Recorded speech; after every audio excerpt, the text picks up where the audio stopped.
Okay. Hello. I'm joined here Uh, by Mr. Tfue of Hello.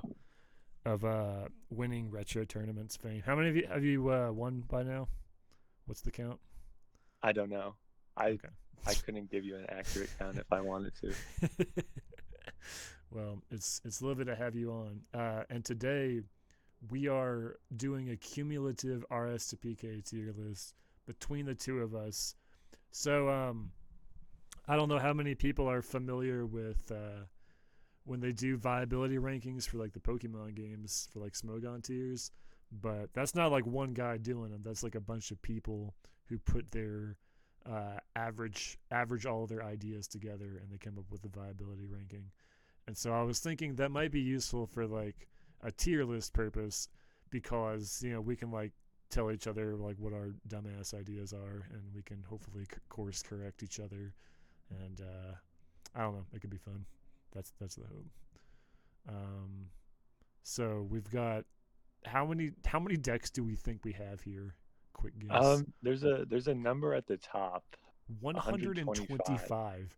Jesus Christ. Well, luckily, like a solid what, like 40% of these are pretty bad. So like, hopefully, Yeah, there's also some duplicates. Like you got like three drag trode variants here, and then like you sure. know other shit that's pretty much the same, just slightly different.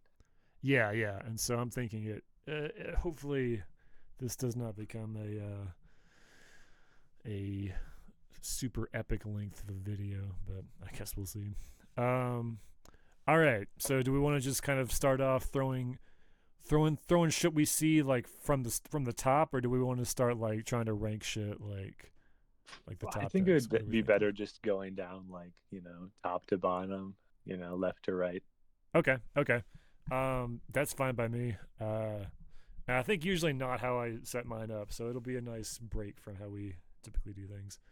Um, okay, so the start is this abs? Oh, wait.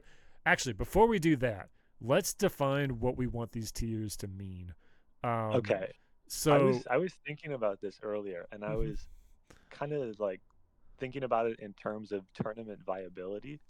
okay, Like, so S tier would be like a deck that's almost certainly going to be in top cut, like probably guaranteed. Like if one of the decks in S tier isn't in top cut, like something's weird, something's going on. It's just something that you should always expect to see if you're planning on winning a tournament. hmm, Probably also playing it if you are serious about it, serious about winning. sure, And in A tier is just like slightly below that, like decks that you could see in Top Cut. If a good player wanted to play one of these decks, they could very easily win with it. hmm, Um, Kind of like your fringe decks like Flygon and Sceptile, stuff like that. okay, And then B tier is like kind of getting into the slightly weirder territory where they're capable of top cutting. They would need like some sort of miracle to win, like an insane lucky run to actually win a tournament. But I think it would still be doable for a B tier deck to take a tournament. Also decks that win like small like locals, like the Holland locals or like the Piplup tournaments. I hmm, think decks that like go undefeated in those, but probably wouldn't be taken to like big tournaments, could also be seen here. sure. Um, C tier is probably the start of like this deck isn't winning a tournament realistically, And like but it needs luck to top cut anything, yeah, like like quite a bit of luck. something stupid, like something you look at the standings and you're like, how did this get here? That's And unusual. then you find out they dodged like all the auto losses Yeah. and got lucky in their games. Yeah. And then D tier is just the beginning of like this straight up bad decks, like decks that have significant problems with them. Hmm. They can't stand up to a good amount of things, or like, I don't know, there's just like a structural like flaw in them somehow. Sure. And then F tier is your classic, just utter pure dog shit. We've got a couple of those in here. I'm seeing a Yeah, couple of those. So like maybe this guy. yeah, Okay. maybe, but we're getting ahead of ourselves by one deck. You know, we have first before we talk about acid liability, we have to talk about what is this absolutions, a deck that. Yes. Okay, so I think first of all, yeah, like the framework that you have is pretty good. We might need to like. I know in the past I've kind of done like an S plus, S minus tier, so we might do that. But I think like the framework that you've outlined is pretty good. And yeah, I think talking about in terms of how often these decks can top tournaments or win tournaments or that kind of thing is a useful heuristic to have. So I guess we should probably jump into it. Absolutions. Where were we thinking about this one? I want to say C tier. It's it's Yeah, kind of weird because as a deck that like is really good in the last real EX format, which is 2007 Worlds, it just does not perform well in RSPK yeah. for a few reasons. I think the obvious one is that Sceptile just completely neuters it. Oh yeah, Like definitely. the entire core of Absolutions is using a bunch of EX Pokemon powers to accumulate and like spread damage and like, deal damage quickly. Sceptile turns not only turns all of the powers off, but the fact that it gives them extra attack cost Yeah, they is can just just never like Sceptile yeah. itself can just power through so much of this deck. Because Absolutions is built on like 1 to 2 energy attack costs, and when you Right. add on to that, it's just unfeasible to chain stuff. Yeah, But it's definitely. not just Sceptile; it's also, Cess ruins it. But one of the big ones is Regirock. Yeah, yeah. Regirock EX, it can't be spread. Like it can take spread damage all day. You can't spread counters onto it because it's just healing those off. And then every attacker in Absolutions just gets one shot by a tonnage that doesn't need to like do the second effect of doing damage to itself. Yeah, because you're gonna So you kill just Absol and Jolteon with just the default. Yeah. yeah. So Regirock just, cleans through Absolutions. Recently there was, I think Autumn had a deck where she added like Sableye Deoxys to it to like build time and like sit behind Sableye and deal damage while under limitation. And I thought that was a pretty good idea. Mm-hmm. It's gonna help you, dodge Sceptile or like buy time so they can't set it up and you can accumulate damage before that. Yeah, I can totally see that working. And this does feel like a deck that I've lost games to this deck just in pickup games, and it does seem like one of those things where if you show me that it top cut a tournament because it dodged everything that ran Sceptile EX, then okay, sure. Like I guess I can buy that. Yeah. So um, yeah, I'm thinking throw that bad boy in C tier. I agree with the main, and it's also one of those things where it's like, okay, well, your problem is obviously not just Sceptile. It's like everything Yeah, else. there's a ton of things that like Flagon EX, like Yeah, I don't yeah. know. It's just Cessation you're Crystal. Yeah, you no. have a ton of basics. You're just gonna get destroyed by sand damage, stupid stuff like that. Sure, sure. Okay, so next up we've got Acid Liability, a deck that people have definitely run in the last 5 years. I I haven't played against this in a long time. Like I've played against like the weird like Typhlosion variant. that one That seems like a little better, but also yeah, like I mean, yeah, I think the fact that that this deck is outclassed by that, which is itself a bad deck, is probably um, like it reason does a enough to put. cool unique thing in that it knocks itself out, which is Do we a very actually good. do we have the Typhlosion one on here? No, Okay, that's I've only totally played fine. against that in 2006, so Sure, I don't sure. know. Um, I think Wheezing might have more potential. I think it's an interesting card, but Yeah, I the like like wheezing. the like let's just play 2006 Acid Liability, a deck which already was not very good back then. And It's like it has that like Flariados concept where you're doing like a 1-2 punch where you have to like get one thing set up and then you have to follow into another specific thing to execute your game plan, and that yeah, and your game plan is like knocking out a Pokemon, which is just like not really worth it. Yeah, I would throw this in F if but I would say Weezing I think might have more potential somewhere else. yeah. Um, Ampharos Pidgeot. So I think you had this somewhere at some point in like a bad but has potential area. Yeah, Um, so the thing about that is that Ampharos has like unlimited, I'd say, like room for growth and improvement. mm-hmm. Like it has one of the most versatile Pokebodies in the game. You can just turn anything in play and In in the your deck. deck, which is Yeah, crazy. which is really weird. I see it as like a Nidoqueen side grade. I think it has like 10 more base damage than Power Lariat, and it's just the same thing as Power Lariat, but for Delta Pokemon, That's which true. is obviously easier to achieve than Evolution Pokemon. Right, right. Especially when you're just turning them all that way. And And Delta I Pidgeot is feel interesting. Yeah.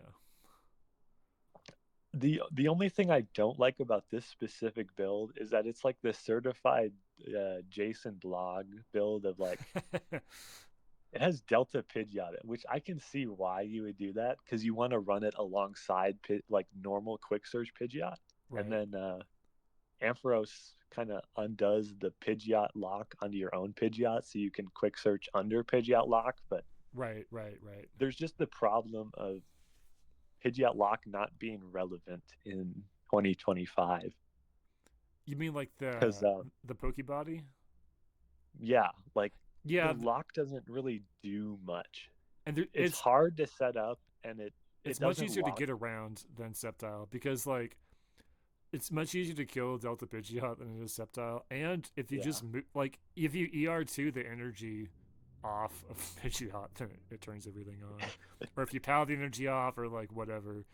Um, so I would be comfortable throwing this in like D tier, and yeah. maybe we'll see Ampharos again someday. But I would say D tier with an asterisk because I I have a lot of like Ampharos ideas that I've never done anything with, and I sure. think And Ampharos has potential.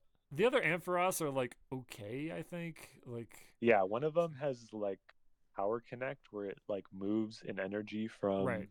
I think the active to bench to the bench or active, bench to active. which Yeah, could work with like with I mean Team Magma's Camerupt or something like that. sure, sure.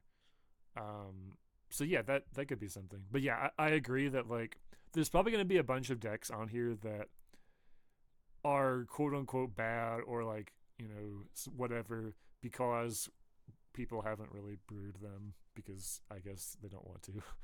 But yeah, I think this is definitely like the poster child for one of those types of decks. Um, let's see here. So Arcanine, what are we feeling about Arcanine? This is I the only think Arcanine this on here, is right? yeah. I don't have like the weird like pure Arcanine Okay, because okay. I think Um, this is probably where your opinion and my opinion is going to differ. okay, let's hear it. I think Arcanine is a C tier deck that is at most B minus. Wow. Okay. And Um, go ahead.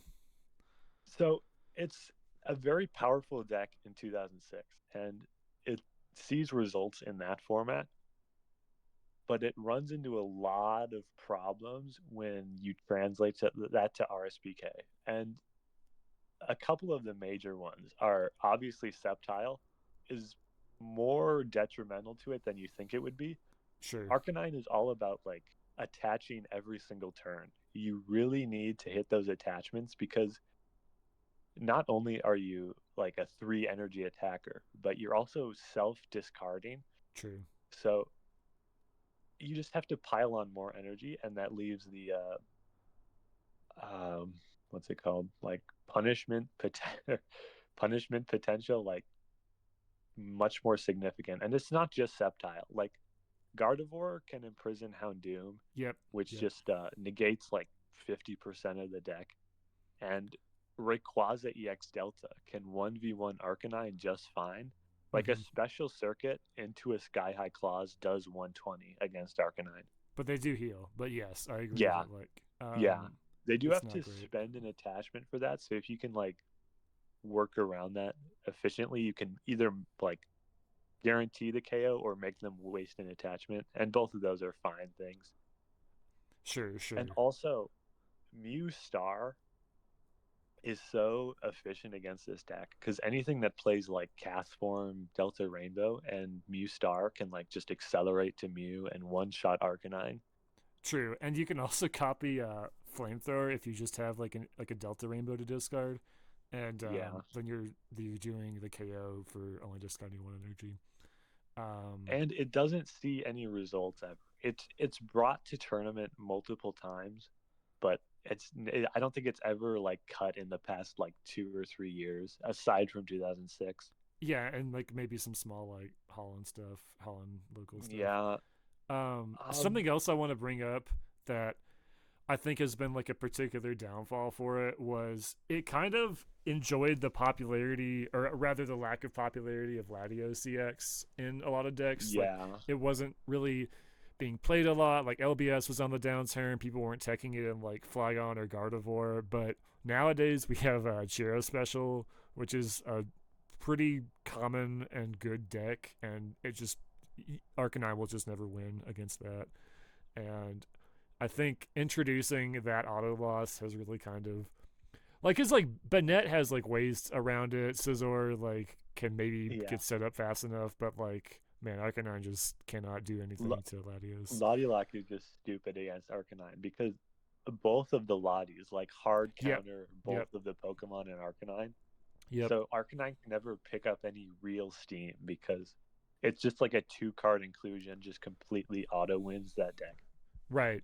And so it's also something where it kind of has like a market cap on its viability because like if it ever gets good, you just play Latios and Latios and like Sceptile or whatever, and then Yeah, I think the auto heal. biggest thing it gets over 2006 is Crystal Beach, which Yeah, it is helps it really good against news. Tyranitar because Tyranitar can just Oko Arcanine with two scrambles, Yeah, like which no is problem. And so I'm thinking I can see having this at like top of C tier. It just really doesn't yeah, have the results. Like Chiro Special is kind of the nail in the coffin for it. Um, and like, what is it really like doing? If like you want to play a stage or a turn two deck, there's like better options at this point. yeah, So yeah, I would be okay throwing it in top of C. Um, okay, Armaldo Groudon. Okay, I want to I want to talk about this one a little bit because I've played this deck a decent amount. Um, I think it's not that bad. Like, I don't think this is like a D tier deck. It auto wins Railer, and like it like legitimately just auto wins Railer, because your only basic is Groudon EX, and you play enough ways to heal it, and it hits everything for weakness, and Rayquaza can't attack it. So there's that.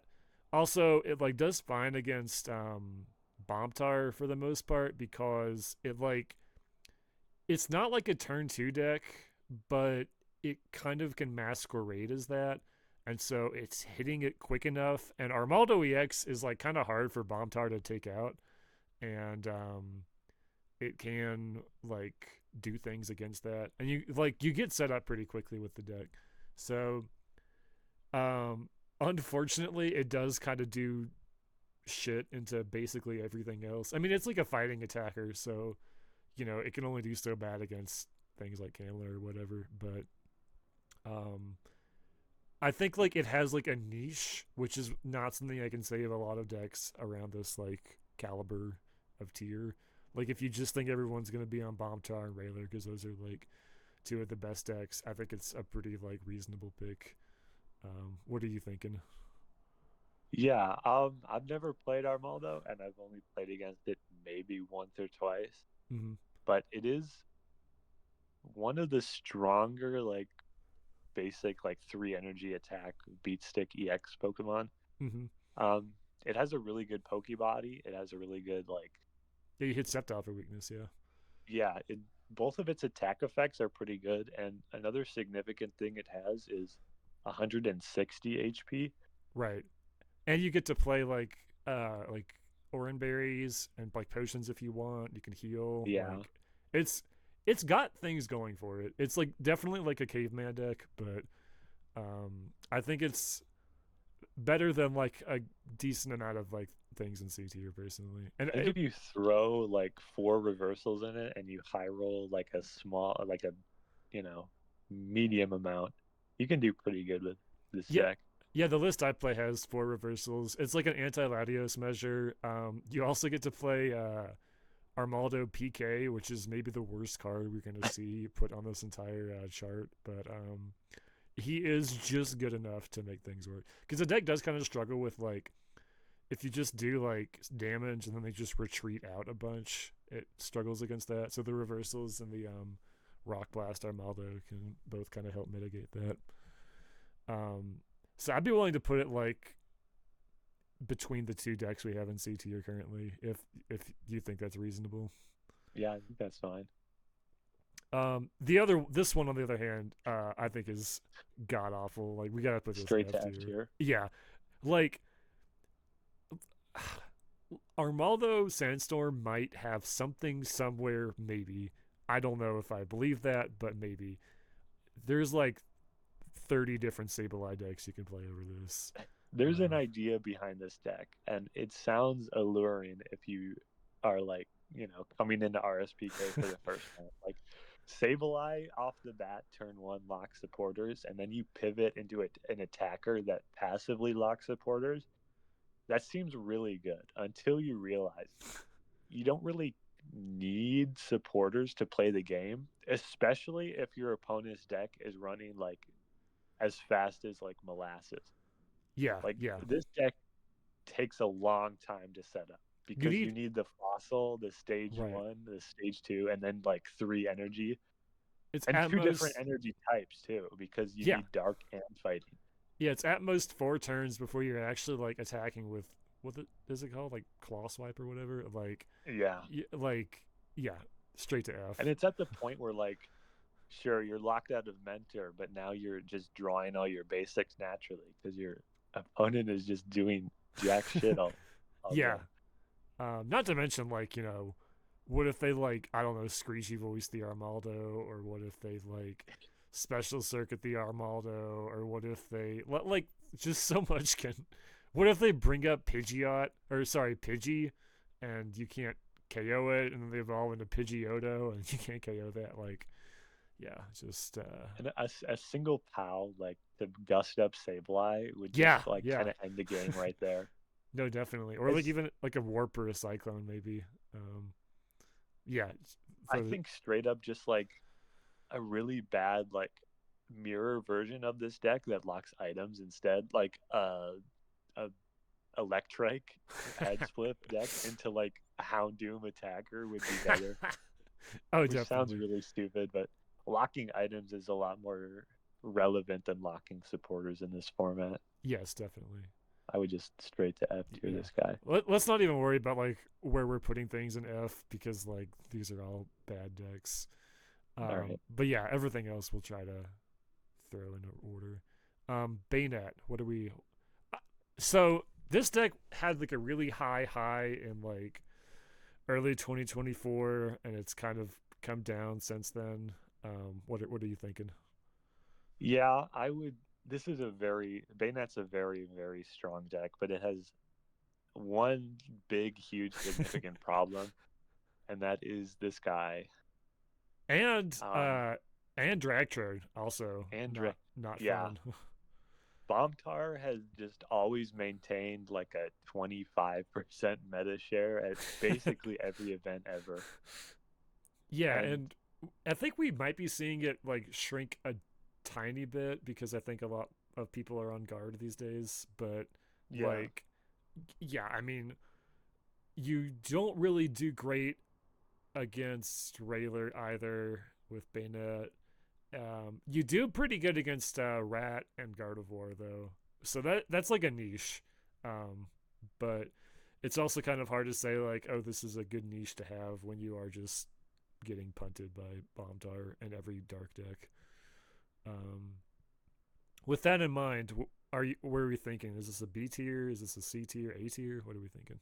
I think it goes at the very, very bottom of A tier Okay, because it's still a deck that has a great matchup into like a majority of the format. It's just that one thing against it is enough to keep it out of like the top of A tier, where sure, it would sure.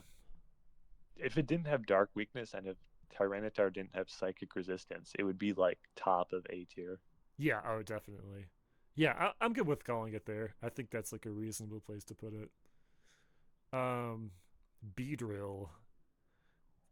Someone like posted about this last year, and it seemed interesting. I haven't seen anything, but one second. But I like the tragic thing about Beedrill is that the uh the Delta Beedrill anti synergizes with the only other Beedrill in the format. Like you want to have a lot of Beedrills in play, and then the Delta Beedrill just KOs itself. So not really what you want to see. Um, but no, I think I had seen someone like play or like building the Beedrill deck, but um, just not really something I've seen posted about since. I think they were playing it with like it's like a Seth deck, uh, which is a little counterintuitive because it's not hitting the bench or like using Stantler. You're just kind of attacking with B drill. Um, but yeah, Like worse than Kingra, kind of, because as a if you're trying to set up 4 stage 2s, it's just I don't know.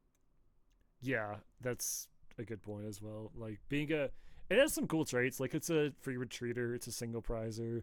Its first attack is pretty good, but I would put this like in D tier I mean, somewhere yeah, it's funny. It's just a little hard to, to justify. Yeah, yeah. I think it's better than F tier because like you are playing Cessation Crystal and Curse I have Stone. basically no experience against it. I just know it's like you have to set up a bunch of stage 2s that do incremental damage based on the amount you have. And Yeah, if I'm it's gonna do that, I'd rather just play in King Draw yeah, and definitely whatever else. a few other decks here Something. could go there. Something. Okay, now we have like the soy chicken deck. I'm good We throwing love this chicken. in F tier. Um, I don't I, think it's that bad. really? So, this is like a hypothetical deck that doesn't exist. I know that's kind of stupid to put on here, but in It's its on current Jason's blog, I'm iteration, pretty sure. But yeah, yeah, but no one's playing it. I know what you mean. Yeah. it's like if you were to put like 3 Blaziken and 2 Blaziken EX in a deck, you would have something interesting there that it's like LBS in a way, like where you have the Steelix and you can, cycle to it. The problem is people play it like the 2004, 2005 build when you just can't do that. Yeah, yeah, no, like, and I mean that's why we have the next deck on here, which I think is much much better than this one. But I I would say think that like the boomer, like just play this and play like a Ray Star or some shit. Like, yeah, if I you want to play this in RSBK because you like the deck in 04, please use like Holland Mentor and Pidgeot. Don't use Dunsparce. I've seen people use Dunsparce for this yeah, deck same. in RSBK. Don't do that. Yeah, so I And think.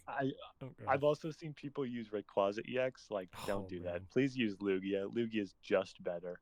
Yeah, yeah. That's why I'm good with saying we can throw this one in F, and then we can talk about the more fun one, which is I think it's D because it can okay. win Okay. games. Yeah. Okay. But it's like Let's go with this that. is more fun to talk about. So you're obviously like the inventor of this one. So yeah, I think you'd be a better person to talk about this. So yeah, let's So hear it. this came from the idea of that in every format you have stuff like Malamar or Eels where there are these Pokemon that accelerate energy from the discard pile to the bench, and they're always like viable in some way. Mm-hmm. RSPK has this in Blaziken and Dragonite, Mm-hmm. and they do the exact same thing. They accelerate energy from the discard pile to the bench, but they're not used in that way. They're used to like just well, I mean, I guess Meta Knight exists, but that's it's not using it in the way that you could use it, like as a Hull on cast form box. Right, right. And the reason for that is because you had stuff in the past like Blastoise EX that just attached from anywhere. So there was no reason to run like the discard accelerators. But in RSPK, you cannot run Blastoise for a few reasons. I think we'll get into that later. Yes. But Yeah, no, I think that the idea behind it is really sound. And a lot of decks, like, you do, like LBS, you kind of are in danger of running out of energy sometimes. Like, even with Chime Echo, even with yeah, Retriever, and having a way to just say, like, no, I can infinitely recur energy is definitely a niche. And I definitely think it's a really strong deck. And I think it does like well against control. You can play anti-control cards in it. It's got ways to KO big guys. Does your list play POW? no, I would know it plays one POW. It doesn't play more than one though. Well, yeah, but it plays the one, Yeah, yeah. which is, I mean, POW plus like Lugia is pretty good. Yeah. So go ahead. This list is a little bit outdated to what I would like run if I took it to a tournament today. Sure. I think it's good to run Sceptile in this deck. Really? Wow.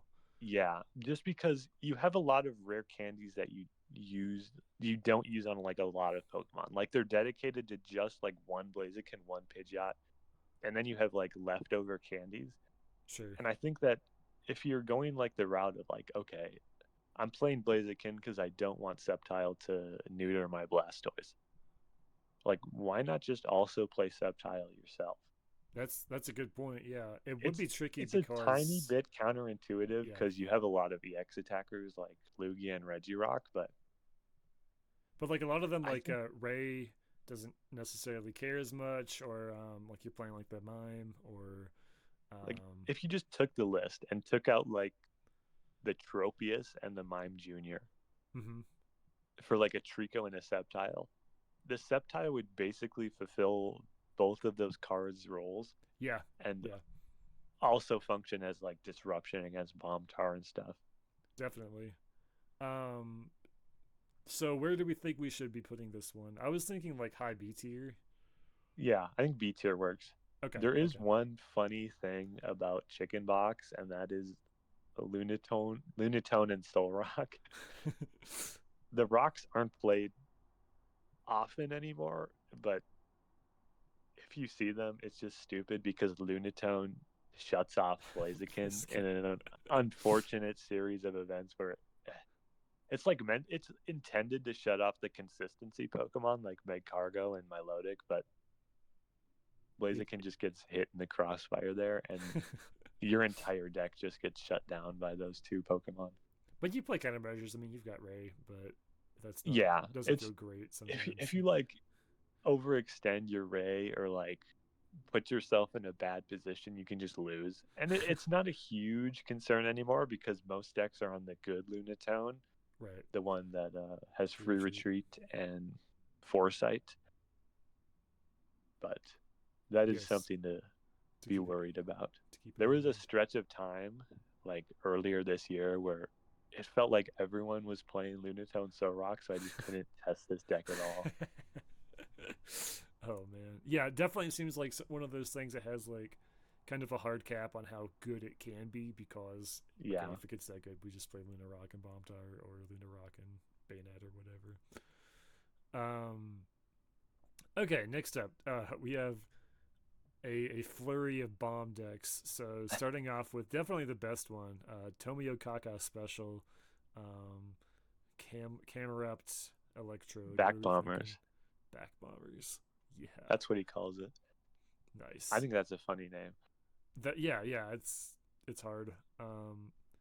So there's like a few Trode decks in here. I think these are kind of the opposite of a market cap. These kind of have like a limit on how bad they can be because like bomb plus admin plus POW plus scramble maybe is just so intrinsically good that like your deck can only be so bad if it's doing that semi regularly. I feel like, um, so I would throw this like I would throw this and probably most of these Trode decks like somewhere in C tier maybe, or maybe not most of them, but like that's like as low as a lot of them are going to be. I feel like.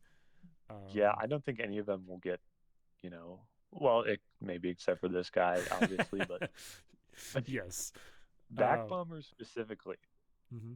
I know this isn't played on TCG1 a lot because Tomio Kaka is like, I don't want to say moved on, but he's just playing other things in like preparation for the OG Cup. Sure. This deck, it's like Camler, but it replaces Stantler with Electrode. And what I mean by that is you still have the like The POW control control lock aspects. element. Mm-hmm. Like this plays Rocket's Wobbuffet. And it plays Roselia and let me check. Yeah, it plays a bunch of disruption cards, like Mm-hmm. control cards. Sure, sure. So you could view it as kind of like a control pile plus Electrode EX, which is never going to be bad. Yeah. There's just limits to how bad this can be. I would probably put it like behind Arcanine on there, but still probably pretty good. What are you thinking? Sure. Or do you think it's Yeah, I better? can see that. I've only played against it like once or twice, but I know Tomio Kaka is a good player. I know he's a good deck builder. Sure, I'm definitely. sure if he brought this to an event, this could be like a B tier thing, maybe. Yeah, it could be something like that. It's also just like, I mean, we play this format a lot, but we're not experts on like 100 decks. So like, No. it's kind of like, well, if I played against him more, I'd probably have a stronger opinion one way or the other. But I think this is a provisional place to put it. Um, Bomb Caddy. I guess there's two Bomb Caddies on here. Um, Yeah. this is a really hard one to place for me. Kind of had suffered for a long time of not having a good list for it, and then we got better lists for it, but it wasn't. A lot of people like wouldn't have good pilots for it. Um, and now we've had top players like really take a stab at it. Like I know Jason's playing it a lot. I mean, he brought it to Double Rainbow Top Cut, which is This is like Jason's like number one or number two deck in the format. I think he yeah, thinks it's he's like huge on this deck. And I mean, Little River got second at one of the online events earlier this year with the Sableye version. yeah. Um, I think he asked me to put that on this tier list. oh, nice. I would be fine just having it consolidated, but Sure. you I know, wanna go I ahead. wanna talk about Delcatty in like opposition to Tyranitar because they're I would say they're the two best bomb decks. Yeah, I would have to say that now. And what Bomb Caddy does is it sacrifices bulk and like longevity and variety for speed and consistency. And it plays in a way that no other deck in the format does. It's Yeah, incredibly fast, incredibly consistent. it'll But it also is just do turns that are like completely inexplicable. Like especially if you're doing like the time machine one, where like it'll just draw like 8 cards in a turn, bomb, add ben, and do like 110 damage on turn two or something. Just like if it high rolls, it'll just like fuck up anything just about. yeah. Um, and that's not even that high of a high roll like for this deck. Um, but However, it is a bit more exploitable than Bombtar is. And what I mean by that is that there are a lot more things that can like prevent it from doing what it's trying to do compared to Bomb Tower that can like just power Sort of through its Sceptile. counters, power through its like detractors.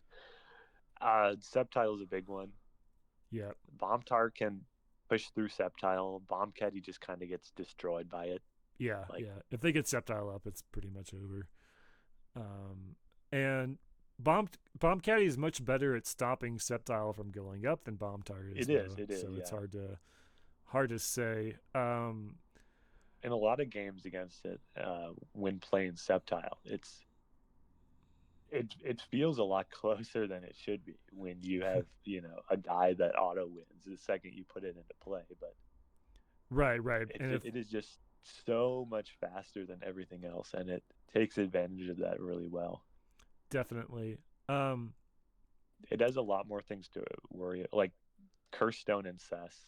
It has to run Windstorm yeah, to yeah. counter those, but it has the Also, space for it. also hates Luna Rock, so like you could play Space Center in this, I guess. But That's true.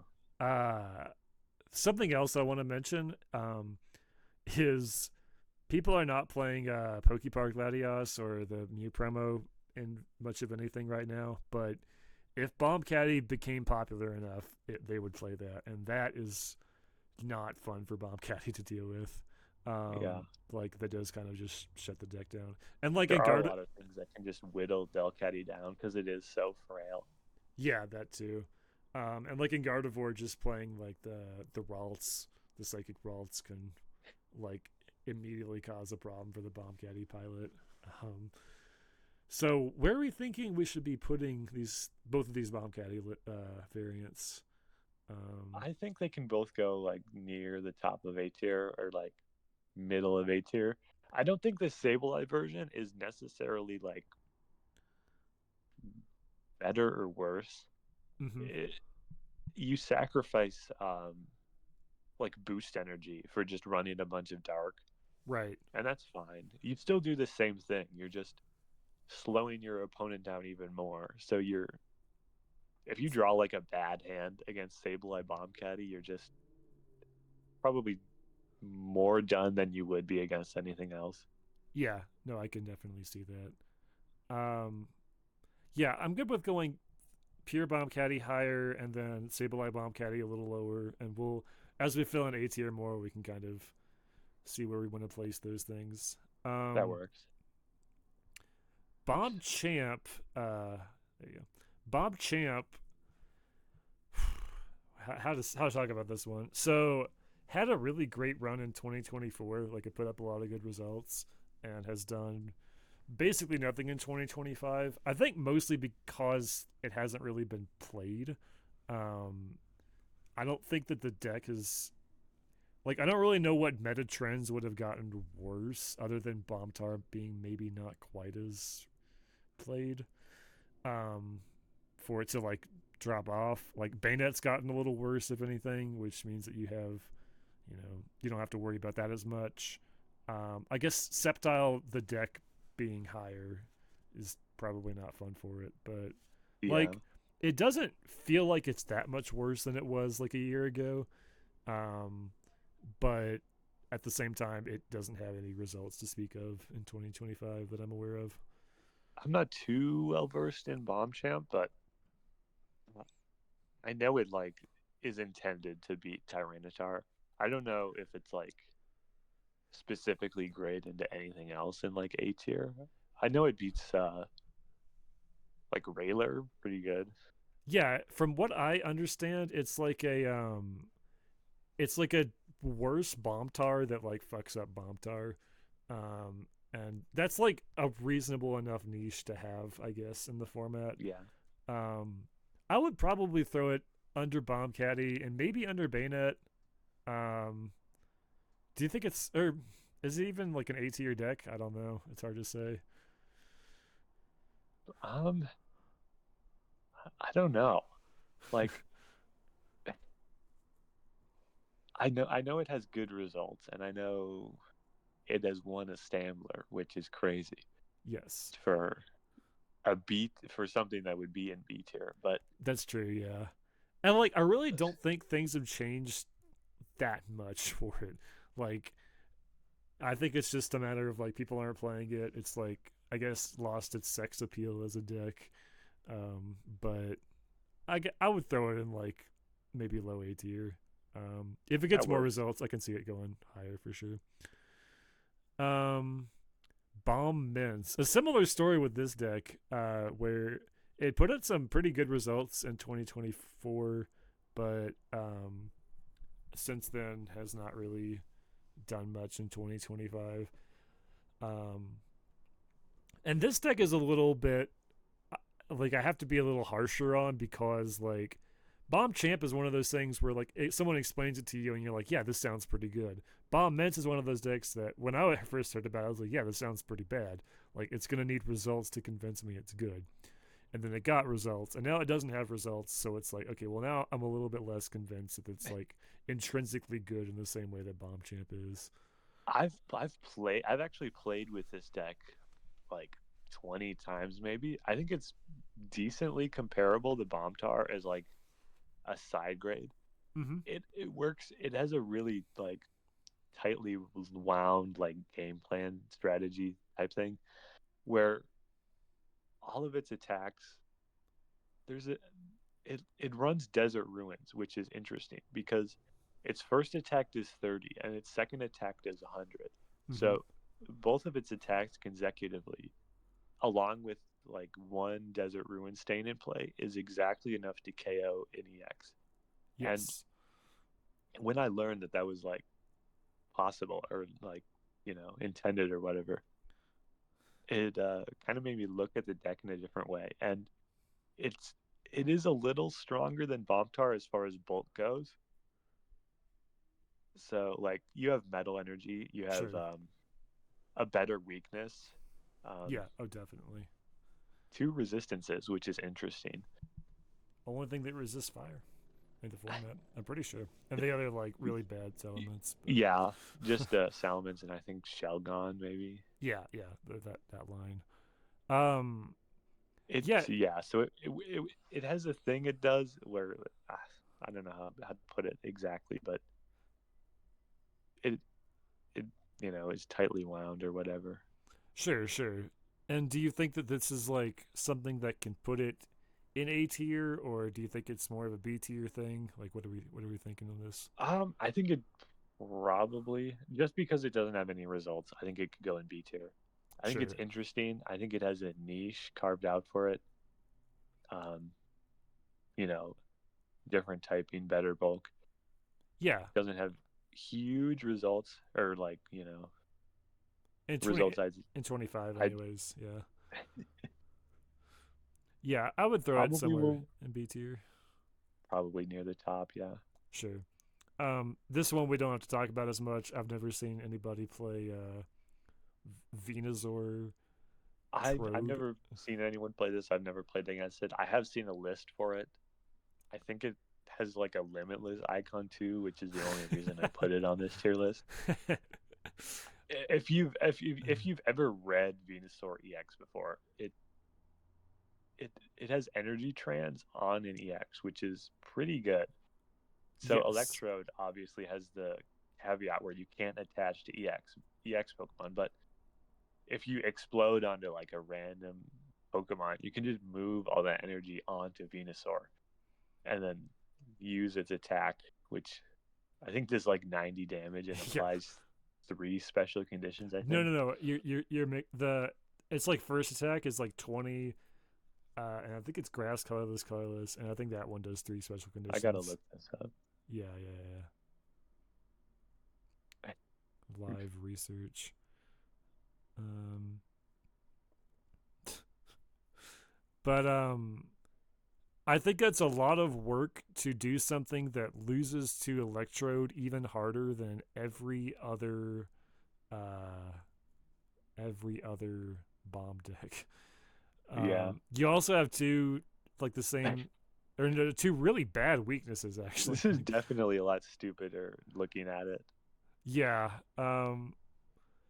like yeah, you can't beat Sceptile. Like Sceptile shuts everything down. You're weak to like really relevant types. Like Latios EX one shots this. Both the Latios and Latios stars one shot it. I like the payoff is like you're doing POW admin and 90 damage, and like I just feel like there's better ways to do that. This would Um, probably go hard in 05, maybe. is it legal in 05? Yeah, Oh yeah, it is. like Yeah, yeah. Maybe that's a story for another day, unfortunately. But yeah, let's. I, I would put it I'd like an. say You think an top F? of F tier. Sure. I'm good with that. Um, again, only so bad. Like you're gonna win off of like bomb plus admin plus pal sometimes, but Yeah. like there's only Or well, maybe D tier is more. I 'Cause, guess yeah, like I like bottom of D tier. I'm good with that. yeah, because it has Electro DX in it. How bad can it be? Right. Speaking of, I mean, it has to be S tier for this next one, right? Like, Yeah, there's a lot to say about this. um, yeah, I mean, it's had the most.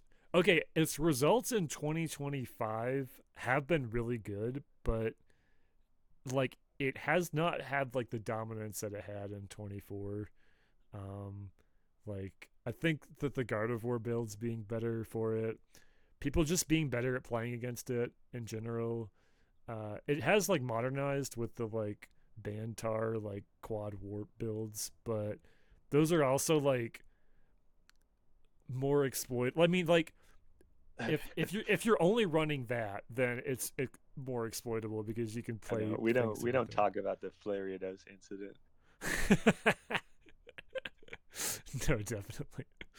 But yeah, like yeah, it's like obviously S tier, right? Like I think Jason Yeah, Klaczynski is the only human being that would not have this in I S I was tier. thinking about his take on this because he says it's like like the sixth or seventh best deck Yeah, like because of its consistency issues, yes, which I can see. I believe that. Like it feels like when I spectate Bombtar and when I play against it sometimes, it does feel like I win probably more than I should because a like brick or just dead draw for like six turns in a row, and yeah. I don't know. It could struggle with that. It also doesn't really love like Sableye decks being popular now, especially the like quad Mentor, quad Stevens, no Wishing Star Shirachi ones, where it's just like I'll have games against that list where I'll open Sableye and like I can comfortably limitation for like 8 turns and like just wait for things to happen. But Yeah. like However, the text on these cards is just so insane that the worst it could possibly be is still better than A tier. yeah, oh definitely. I don't think there's any argument there. What's this next one? Is this Sableye Bomb Tire? Yes, I think Um it's just slightly different. I don't. Yeah, I mean, can yeah, put I'd it throw up it up here if there. you want. Yeah. Um like this was the only bomb tar that topped at BCS, which is pretty wild. Um, You could but probably argue that it has better results in 2025 than in 20 than a normal bomb tar does in 2025. Because um, it got second at it got Double second at Double Rainbow Rainbow. too. That's right. I know that it won. They won a couple of online events, just like the straight like warp bomb tar. So it's hard to say. Like I think that they're not that far off from each other though. With that in mind, though. Yeah, Little River specifically asked me to put this on because I think they were doing like a live tier list at Oh, some point awesome! over in Japan. Very cool. But yeah, I would say like these are pretty comparable right now, and Yeah, the only huge difference is that the Sableye variant is a little less consistent, but it trades that off for more disruption. yeah, and it probably like does well against like the mirror, if anything. Like you're able to limitation and just shut off like True. all the Stevens and mentors and whatnot. Um, Bomb Milotic. So this is a deck that Delzone and I brewed at some point last year. and I have not really played since. I would put this like low ended C tier probably. Um, it's got some things like I would put it, mm, yeah, maybe there, maybe a little lower. Like there's interesting things about it. So Milotic is like just good enough of an attacker to be used in this kind of deck. Um, its attack does for water, colorless. It does 80, and you remove 3 damage counters before doing damage. So its power like already is healing things. So if you're using it in a bomb format or like a bomb like setting, you're going to be like getting off the heal, and then like a lot of the times like the heal on the attack won't really apply, and you can like throw solid rage on it and play desert ruins and like hit some pretty high benchmarks, and you have like kind of like Delcatty where you have built-in consistency with fire Milotic, which is also pretty nice as like a one of in the deck. um you also get to play like Holland WP, which is not a great card, but like it makes it so that you can't get confused by Stantler, which is pretty relevant. You also get to play like I play this with a Castaway engine, so you get to play things like Solid Rage, and like Solid Rage plus Desert Ruins KOs Rayquaza, for example, or you can play like Protective Orb because Rayleigh doesn't really play ways to like get rid of the Protective Orb. So it's got like a lot. Like I'm talking about like all the cool things it can do, but at the end of the day, it is like a much worse version of a bomb deck than the existing ones. It also has like nothing for Sceptile really. Like the closest you can do is you can like scramble on the Fire Milotic and Solid Rage and power it up, but like that needs so many things to go right for that to happen. But it's there. Uh, yeah. Do you have anything to add on this one? No, I've only played against it like once or twice. Sure, It sure. it was interesting. I've never thought of something like this. It's like Um, just usable enough, but again, like just play a better bomb deck. yeah, low C tier feels like an adequate place for it. Sure. Scrambled eggs. Wow. Remember when we thought this deck was like top three, top five deck? Yeah, I think we thought it was like top two, like the second behind Bomb Tower. That was what some people would have told you at one point, and It fortunately, felt like it. it was pretty strong. But yeah, like a bunch of meta trends have just worked against it. It really doesn't like Stantler. It really doesn't like Bomb Tar.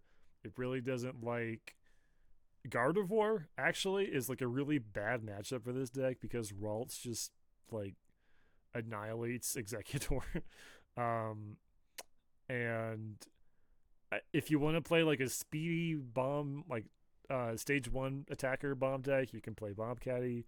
And if you want to play like a high cess deck, you can just play like the high cess bomb tires. Um, If you want to gamble, though, there's no better deck. yes, that is true. And you know, it does have a top at BCS this year from a certain Patriot. But like what, like middle of B tier probably? I don't know. That feels harsh for You think what it's so? been through. Like Um, to me, it's just like it kind of lacks a defined niche as a bomb deck. that's Um, true. but I think like I could see putting it higher. No, I guess it should go in the middle of B tier. It's just not played very often. Like I feel like it's had like one or two reps this entire year, which is really crazy for a, a deck like that. It's just been not popular at all. And I Yeah, think like I think Jason had to like convince Piplup or something to play it. I don't know if this was like Piplup's first choice. Maybe it was. I Um, who knows with that man, but yeah, I would throw it like maybe it could be upper B tier. I don't know, but Like I think Bombments has better results and Yeah. has proven itself more. This shit, Ziari, like said, somewhere in D tier probably, right? Like another, Alongside Venusaur, yeah. yeah. I haven't seen anyone play this in a long time for a good reason. I have seen It's like it's like the Electrike, or not the Electrike, the what's it, Elekid Electabuzz, like you yeah. power shit That's at up. the very bottom here. Okay. Well, then yeah, then for this one, I would put it like around where Venusaur is. Yeah, Like, it does kind of the same thing as Venusaur, where it's like I want to use a really strong EX attacker, but Electrode can't accelerate to EXs, so I'm going to get around that by using a power. yes, And yeah, it's it's cute. okay in Worlds formats, like Worlds 05. I think there's like a I think top it's like five deck maybe I there. think it's like the top 3 deck in 05, but I don't know enough about 05. But yeah, not like just play a better bomb deck if you want to play this. Um, Camler. Camler is a tricky one to place. Do you have a evil Camler separate from this, or is it just No, just Camler. I didn't okay? think Evo Camler was like significantly different because it's Sure, just sure. yeah. Also, like I feel like evil Camler is kind of emerged as the like the way to play this deck, or at least something different than just like you just play like the camera up line, the Stantler line, and call it good. Um, I'd probably put this somewhere in A tier. I would Um, agree. question is where. I don't know. What are you thinking? The the problem with it is you have to like your minimum level of play has to be at a very like advanced level to get everything you can out of this deck. Yeah, that's true.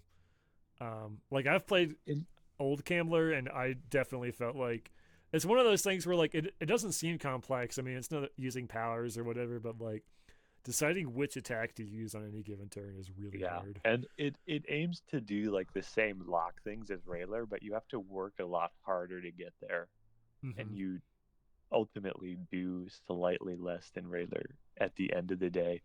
Yeah, definitely. But you do have a two specific niches, which is repeatable guaranteed energy denial and um, being able to attach Cess to Camerupt because Yes, you can't attach it to Rayquaza, and those are those are very reasonable good enough. things.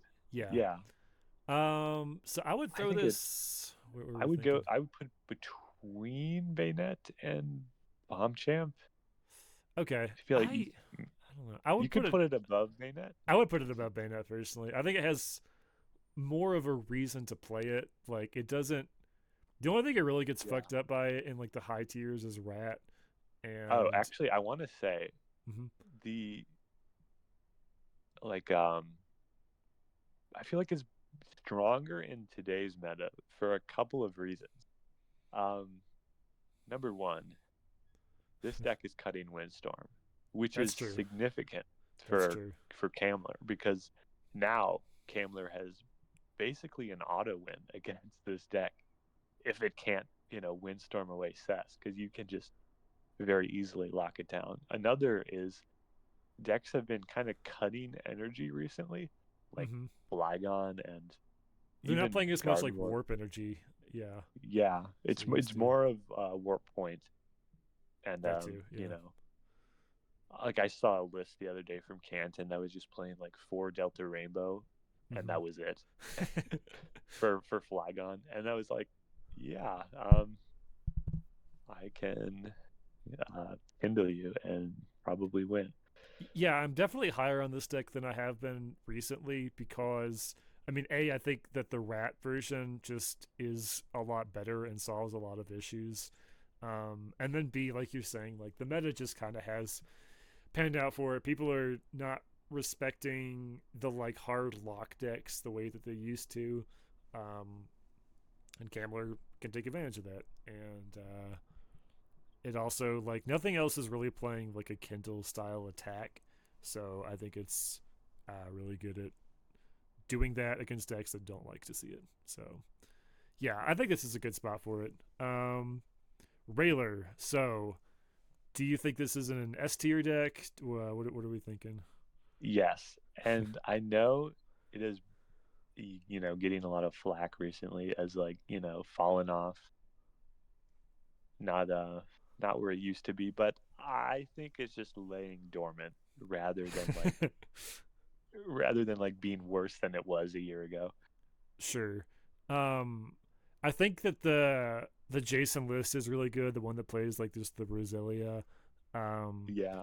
I think like now that like a couple of things have happened. Like Tord hasn't been playing, so we haven't been seeing it like have that kind of dominance. But I think that the lists that have been getting played are significantly better than what he was on, and Yeah. And and like more people are like playing this deck now. It's not like three people playing regular. Like now yeah, there's you a can lot of kind of people. tell it's laying dormant because the only real result it's had this year was from Brew City, and obviously Jason was on it then.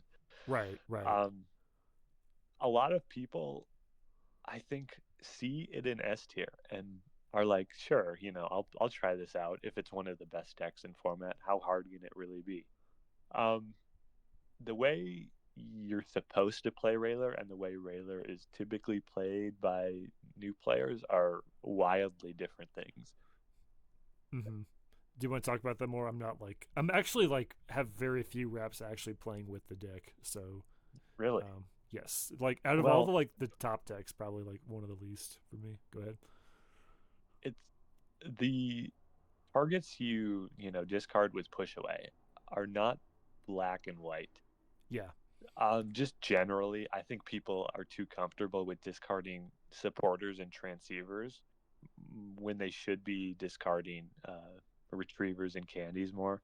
Yes. No, I absolutely That's agree with yeah, that. and there's a lot of like minutia to the deck. Like, do you want a screechy voice for the 10 damage turn one, or do you want to not attack intentionally to do 20 more with push away, Sure. like turn three?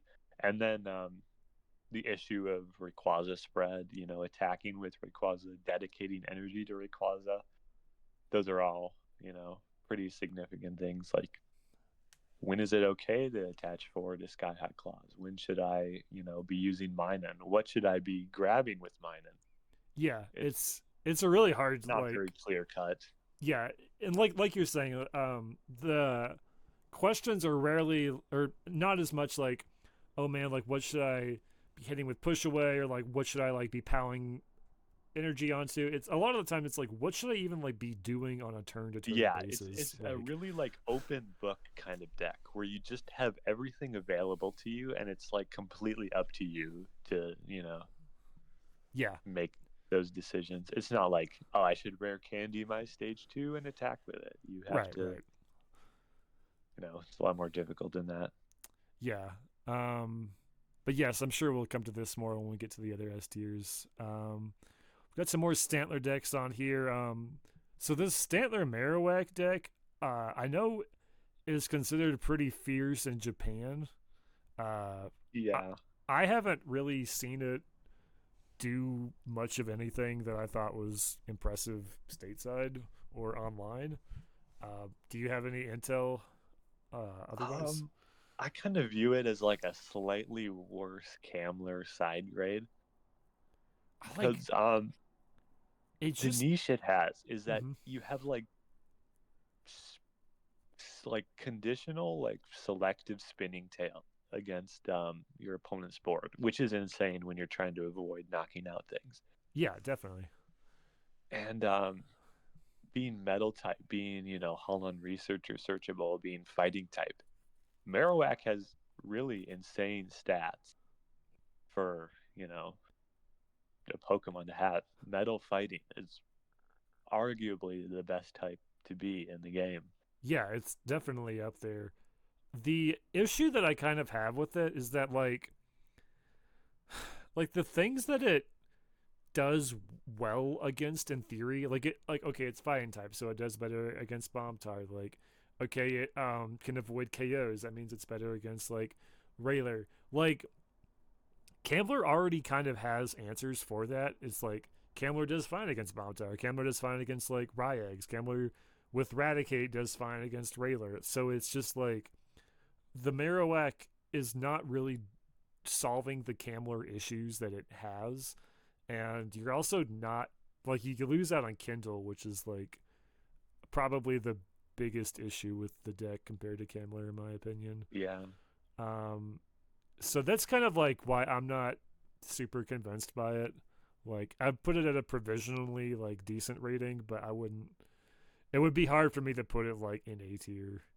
Yeah, I think the bottom of B tier is where I'd place it because obviously if it's like so feared in Japan, like I know people play it over there. I know it sees decent results over there. Decent as in like, I don't know, going 5-3 in double rainbow, Sure, sure. something like that.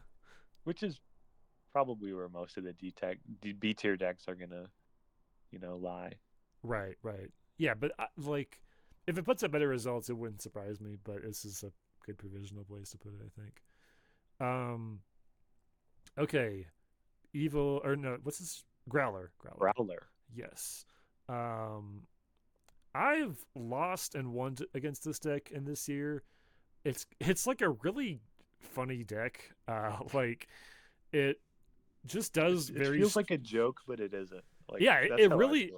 Yeah, that's very much like been my reaction to losing to it. It's like, oh, I thought this was just kind of like the silly like, deck, but no, like Magma Groudon, not what you would think of when it comes to like playing a Stantler deck, but it really does like do a bunch of things. It's like spread damage. It hits pretty hard, like realistically, so it can like with POW, you can just have it like 1v1 a bunch of like kind of scary attackers, and it can just kind of be spot removal in that way. It hits like Tyranitar really hard, obviously. It like does well into other Stantler decks, well, kind of, because you hate Rayquaza, but like, I mean, a one-shot Stantler and it can't be Screechy voiced, so that's pretty good. And you don't really play like Holland's Magnemite or Holland's Gasworm, so like them powering energy off of it isn't the worst. But then it do be a 3 retreat attacker who needs Cess up to attack, so there are downsides. It is an insane Pokemon to briny spam because yes, it has the most HP out of any single prize basic in the format. Yes, that's true. That's very aside from the Kyogre, the Team Aqua's Kyogre, but that's an awful card. That's another story. Which is Aqua on here? No. Okay, that's probably good. I completely forgot about it, but whatever. Yeah. Sorry to the guy who played Aqua. But yeah, I would put this somewhere in like low B tier. Honestly, I think it's I would put it above Marowak. Yeah, maybe. I mean it has more results. Like kind of a round chicken box feels right. Yeah, I think that's reasonable. Somewhere around there. This shit, Swellow. Have you ever played against this? No, but I get the idea. Like I see the vision. This is a Japanese original. Yes. I think there's someone over there who like loves this deck, or like this is like their signature deck.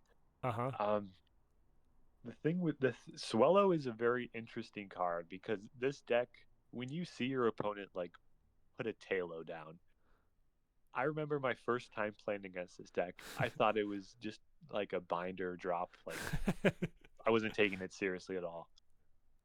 Swellow as an energy removal option after trapping your opponent, it gets scary very quickly. So I'll bring up Swellow because I don't expect anyone to actually know what Swellow does off the top of their head. But let me just. There's only 14 Swellows. That's crazy.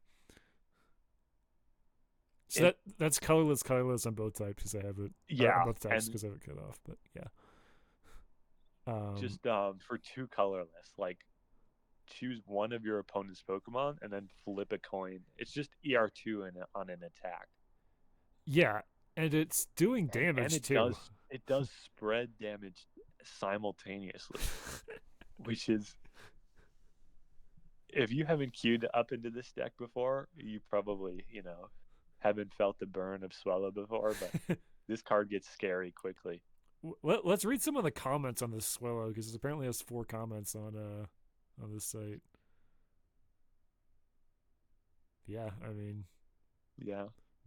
what else can you say that these commenters haven't said 13 years ago?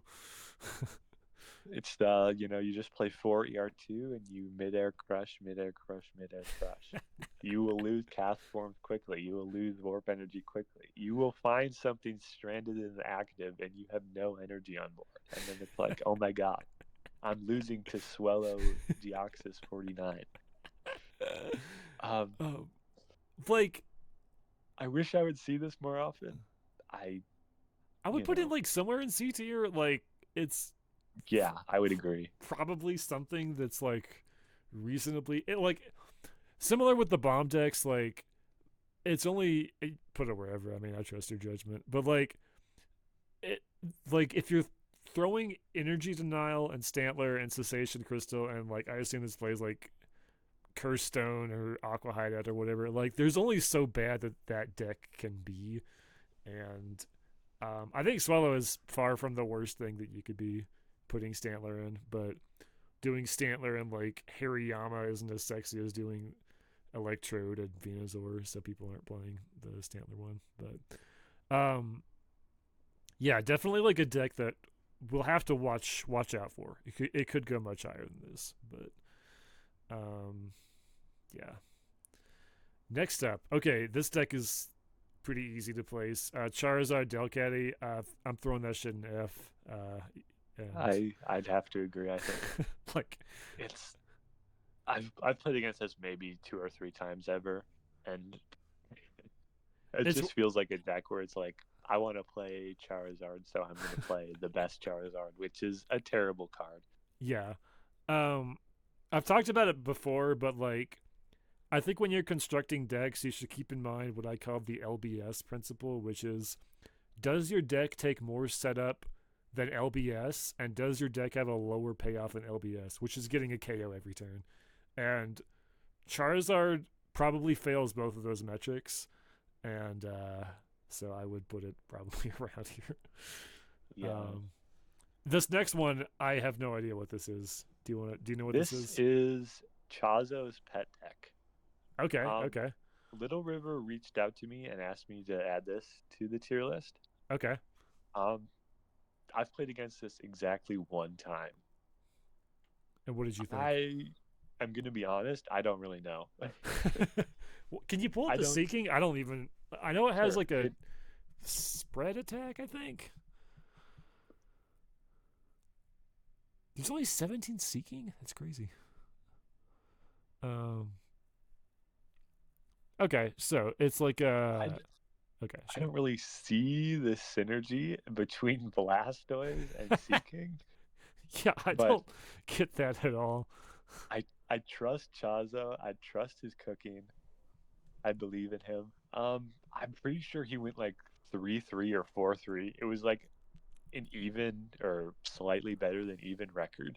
I don't remember what he played it in. He played it in 1 online tournament. Mm-hmm. It might have been like Yokohama Open or the Delta Rainbow Cup. I can't remember. I mean, it's like these attacks and the free retreat are like something. I don't know what the fuck Blastoise is doing in there, but like I would throw it like in like top of D tier. Like, I don't really know what this is doing. Like, I trust Chazo. He's done decently with it. I love Chazo. He's my goat. Yeah, no, Chazo's great. Big fan of Chazo. I would put it up here if I could. But not enough information, I'd say. Yeah, I agree. Cradily Houndoom. This deck, I don't think anybody has played since like 2022. No.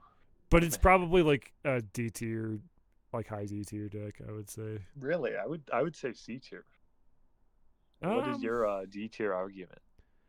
I guess for me, it's like there's much better ways to play lock decks and Cradley decks and Houndoom decks than this deck.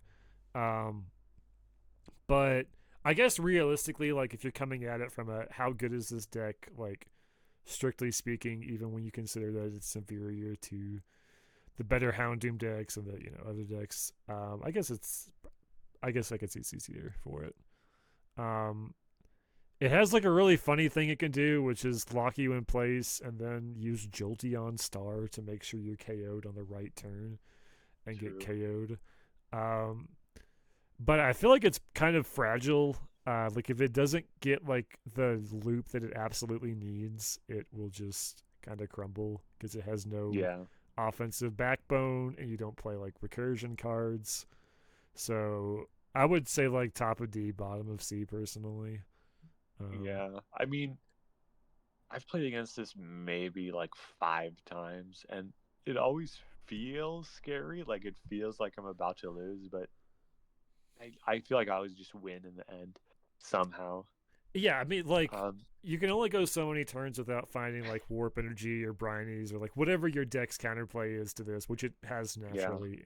Um, I think top of D tier is probably fine then. okay, okay. Um, It, Cutely, it does on the sound other pretty hand, hard to set up now that I think about it. yeah, because it needs fossils, and you can't set up too many things because you have Houndoom. So, although discarding your root fossils to hit lonesome is pretty funny, but um, Cutely on the other hand, since Q got his like crazy result with this last year, it was kind of like a big question mark. Like, yo, is this the next top deck? I have played this deck a decent amount.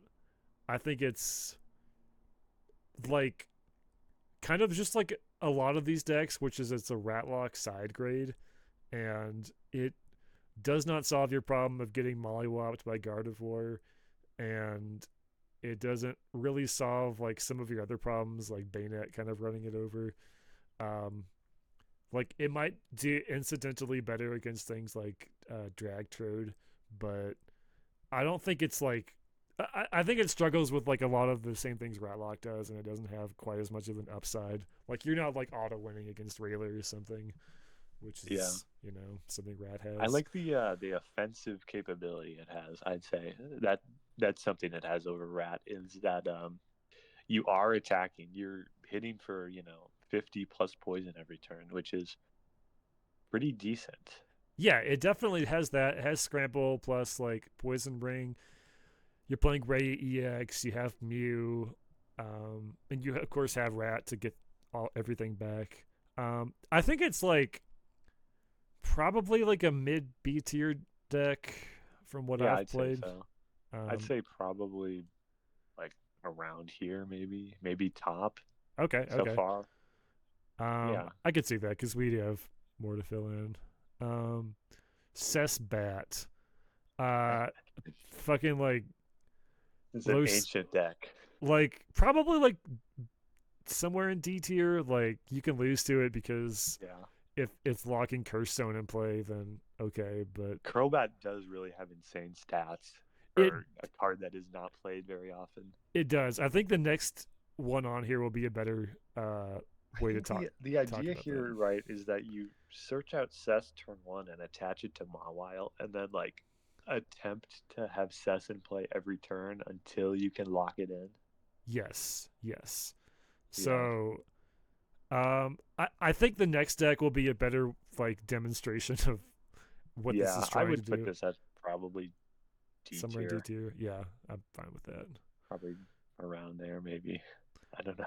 But this next one, I think it was Hopkins showed me this deck for the first time. I was like, you Yeah, can't I be think this serious. deck was created by a person named Kama Boku no Ida. Okay, okay. I know They it's a have a Japanese. crazily profile picture on Twitter. um, They've played this deck a ton, I think, to basically every event, and they have pretty much always like been close to cut or like bubbled out of cut. Maybe that's made cut a couple times. that's my understanding. It's like the perennial 4/3 deck. Yeah, Like a lot of really funny things about this deck. The FRLG Marowak does like 90 damage, I which know. is really funny. This is one of the few that I've actually like played a good amount of, Uh huh. and it does feel really insane when it gets going, but it's a little hard to do just Right. because you're running like a stage one and a stage two. You do have With the no Pidgeot. benefit of Yeah. having them both be searchable by Holland Researcher, Mm-hmm. Mm-hmm. as well as having Metal Energy searchable by Researcher. They Yep. also both utilize Scramble Energy. Yep. Yep. Um, you And know, I like that. Crobat. Like Crobat is a crazy card. Like it's Yeah. got a disconnect attack, and its second attack is pretty crazy. Yeah, its Like second attack is really good in this deck. You kind of see Crobat and think of it as like, okay, I'm a deafened guy who can wear a stupid rock on my head, but it has a scramble energy attack. It's like metal, grass, colorless that yep. does 60 to a benched Pokemon, which is It, really, really good. and even if they aren't damaged, which a lot of times they will be from Marowak, like you one shotting like Delta Pidgey, which is really funny. Yeah, Um, like I would probably put this like I would put it in B tier personally. okay, I would put it like lower end of B tier, but like Sure. I think it definitely has potential, and I think if like we see a couple of those bubbles become top cuts, it can go higher. But yeah, it is a funny deck. Another funny thing about this deck, I think this is the only deck in history that plays an unironic 2-3-2 stage 2 line. Why does it The play that? I don't entirely so understand. so Zubat obviously is searchable by Mentor, Uh huh. and Crobat is searchable by Researcher. And you don't want to play Candy because you only play one stage 2 line. Uh huh. So your middle guy is not very searchable. So, so you play three of him instead of two of him, That's and so. it has a really good attack or a couple of attacks. It has Supersonic, which is just guaranteed confusion, and then the Mhm. other one I don't remember what it does, but Supersonic just automatic confusion is a really good attack in this deck. Yeah, yeah. Um, yeah. I remember like I was looking at some of my my Shiftery Crawdaunt lines the other day because it plays like 3-2-4 Shiftery and like 203 Pidgeot, and now I'm switching to like 1-2 Milotic. I'm like, this just looks like schizophrenic. But yeah, 2-3-2 truly like the. I don't see what other deck you would ever possibly think about doing. I know it would have to be like a solo stage 2 line plus a searchable stage 2, non-searchable stage 1, which is not a lot of things. Yeah, very very specific. Um, Crobat Froth Lock. This is like another Jason Glazinski classic where it's like, yeah, you know, if I looked at these cards, I'd probably put them together, and then if I played them together, I would stop doing that. I think Um, this is one of the first ones so far that I've never played against. I don't think that I have. Maybe Jason played it like once or twice against me like 4 years ago, but yeah, I would put this like in F tier. Like there's just so many better ways to do this, which we'll get to later. Um, Crobat EX Cacturn. I've been So I've been sauced by a couple of Cacturn decks, but not the Crobat EX ones. What are you so the thinking? reason I put this on the tier list is because it has a limitless icon, and I think someone played it recently to a tournament. Okay. Um, Um, I've how? never played against this. I've never played with it. I have no idea how this is, supposed to play out. I've read Crobat. Crobat doesn't really look like a great card to me, and I don't really see the synergy with Cacturn. Let me just pull up Crobat. Well, no. It, it'll become apparent once you see it. Um,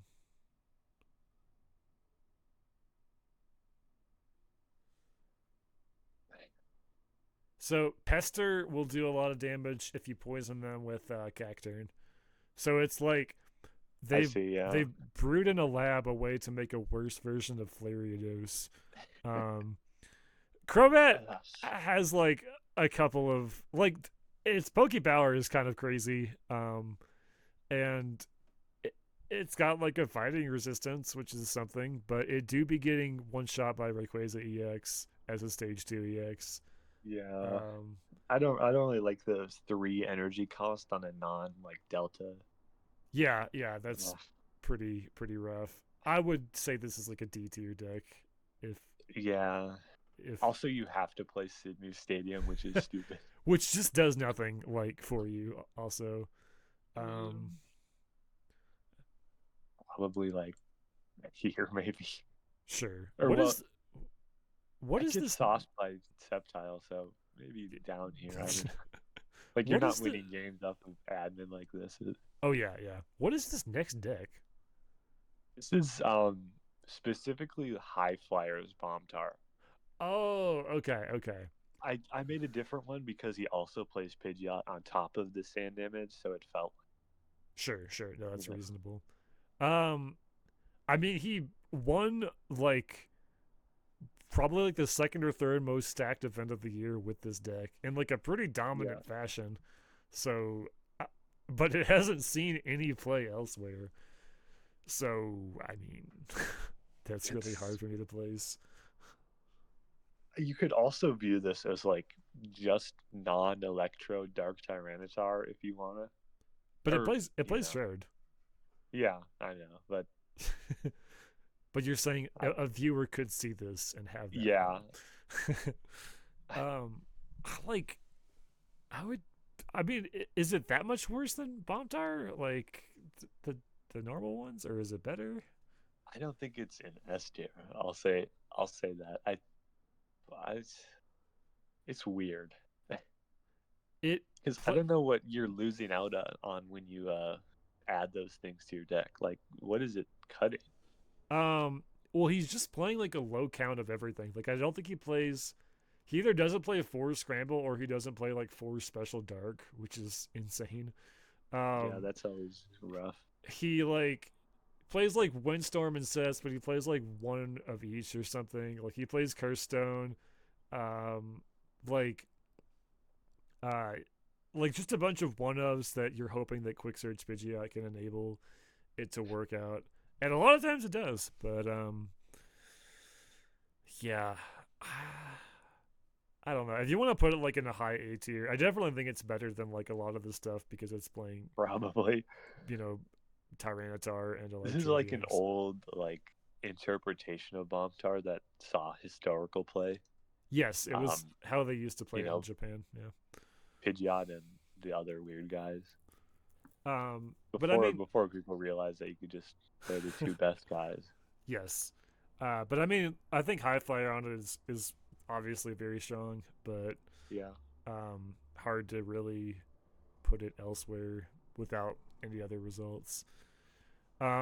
Slowking, Ugh. like I've played Slowking decks before actually. Why? With Quagsire. Oh, I don't know. But like they're not good. Like, and they're actually like really not good. Like they're like D tier decks, honestly. Like I would put Yeah. this somewhere in D The tier. only time I have ever seen this deck win is when the Poke Power like When it locks, reshuffling like sacks the opponent.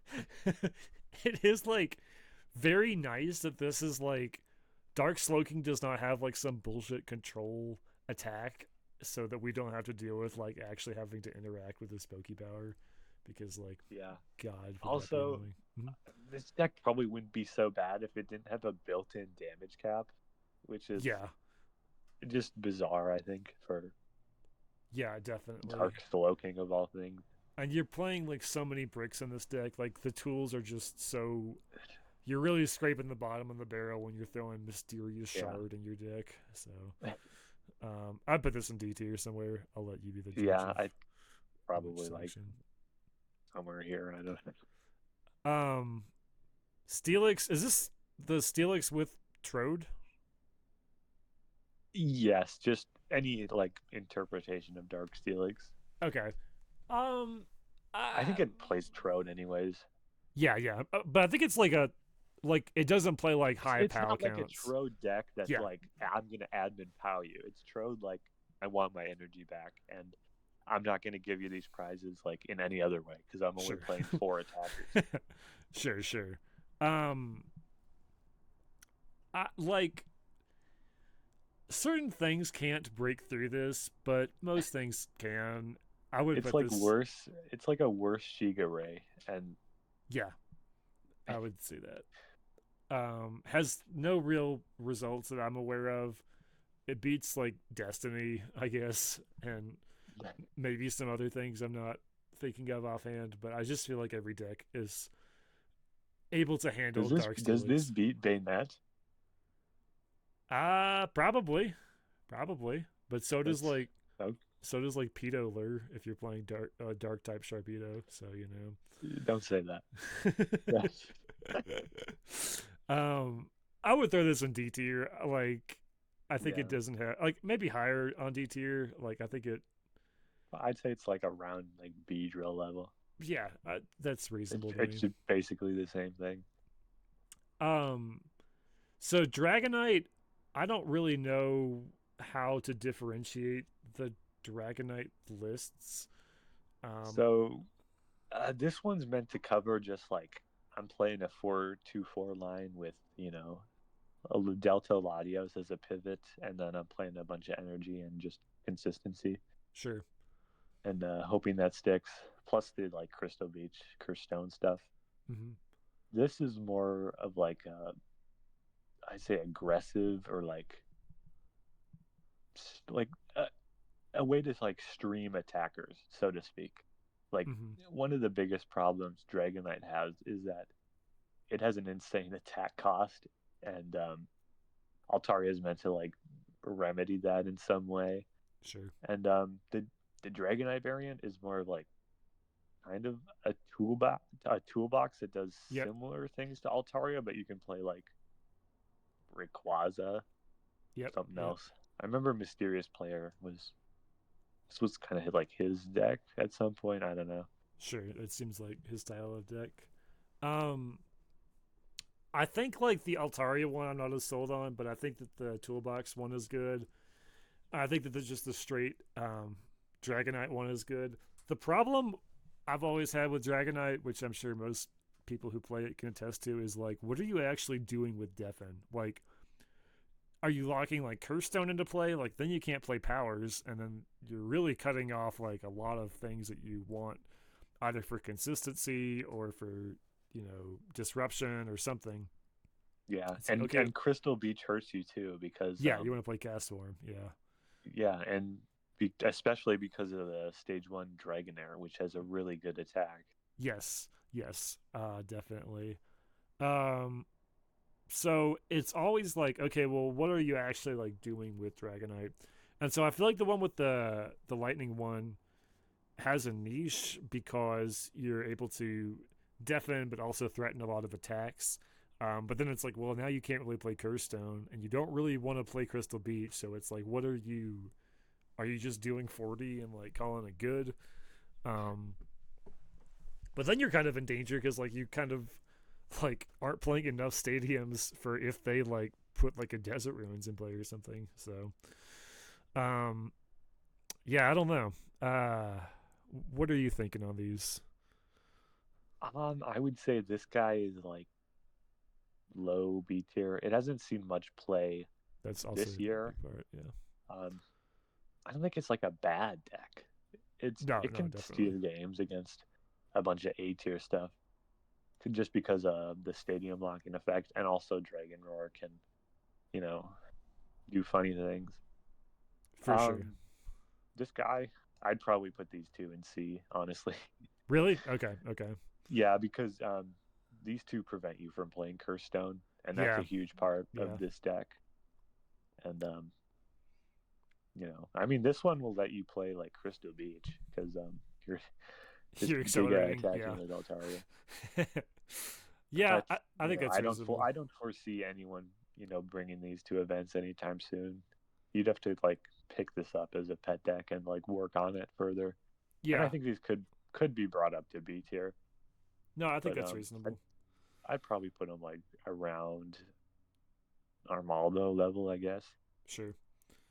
And then Um. this guy can go kind of closer to the bottom Yeah, that's of reasonable to B. me. Um. Okay, now we've got some drag trodes. So we've got classic drag trode, we got class trode, and we've got the Japanese one. So, um, probably makes sense to talk about all these at the same time as well. I know that historically, like the classic Trode has been obviously the most played. That is kind of fallen off a cliff this year. There's been a couple of like Sableye lists that have done well with Sneasel, but it really seems like, at least in Japan, they're heavily favoring the Sceptile one, which makes sense. Like it does more against Gardevoir, and of course, if you get like a quick Sceptile up against any bomb deck, that's obviously pretty huge. And Sneasel is really good, but it is just kind of squishy, especially into these like fighting decks that are basically always going to be pretty huge. Yeah, And then I think go ahead. Sneasel. I still think Sneasel's good. I know they're not huge on it in Japan. I mean, I think I think all these are Jason like like A reveres tiers. it as like a top three deck. I think Like his version or the Sneasel one. I'm pretty sure he thinks the Sneasel version is really good. Wow. I it's hard to say. I think these are all like A tier decks in some capacity. Like Yeah, I agree. they all have like results. Um, they all are doing similar things, but the thing that they're doing is really good. I would put probably the Sceptile one the highest, and then Probably, yeah. I'd put it maybe above Bomb Caddy. I would put it above Boncati. I think that's reasonable. And then I don't really know about the other two. Um, like the Sneasel one, just kind of folding to Gardevoir is pretty rough. Yeah, Um, I feel like I want to talk about this deck a little bit first yeah, go before for it. I go into the other two. Go for it. Um, this deck probably doesn't seem like it, but it is the most consistent deck at getting Sceptile EX up, Ooh, okay, more okay. so than actual Sceptile. And the reason for that is because Dark Dragonair's power like grabs evolutions. True. And you're pretty much always starting that with like Rocket's Pokeball. I don't know if this deck plays Rocket's Pokeball. I'm just off the I have dome to there, assume but it does. Yeah. the other thing it plays is Persian, which Yeah. it searches out rare candy. Um, if you start like Dratini and get Mentor and then get Dragonair, that's just a Sceptile basically. Yeah. And Um, then you're off to the races. I know Cena gets really mad at this deck. Cena, I think Cena gets mad at every deck just about. Yeah, and this is it utilizes Dark Dragonair more as like an energy trans guy than as in it like, a dark type attacker that does a lot. Right. Like it Uh, does in you, Jason's yeah, the because you classic you one. can move around Cast Form and Magneton with this and attach it to stuff like the Delta Muse and Mime Junior and things like that. Mm-hmm. Also can play like Trio, weird stuff. Yeah, definitely. Regirock if you want to. And then Um, this deck mhm. is extremely straightforward. You do um, basically two different things, but you do them extremely consistently, extremely well. You basically have all of your basics in your deck are really good starters for a different reason or a different reason or another. Um, Neasel drags off, and that's really insane against like say your opponent starts Jirachi. You can force that Yep. out of the active and start doing damage to their evolving stuff. Um, or you can start Dratini, which evolves into Dragonair, which quickly gets your board set up. And then Mm-hmm. you can evolve into Dragonite the third turn and start attacking. And you have stuff like Desert Ruins and Special Dark to, modify the amount you do. And your damage cap is like 140 or 150. Mm-hmm. And you're a really good briny spam deck. You Yep. have really Yep. good resistances. You have, a lot of bulk in 120 HP Dragonite. Mm-hmm. You have a lot of bulk in a basic with 90 HP, despite being an EX, despite being weak to fighting. It's Yeah. very easy to counter your counters by just being faster and stronger than them. And Sneasel does really well against Stantler decks in general. Like, Yeah. doesn't get confused, can like drag off the things that have sass. Like, a It's lot of good also kind traits of the there. one other problem that Bayonet has as a Very deck. true. Yep. It's not very popular, I'd say, for how good it is. Yeah. It kind of the opposite, where like historically it was a very popular deck when maybe it was like usurping things like Gardevoir, which were better than it. But nowadays, yeah, it's really underplayed for how strong it is. And the Sableye variants are really good. Like, you have to change very little about the deck to make it a Sableye deck. Um, but it's really good in that capacity. I'd probably put this like somewhere a little below the Sceptile one, but I don't know how far. Um, Probably around, say, probably a little worse than Mom Caddy. sure, I think that's reasonable. And then the class trode, hard to evaluate because I don't think anybody besides Jason really plays this. But Yeah, it shifts away from like using Dragonite as like a support guy to being the main attacker of the deck. yeah, I'd say and it's closer to like Nidoqueen in that way, where you're just attaching to a stage 2 and then 1v1ing and then brining the yep, damage off. yes, And you play a lot of like disruption guys. The reason you have Dunsparce is um, partially because you can attach to it without worry, because you're not like discarding that energy when you retreat, you're just moving it back off with Dragonite. mm-hmm. And also you can grab Lunatone, Solrock, and Girafarig instantly and lock your opponent out of the game, which is pretty Yes, effective. and like something that no other deck really does. Like, no other deck is really playing Dunsparce to like get that exact trilogy of guys out. Does kind of need them some things to go right. Like, if you prize any of them, or if you don't open Dunsparce, it does lose a lot of its Yeah. luster. On And top of playing Dunsparce, you have to play yeah, Heavy Swoop, which yeah, is and I know Jason doesn't play the Holland engine in this deck. yeah, he Um, plays like Rocket's Rocket's Trickery or Mission whatever or it's called. something. Mission, yeah. Um, but I think we're okay. Um, but yeah, like, I wouldn't say that. Oh, oh. We're on this. This is not sponsored by Hyperbeam. We just have to deal with this. Okay, bada bing. Okay. Um, but yeah, like, I think that the Clastro could be better, but I would kind of put it in the lower end of A tier, Yeah, personally. I would agree. It did Like, it did get insane results for, you know, how that's little true, it is played, but but it's obviously also, that's partially due yeah, to it's, Jason being yeah, Jason. yeah, yeah, exactly. I was gonna say the same. Um, yeah, that seems fine to me.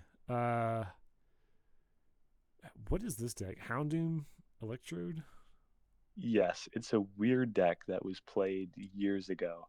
It has a limitless icon, and it's you use Electrode as an attacker, and then when it's about to die, you blow it up and then accelerate to Voltorb, and then evolve and attack with that. Oh, okay, okay. And then you're just keeping a low bench for Houndoom, and you have like Yeah, Power plus yeah, Houndoom for Sceptile. and you Okay, can sure, sure. obviously remove stuff from your board by blowing it up, but Like, sure. Electrode's attack isn't bad No, for not what at it all. is, Not at all. especially when you're chaining that like multiple times. Yeah, I think it's this kind of seems like a C tier deck somewhere around I there. genuinely don't think it's been played for like at least 2.5, 3 years by now. It I've seems like something I like, could like very feasibly lose to on any given day, though. yeah, I would. um, I think it's hard to rank because I don't know how like difficult it is as far as like consistency goes. Like, is it really that easy to chain electrodes over and over? I guess if you're not playing I can see. anything else in the Yeah, deck, then probably not that hard. But you play like Ditto, Fire Red, Leaf Green to like yeah, yeah, yeah. recycle. I guess that's not a bad idea. Probably. I I put don't in. know if it should go in C or D. I think it should go in C tier. It's again like you're playing Electrode and Houndoom and four pals. Like, Yeah. how bad could it be? Okay, now we have Destiny.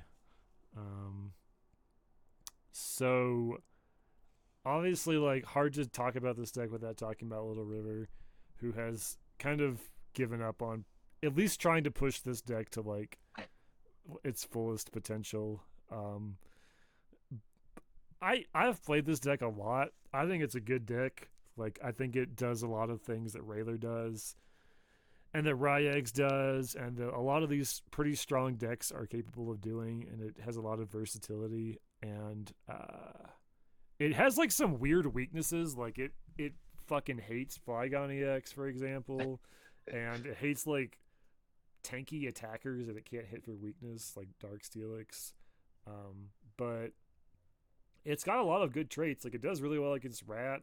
It does really well against, like, honestly all of the like top decks, I would say. Yeah, it has a really good matchup into Rayler too. Yeah, and I've always felt like Rayler was pretty reasonably good for it. But on the other hand, like, I think Little River being frustrated enough to stop playing it entirely is like a sign that maybe things are a little bit worse than they may seem. So I would Does it still have any like good results? this year. No, I'm sure that it doesn't. And people have been playing it. Like, it was played at the Holland Cup, but it was played by people who didn't really play RSCPK much. Yeah, so. yeah, I saw that. I've played it this year, just like casually. I think I played it like one of the small online events at one point. I think it's like still, if not an A tier deck, like a high B tier deck. Like, I think it's perfectly like strong. Wow. What about you? Falling down to B tiers. Like, I mean, it's mostly just because like Little River isn't playing it, so A, it's not being pushed, and B, like, I assume if the guy who has been playing it says it's not worth playing at the highest level. I mean, yeah, I kind of feel that about all the decks I play at some point. Like, I'm playing the worst deck ever. I should kill myself, stuff like that. Sure. Sorry, that was too far. Okay. Is that where would you like disagree with that placement? What would you say? No, it's just sad to see, I guess. Yeah, but luckily we still have Little River around, even if his deck is kind of dormant right now. Ryex. So we both probably think this deck is not fantastic. No, it's so my opinion of it is that Destiny is basically just the like updated version of the 2006 Ryex. Mm-hmm. Like, a big problem in RSPK is that it's very difficult to chain multiple stage 1 attackers. It's Mm-hmm. not something you see very often because the only way you're doing that is with Celio, and it's a lot harder to do when you're like putting a bunch of squishy guys in the active that are getting knocked out every turn rather than, a single prize guy that can survive a lot, or single prize guys that are Disrupt. easily Yeah. replenishable. Mm-hmm. And it has like consistency issues, I've heard. It has good results though, like, kind of with an asterisk. Like, people often play it and it will usually top something, but it doesn't really, like, I would be flabbergasted if it won like a major tournament. Like, that would be really shocking to me. And that's why I would kind of put it like maybe even in high B tier. Like, Yeah. I would put it below Destiny in some way. Probably yeah. still in B tier. The thing, Probably like okay, around I do want the to scrambled eggs level. that's reasonable. I do want to explain a bit of the appeal to Ryex though. I was actually explaining this to my girlfriend last night, which is it doesn't do that bad against basically any deck. Like, basically everything we have on here, it's like, yeah, it doesn't have to have a whole ton of things to go right for it to, like, win against a lot of these, but it doesn't really like destroy any of the decks on here either. And so it's something where if you're like a good player and you think, okay, well, I can just play this, like, not run into any of the like really scary matchups, and I can just, like, better player all my opponents. Like, that's kind of part of its appeal, I think. That's why, like, I think Jason likes it, or I think Nikki likes it. Is it doesn't really have those like, oh man, like if I play Bayonet against Bombtar, I'm fucked. Like it kind of is just like, well, you won't have like as many like gimme games or as many like bad games, but I feel like its ceiling is kind of just too low. So yeah, that's kind of Yeah. where I would say. I think Raichu is also just a little like outdated compared to a lot of the Destiny attackers. Yeah, Because Metallic Thunder is really it's like good, but Zap it's like a is spread but a little worse, and then like big attack but slightly better. It's I don't know. I think Metallic Thunder is good, but I think Zap is not nearly as good as it used to be. Like, yeah, you're in a pretty bad place if you're using Zap. I feel like a lot of times if you're It not doing like 80 damage with it it or also something. only works against like specific decks. Yeah, yeah, like against Gambler or even Railer, you're like not looking to see that. Okay.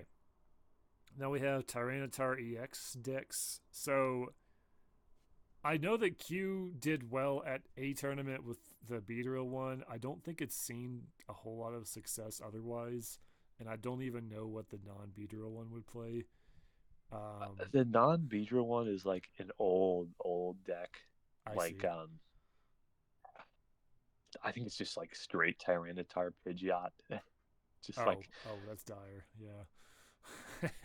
I would put that one like in D tier because like yeah. I could see myself losing a game to it here and there if things go wrong, but it's yeah. The This on the other hand, The Q one like has such a weird engine. It's playing like Fire Tyranitar and Mantine and yeah. like Beedrill, like just a whole bunch of guys who just don't really usually see the light of day. And I've never played it myself, but I've seen it in action, and it feels like a deck that can just do a lot more than it's supposed to. yeah, yeah, I could see that. It has like a lot of options. Like obviously self KOing is really good in RS to PK. Um, and like its attack, I don't think you ever really use it in this deck, but just being able to like Electromark Shockwave is something that like you don't really have to account for in other decks, but the fact that you can just like, ooh, I just had an idea, which is you play this Tyranitar EX in some kind of like crazy high flyer bomb tire list, and then you just Electromark and Shockwave the Sceptile, you know. Three different Tyranitar. You have to rare candy it You have to from Larvitar though, because yeah, you you can't do. evolve it from Pupas. But that is one way you can kill Sceptiles. You just hit it with a mark and then hit it with a wave. Interesting. But I'm sure that's not good. But this deck, I would put it in like C tier ish Really, territory. I would say B tier. Really. What do you think sells it for you? Just the fact that Q's cut with it like a couple times. That's true. Um, I guess yeah, it does have more results than like Arcanine does right now. Yeah, Yeah, okay, pretty much everything in C tier it has more results in. yeah, yeah, okay. I would throw it in high or like in low B tier. Um, yeah, I put it around there actually. It has results, so Probably put it's it above this though. sure. Um, is this evolutions that much different from Yeah, this is absolutions? just like straight 2006 evolutions. I don't see how this is like that much different from the absolutions one. I would say it's pretty similar then. Yeah. Probably like similar Well, territory. I mean, I'd say it's even a little bit worse just because, you know, it's not really doing the same things. Yeah, and Like like you're, the what's it called? Like the evolutionary thunder into like sniping a Pidgey with Absol's power is at least funny and like will probably win you games more than throwing an Espeon in there. I don't know. I feel like it's just straight up gonna lose to like a bomb tar with Cess on it or like any form of railer. Yeah, no, it's got a few I would issues. put it in D tier, If you want to honestly. throw in D tier, that's totally fine. Like Yeah, somewhere in feels there. like around there. Um, Exploud is a weird one to talk about because this deck has no results, Nobody's playing it. Nobody cares about it. It's probably not that good, but it's probably not that bad either. Like Yeah, I would put it like somewhere in like the low end of C tier personally. Like probably. I it's when you look at Exploud, it has a really like insane stats. Like it has a good Pokebody, it has two good attacks. and it has the other And the other spot's decent as well. Like the you one. see a lot of other EX Pokemon like Shiftry, you know, that are pretty similar to Exploud, do decently well. Mm-hmm. The problem with Exploud, in my opinion, is that it just doesn't have another guy that it can be paired with efficiently. Like Right. these stage two attackers with high energy cost have these accelerators. Like Flygon has, the grass Flygon. Gardevoir has the other Gardevoir. Sceptile has the energy trend Sceptile, and so on. But Exploud has absolutely nothing except for boost energy. Right. Which is So something, but yeah, not really enough to propel it. yeah, if But this card was like the exact same except it was like a delta, grass type or something, I think it would be not that bad. yeah, oh But definitely. just the fact that you have to like manually attach to it. Also, I'm pretty sure it has like a 4 retreat cost or something, like a 3 or 4 Oh wait, retreat does cost. it? I know it hates Stantler for that reason, but I didn't think it was that Yeah. much. But it does. I'm And sure so it's like heavy. Yeah. unlike Shiftry, which is, something that also doesn't have acceleration and that you have to attach to manually, it it gets POW locked very easily. Like Yeah. Shiftry can just shrug that off, but Exploud is, Not where it wants to be. getting Yeah. kind of kicked in the kneecaps by POW and extension. Right. Right. And it really would want something that can tango with Stantler because like derail doesn't do anything to it. The body doesn't do anything to it, and the attack doesn't one shot it. So yeah, a lot of not great things going on there. I would put it like bottom of C tier probably, like just Yeah. because I think like you or me could sit down and like come up with a decent Exploud list if we really tried I and have tested. actually lost against an Exploud in tournament once. Um, they started like a Whismer rare candy with the baby Exploud, and then they attached Cess and started spreading. And I used Mentor, and I was playing Sceptile. I prized both Pidgeys and the grass Sceptile that like auto wins against spread. So I was like, oh, you got to be fucking kidding me. That was probably one of the stupidest prizing situations I've had in a game of Pokemon. That's atrocious. Yeah. And yeah, I think like using the spread one also has potential. Yeah, with Cess too. It's like probably not that bad. Yeah, yeah. I would say it's similar territory, maybe a little worse. Um, then we have a mysterious player classic here, for alligator Sceptile. Um, I just kind of see this as being one of those like Sceptile EX Cope decks. That's probably better than a lot of them. I think it integrates Sceptile EX better than like pretty much every other Hope deck. Like, Just yeah, because you're playing like Firo and like you can get it out. yeah, but Feraligator's body also applies to Sceptile's damage. So it's you get +10 damage on Yes. your Sceptile for every Feraligator in play, Mm-hmm. which is pretty decent because that means you're hitting, 90, 100 pretty quickly. Definitely, and like late game can make it really, really strong. Like I, Also, it has a pretty funny niche in that you can drag off one shot a Pidgeot under the that's right true. circumstances. That is true. That is something you can do. Um, you need 3 for alligator for that, but it's not impossible. Like that's not necessarily the worst thing. Um, I think it's like probably a C tier deck. Like somewhere Yeah, around I'd there. say so. Maybe like below the Dragonite ones. I would say. Um, somewhere around there. But like doesn't really like carve out a niche. Like no deck is like, oh shit, I hope I don't run into Delta for alligator. Like they might say, I hope I don't run into Sceptile, but there's probably more pressing things there. Um, okay, then we've got the Flygon decks, Flyteria, the Flygon box, Flygon EV or Flybees. evolutions. Do you also have like Turbo Flygon or Freakgon, or is it just incorporated I within kind the? of bundled that in with this deck Okay, okay. just because Um, it's it's playing these two Flygons. It's sure. attacking with sand pulse whatever. Um, so I think like Flyteria is not really on anyone's radar these days. I think the other Yeah, ones are kind of better variants. Well, I the think. the Good. no, you're good. I was just saying random shit. Yeah, like I would put that one like somewhere in low C tier. Like it's like you can, it's playing Flygon, so I mean you're gonna be good in that front. But like, yeah, that's probably fine.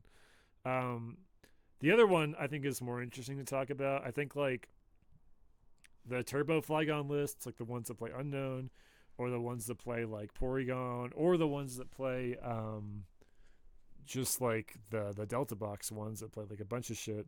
I think those are all really good. Like they all have different things that they can do. They all like attempt to attack with Flygon EX, which is some of the like the craziest stats on any of these cards in the format. Um, and I think it's a really good deck and would probably be somewhere in like low A, high B tier. What do you think? Really, I'd put a Flygon block kind of at the end of A tier. That's what I was saying. Did I say something else? I said high Oh, A you or said B tier. oh, I said like low A, high B tier around there for Flygon. Yeah. It's got Oh, good results. Like ooh above Bayonet. No, I could see that. I could see that. It has like better results than Bayonet this year, I think. Like yeah. arguably. Um, Um, like it topped Holland Cup and it's topped online stuff, right? Revenue got second place at my Yes. tournament. Yes. And I think it's a deck that people are also like kind of excited to play and brew with, which I think goes a long way into Yeah, like the there's a deck's lot of future. different avenues you can take with Definitely. the grass Flygon, enabling anything that has a Delta symbol on its card Right. within reason. And also like it's just the like best guy you can play for all these like bullshit like Delzown engine like Pokénav Porygon 2 decks because it is just like Yeah, the best payoff that those decks can have in order to like if your goal is just like get an attacker out as soon as possible, it is like the best thing you probably can do. the scariest thing in this format is your opponent opening like Trap Inch Rare Candy Flygon. Yeah, yeah, it's really rough. I remember last year I played at like a small online tournament. I played Unknown Flygon. It was 3 rounds of Swiss.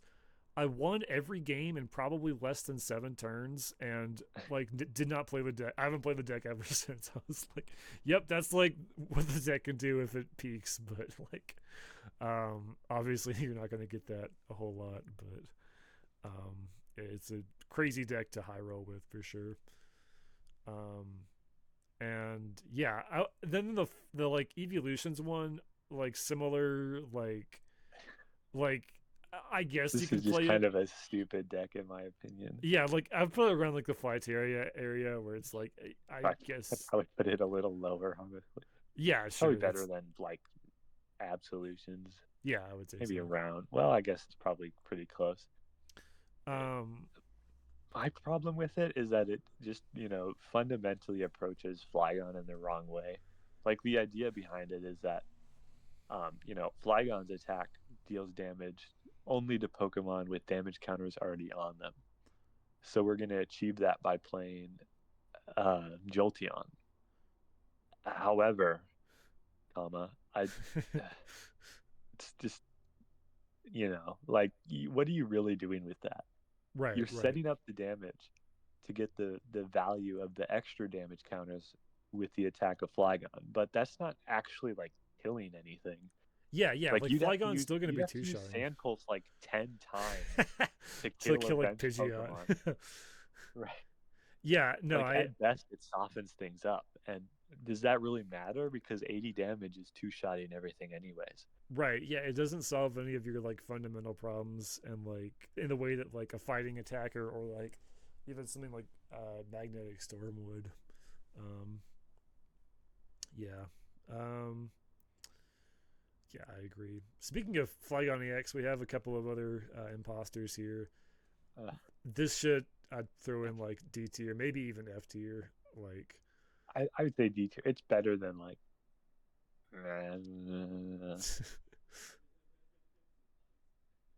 it's like LBS but bad, yeah, which which is is not a compliment you want to hear.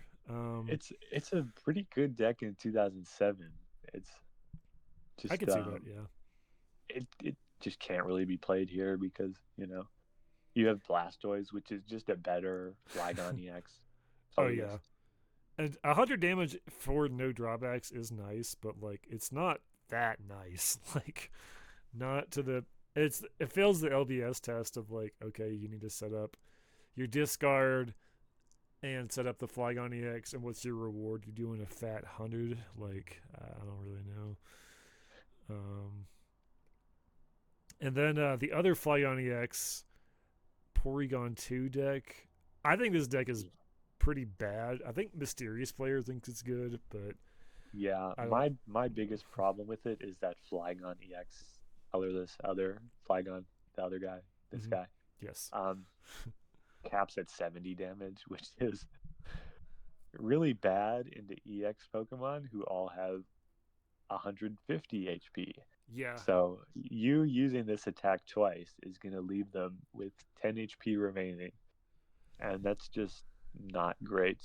Yeah. That's a really bad one. The other fucked up thing about being a 70 damager is that you can't play Drake Stadium because you can't afford to not one shot Stantler.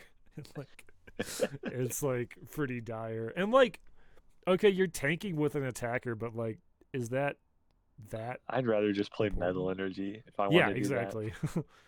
I would put this like somewhere in D tier, or maybe even F tier. Like, I don't think it's quite as bad as F tier, but probably around like Tyranitar Pidgeot, sure, really. yeah. Then we have oh, speaking of, These are um, two different Flaredos yes, decks, right? I would put the the bad one in the bad tier and the good one in the slightly better tier.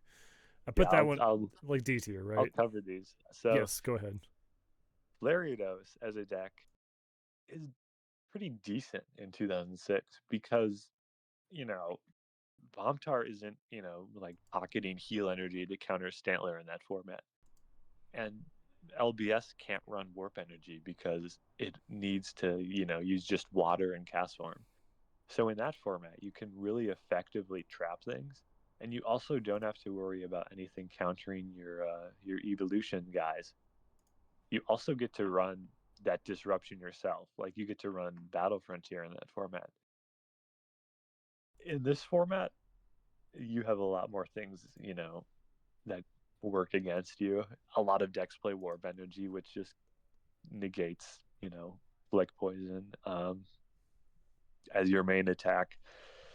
And obviously stuff like Sceptile to shut off the Flareon part, which means you can't do any damage. So if they Right, play like, Warp Energy and Sceptile, there's nothing you can do ever. right. Yeah, And so, yeah. Go ahead. yeah, deck not great, not played anymore, probably for the better. However, there is, you know, a new guy on the scene. Let me just rank this guy appropriately. Probably like down here. Yeah, thereabouts. I think it's reasonable. This deck came about because I looked at Ariados and I said, well, this is just Roselia but better. Yes, Because yes. you have Flick Poison, but it inflicts sleep as well. And you have a secondary attack that deals damage based on, the amount of special conditions on a Pokemon. Right, As a right. one energy max attacker, that is really good. It's hard to use correctly, I'd say, because of the aforementioned warp energy. You can't just, spider trap, spider trap, spider trap. You have to, use other things as well. And that's where like the destiny attackers kind of come in. Um, This deck is actually largely based on Q's deck called where is it? Somewhere here. This deck, LTB. I think he calls it LTB, Oh yeah, it's but it's like like a pretty similar to like, well, it's like a trio special like Destiny control. It's a yes. I'm glad you have it yeah. on there. So I like the control elements of this. I thought Wobbuffet was really cool. I thought Latios was interesting, and I thought like the deck he did pretty well with it at Brew City Yeah, day he two. in in 2v2, yeah. And And so I was like, okay, well, what if we turn the control aspects of this into like Valerianos kind of? And that mm-hmm. worked really, really well. Um, if Spider Trap doesn't work out for you, you have Shield Beam, you have Special Circuit. Special circuit, Special yeah. Circuit um, synergizes really well with Spider Trap because you can trap something, you can retreat and Special Circuit. Um, Special Circuit also synergizes really well with Flareon EX, who confuses. Right. Um, if your opponent drops Sceptile, well, I have a fucking Latios. Does this list play pals? I can't remember. No. Okay. The funny thing about Latios is that it uses all three basic energy types of your like main attacker. It's just That it does. extremely convenient. And And it Aridos can like if it flick or spider traps up Sceptile, I mean that's like pretty yeah, and dangerous. Like, it does weakness to Sceptile. So right, exactly.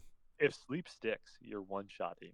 But if poison sticks, you're doing like 90 damage and then it's dying in a turn anyways. Right. And yeah, I mean if you're playing like this plays Cess, right?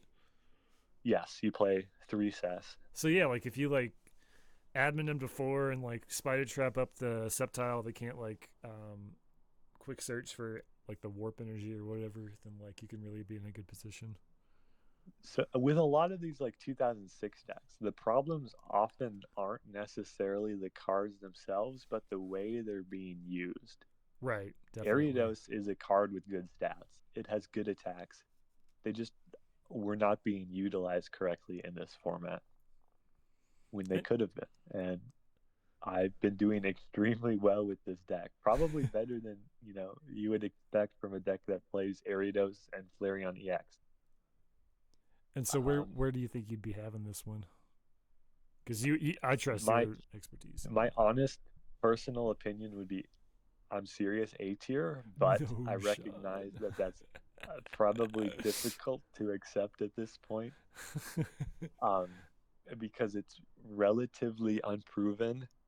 Um, Earlier this week, I went undefeated with it at Piplup's tournament, Uh which sparked a little bit of controversy. huh. Um, I would put it, for the time being, I Okay. think at the top of B tier. I've Okay. been playing it a lot on ladder. I've been winning against stuff like, Gardevoir, Ratlock, um, especially Bombtar, Railer. It does really Wow. good against Railer. It does pretty well against Bombtar. I'd say my biggest issue is probably like Raticate.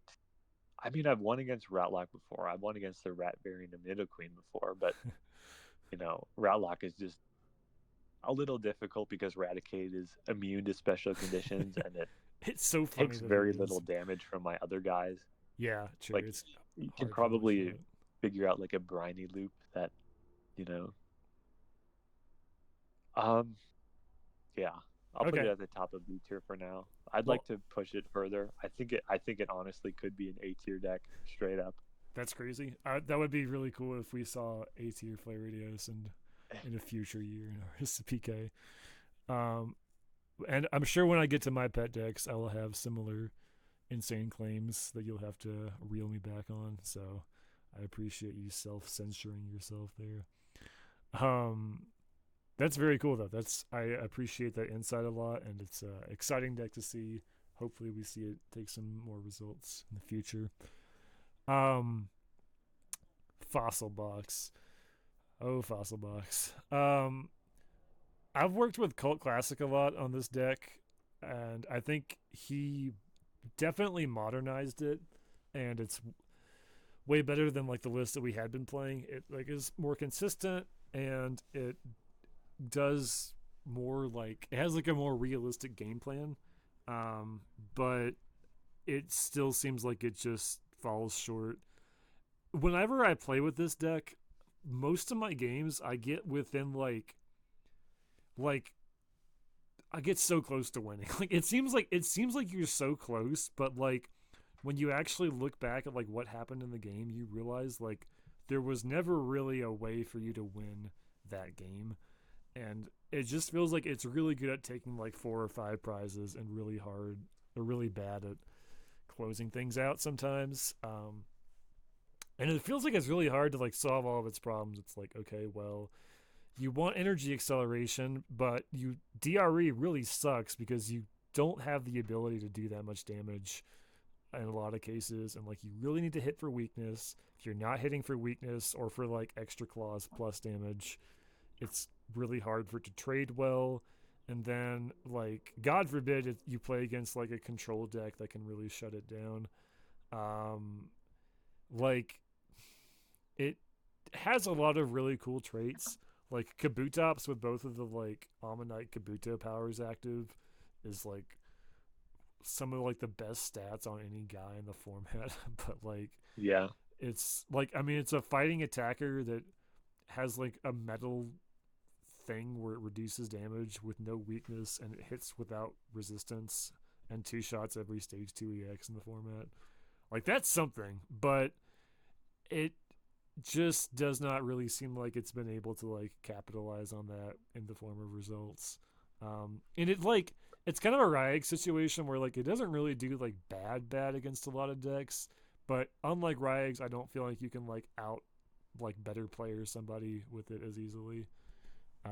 I'd put it somewhere like in C tier. What are you thinking? Yeah, I'd put it near the top of C tier, I think. Yeah, I'd say so. One of my biggest issues playing with it is that I felt like it was kind of dangerous late game because you couldn't get any more attackers into play. Like, Right. when you get admin to like 1 or 2, Yeah, admin's rough. Yeah. because the only way you can put more Pokemon into play is either using a setup attack or using like a trainer card in combination with another fossil in your hand, Yeah, if you're going the Holland Fossil route, yeah. which is a difficult ask past like turn 5 or 6, to be honest. Yeah, no, definitely. Um, Probably this around, probably around like here, maybe. sure, I can see that. I joked about like oh there's no way I'd put Fossil Box below Armaldo last time I made one of these, but like now that I've like had somebody like actually try to brew Fossil Box and I brewed it with them and they've like given it the honest try and they've just not seen results with it, I kind of I'm like not as huge on it as I once was. Which is too bad because it is a really cool deck, but yeah. Um, let's see. I don't know what the. This is like a Jason Kozinski. Throw this shit in F This tier. is probably like the stupidest like arrangement of Pokemon icons you could imagine. um, this is 4 corners or 3 corners, Yes. 5 corners, whatever. The idea behind this is you run a bunch of stage ones that have Pokebodies that make them multiple types. So Breloom is like fighting and grass. Well, there's a grass I think balloon. this is Yeah. just psychic, but Lantern is like electric and water. And so the idea is that their attacks do like 40 damage plus 40 some conditional, and it all costs like 3 energy. So what you do is you put like 4 DRE, 4 scramble in your deck, and you just have this like absurd weakness box where it's like, okay, my opponent puts a Sceptile in play. Well, let me get out my grass guy, Bloom. Deal 70 times 2, that's 140. Okay, I knocked it out. Um, you know, Grumpig can do that against Gardevoir. Yeah. That's Lantern is that is definitely something that you can do. Lantern is lightning type, whatever that achieves. Um, the difficult part of this deck is, consistency as well as you have to stay behind in prizes while also aiming to take 2 prizes for every knockout. Like you want to KO big EXs with a lot of retreat. I mean, a lot of HP. weakness to your guys. And you're gonna I've hit like played the against this. fabled like hit something for double weakness sometimes, and that'll be kind of funny. Yeah. um, I think Shiftry is double weak to this, like fighting in grass, right? I don't think the Breloom changes types. I think they play like the Ruby Sapphire like theme deck ass grass Breloom. I think the fighting Breloom is like maybe something though. Like he might go in something, but oh yeah, I was thinking of a different guy. Yeah, this guy just does 70 for 3 fighting type. I mean, there's worse cards. I think Lantern is the dual type one. I think they play Mad Cargo, which also has a dual type, but I could be mistaken. Yeah, it was this guy. Yeah. Like this is with the scramble energy, this is like enough to KO. No, it's not. It's not. It excludes based on attack cost. You have to play scramble and then like attach another energy. That's unfortunate. Looking dire for Lantern. 16 comments on this bad boy, by the way. Getting heated in the Lantern Helm discussions. Wait, it's typoed. What? Where? More than for. Whoa! I've never seen that before. I have never seen them do that. More than 40. They really hated this guy. Okay. Yeah, they put no effort on that one. I'm throwing this in the F tier. I don't like. Really? Yeah, I'll be honest. I think so. Okay. I have come close to losing against this. I am sure that is something within the realm of possibility, but I think it actually converting a game to a win is probably really hard. And like, I mean, you can lose to any of this shit. Like, you can the Armaldo deck plays Sableye, and you can lose to Sableye because obvious reasons. But like, yeah, I feel like if hitting things for weakness was alone and wasn't enough at all, then like a lot of decks would be a lot better at doing that than just playing like a bunch of really bad stage ones together. But yeah, I don't know. Anyways, moving on to some not so bad decks. Where are we putting? Are you good with throwing Gardevoir in S tier? Yeah, that's fine. Do you want to put this one in too? We'll talk about that one in a second. All right. Now, where do we? This is, I guess, like one of the trickiest questions of this whole thing is where are we throwing Gardevoir in relation to the other decks? I am not convinced that it's like the best deck right now. I think it just has a couple too many issues that like the best decks don't have. The question of if it's better than Rayler or not is something that seems hard to answer. What are you feeling? My view of it is that like when you look at all these decks, they have text for this. Mm-hmm. They have text for this. Mm-hmm. They don't have very many texts for this, but in turn, this deck just kind of like naturally counters 95% of this stuff. Yeah, in some way. It like you struggle against things like Bayonet that it can like that are like kind of constructed with the idea of dealing with guard, but like man oh man, if you hit like Dragtrode or Ryegs or like Ratlock, things that just like cannot deal with Gardevoir very well, it's just like kind of a wrap. Yeah, I agree. But were you gonna say something in addition to that?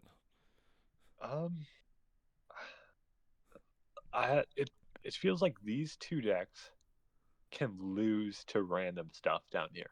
Like if you're bringing like I mean, Armaldo, yeah. If Lariados into Rayler and Armaldo into Rayler, you know, a deck that doesn't use any powers and can hit opposing Stantler for weakness is just naturally favored into it. Mm-hmm. Like Rayler is extremely strong into this stuff. Yes, but there's just random stuff down here it can lose to. Bombtar is extremely strong into most of this stuff, but there's some counterplay up here it can lose to. Gardevoir is just like not really doing terrible against any of this except for, Like the Bayonet, yeah. big psychic type guys that are fast like Bayonet and basically nothing else except for the odd Jirachi. Um, that being said, it's just naturally stronger at doing like everything, but it's not as strong as these two, I think, if that makes sense. I could see that. Like the average power level of this is high, but the specialized power level of these is higher, kind of. I could see that for sure. It also like very much has consistency issues that I feel like the other top decks don't have as much of. Like sometimes, I mean, if you hit like turn two Pidgeot with the deck, like you will win most of your games. Like you'll win like 90% of your turn two Pidgeot games probably. Like so and it's such a huge like upside, but there are turns where like you'll open like just some like you'll open Ralts or some bullshit and like just not have anything in your hand because you have to play 4 Windstorms and you have to play 4 Rare Candy and have to hope that you draw into more things beyond that. And so it does definitely struggle there. It's really hard to say if this or Rayler is better to me. Like they both are just so strong. It honestly like it kind of comes down to if you're playing online or offline, I think, like because it does just like run that shit on any rat deck pretty hard. Um like Gardevoir just really has a good advantage into that. And in person that's not as big of a deal, but online it kind of is a more big thing to worry about. I think you could reasonably put Rayler lower just because Gardevoir has had better results in 2025. That it has, yeah. Um and it's also something where like you could argue, well, like the best Rayleigh players aren't playing Rayleigh quite as much, but like they are. Like Jason has played Rayleigh 2 events this year, and like Tord hasn't been around, but there's also been a lot more like people who have been getting good with Rayleigh this year who have put up results with it, and but also Gardevoir is just a lot more played. Like it was the most played deck at BCS, and I think there's just like a lot of people who are trying it. It's it's hard to say. Like I don't know which of these two is better than the other. Honestly, it's really hard to place them to me. They're just very different decks as well. Um, I don't know. We can come back to it later maybe. The Negi variant. I think the fact that he has sort of shied away from playing this, like so this one if you don't know plays like the Pop Pidgeot. You play like Celebi EX. You play Jolteon Star because it's really good at hitting benchmarks that Gardevoir can kind of struggle with damage wise. Um, and you play like a lower energy count, and you're just trying to like create game states where you're looping attackers and being able to move energy off of them with Psychic Guard. Um, and it's really cool, and it probably does better into regular Gardevoir because you can like beating wings off things that have been imprisoned, and you really don't want to use your imprison on the beating wings Pidgeot.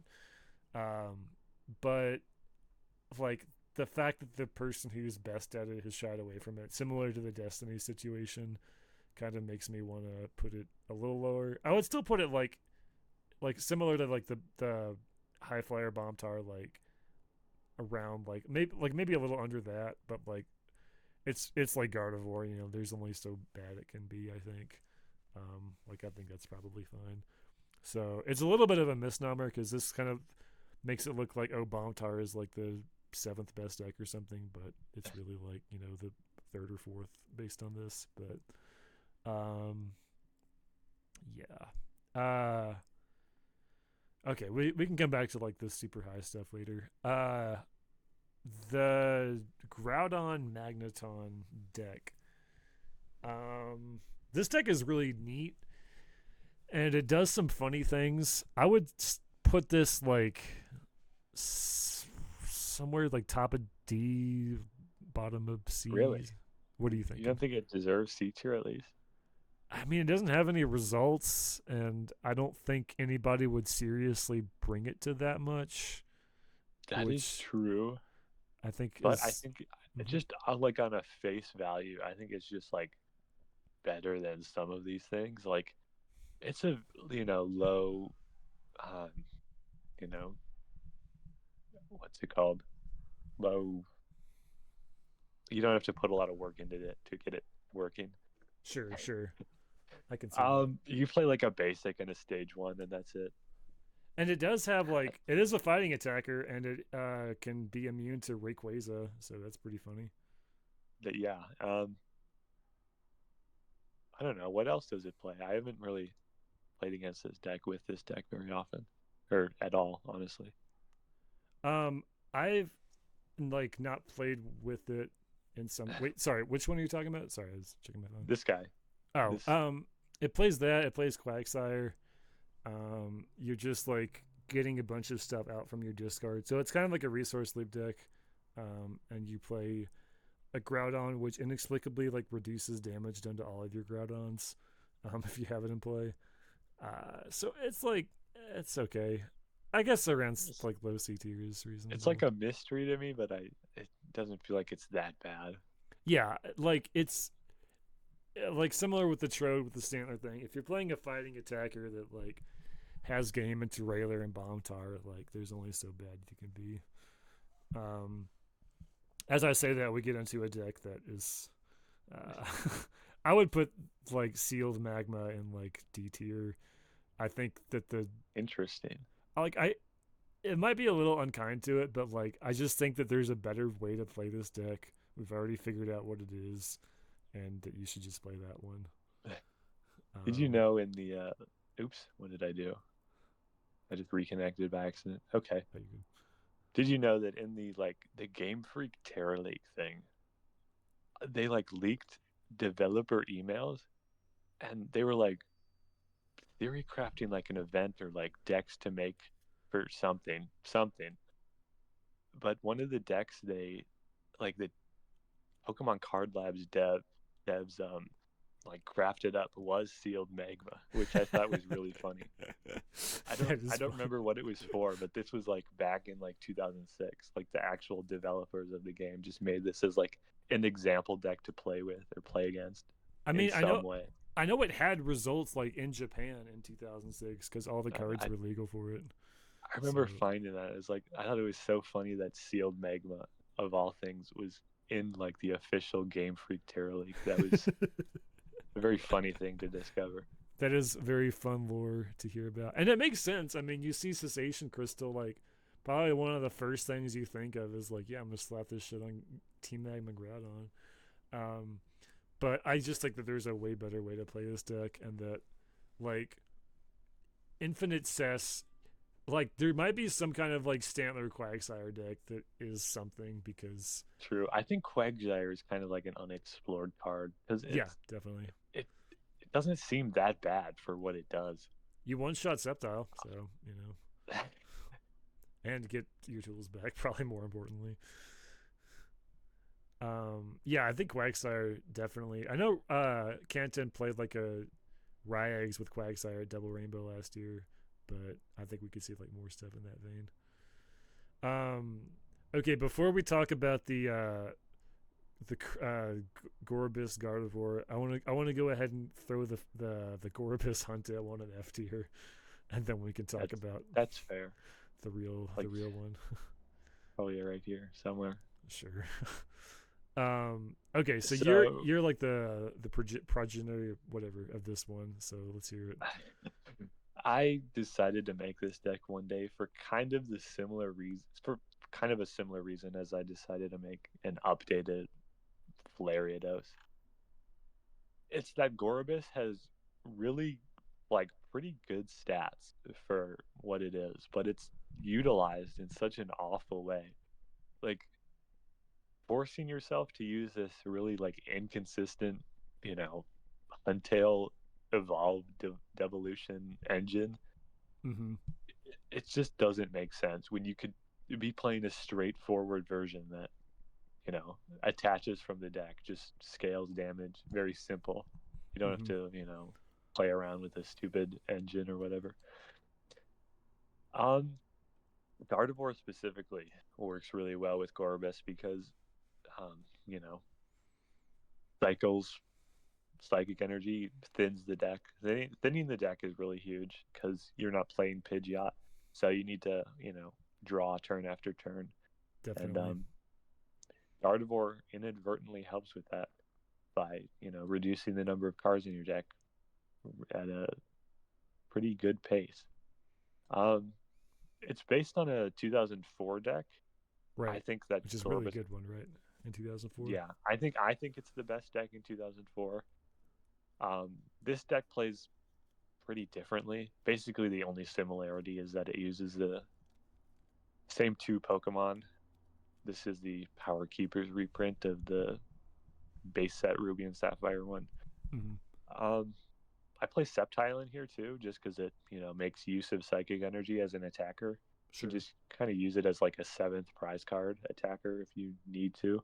Mm-hmm. Um, Gorobis is pretty fun in this format because it scales off of Like the DREs. damage your Yeah. opponent your opponent has.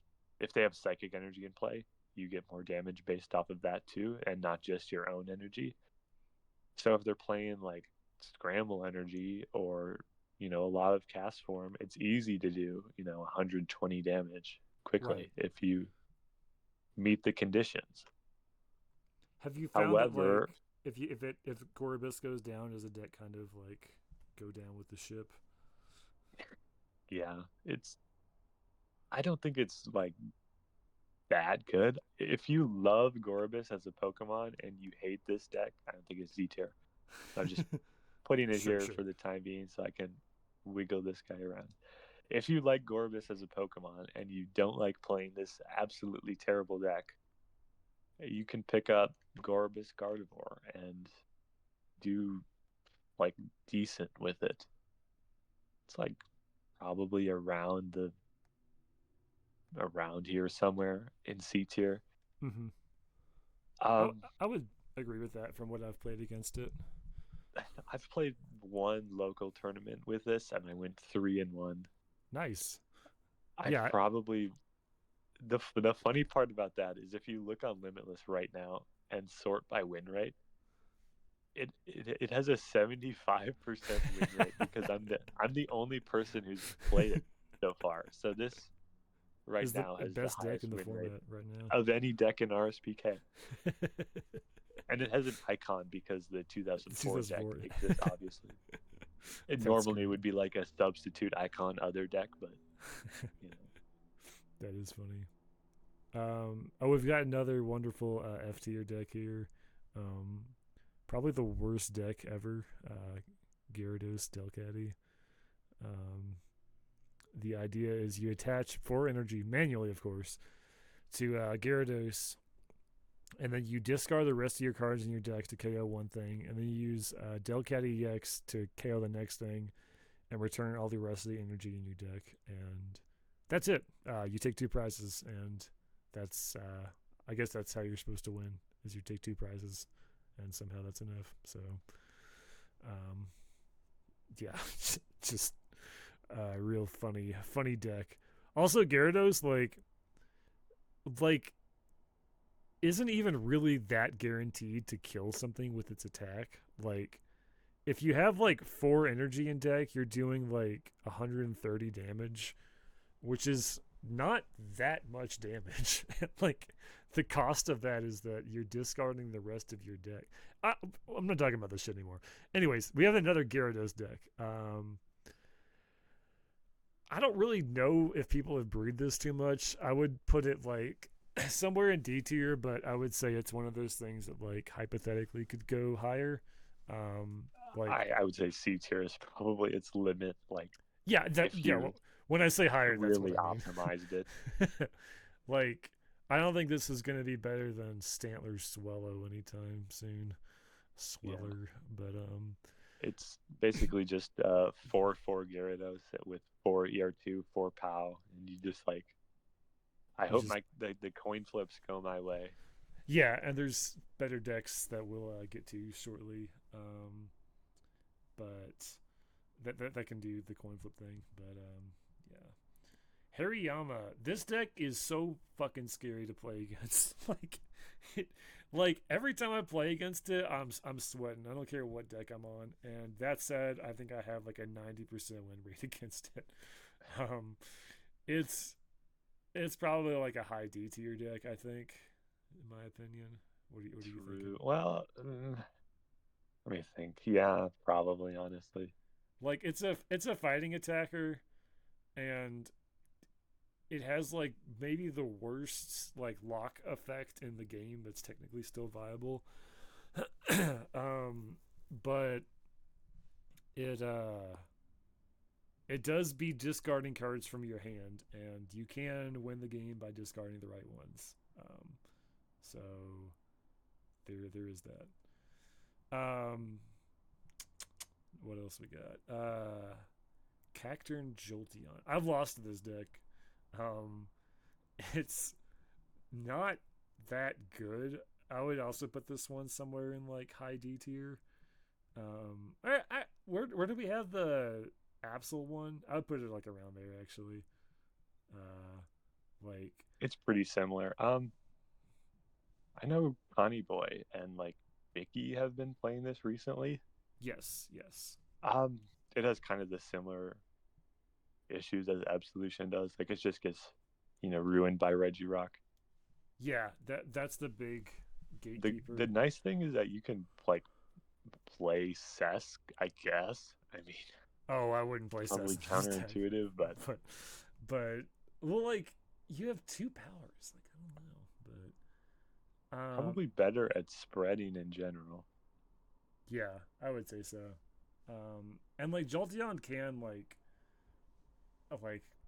tango with things that have been damaged enough, so it's not the worst in that regard. Um, and you can play like the Sydney Stadium one if you want a worse deck that also technically plays two Cacturn, but I wouldn't You really you kind recommend of it. need like Crystal Beach and like stuff Yeah, like no, that. And I yeah, agree. um, it's a neat deck though.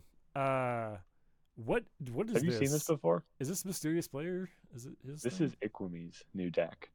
Oh no, I don't think I've seen it. I have played Uh, a deck. It's just like three Jirachi EX, one of each of the mimes, and no other Pokemon, and you just hope to win. So is it similar to it's that? it's that, but with Houndoom, and he's been Okay, doing okay. better than you would probably expect. Um, he won one of the Holland locals with it. What? Dude, Ikomi's Yeah, my go, bro. we That's could pull crazy. up the list if you want. Yeah, if you can. Because I am curious Um, about this. Let's see if Mr. Google, sorry, Mr. DuckDuckGo can get this to us.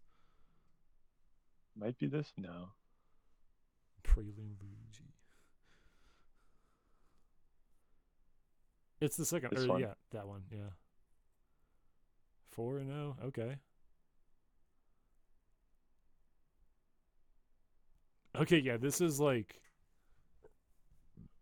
definitely kind of close to what I was brewing. Um, that's really funny. Okay, the mimes are really funny as like cards in a deck like this because like one of them will just like win against like Mewtrick or whatever, and the other one will just win against like I don't know some other shit, Bayonet. Like it's He won against me on Ratlock. on Ratlock. He won against. You should do pretty well against Gardevoir. Winning against Bombtar with this is crazy, but like This is a really crazy like run for for Jirachi Mime. like I've played this deck, like obviously a much different version, but like the formula I have played, and I do think it's not the worst thing in the world. I would put it as like a low C tier deck, maybe. Really, I What do would you think? straight up put it up here. What? Really? Yeah, Okay, like what's the reasoning? Um, he's been playing it a lot, and like it feels really strong to go against every time because he plays like all the coin flip cards, and just that alongside like a shield beam plus item lock is incredibly oppressive. Or, if shield beam doesn't work, okay, let me throw mime up. You probably can't answer one of them. I've played him. I've used Camler against him. I've used what have I used? I've pretty sure I've played Septile, and I've played Route Lock, obviously, and I think I've lost using those three decks. Wow. Okay, And I would trust your opinion on it more then because I would still put it like I can't put this in B tier. Like we have to put it top of C tier, I think. But like, really, yeah, like just because like I've played something resembling this, and yeah, Shield Beam plus ER2 is pretty crazy. But the Hound Doom is crazy though.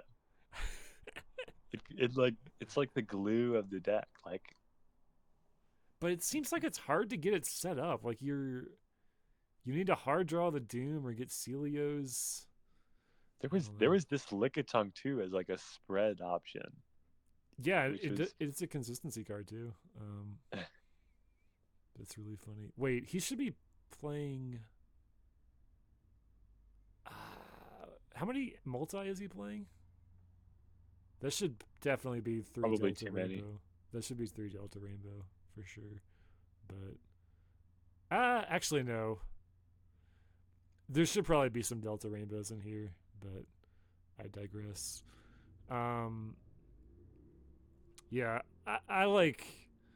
I Okay, feel bad fuck it, putting it fuck it, down here fuck because it. he's Throw it in the bottom of B tier list. because If he's playing he's it, look at this run. this is a pretty crazy run. Like I do have to say, And and that was and like a long game of attrition that I played. and not only that, but this deck probably kind of swerves Railer because you're playing the fucking odds Mr. Mime, so you can just like be immune to special Also, soak the damage. synergy between these two specifically, like Breakdown doing more damage because your items are locked, is really crazy. That is a very Like funny thing. it was getting to the point where it's like, okay, I can't possibly play my hand down anymore.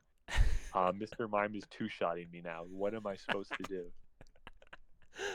Okay, yeah. For that reason alone, I'll allow it being in B tier. That's so funny.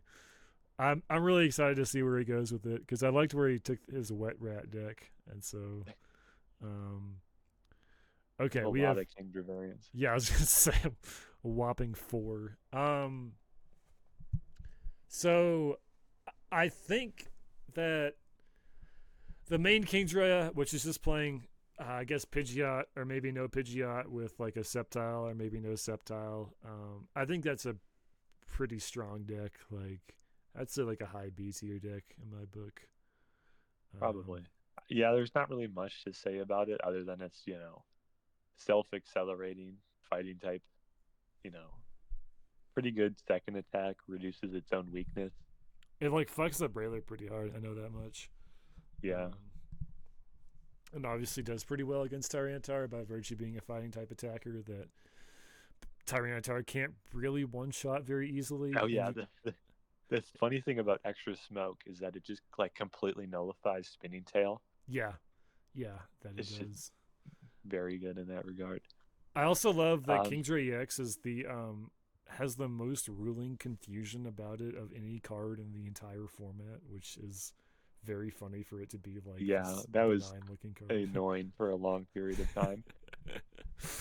The Meganium variant, I would. I mean, it's got some results, right? Um, Yes. I think like a one of the Autumns played it to like a local tournament in the UK or whatever, and I think won with it. mhm. I believe that you're correct. Yes, I was I. thinking about this deck for a while because I know there was like some pushback in the Discord of like, why are you playing? like 2 Kingdra and like 2 Meganium instead of like 4 Meganium or 4 Kingdra. Mm-hmm. And I was thinking about that for a while because it's like, well, why not just play 2 Kingdra? If you only need minus 20 damage to put yourself into like a 3-shot range instead of a 2-shot range, like what are those extra 2 Kingdra really doing for you? No, You're like exactly. Yeah. completely fine just like running 2 and then putting 2 up. Yeah, And I you can definitely do see that that. more consistently with Meganium. They're good attackers for different situations. They have different weaknesses. They just use the same energy type. Right, right. And yeah, like they And do serve different purposes. I kind of like this like non-linear approach to deck building where you're just throwing like not in a mean way, but like throwing a bunch of cards in a deck and just they're kind of working off of each other instead of forming like a focused, like coherent strategy that Sure. like, I think normal Kingdra is doing. a lot of these like RSPK decks I'd say are like that where you're just it's a very strange approach to deck building in that regard. I don't know much about it more than that, but I'd say probably around like low AIB. Yeah, I'd say Probably like not close too to the far other off from. Kingdra, honestly. Yeah, I would say so. Wherever I think wherever you think is good. Probably put it like right here. I'd probably move Kingdra below Bayonet. Sure, that's reasonable. Doesn't Like quite a have. fine placement for it. Yeah.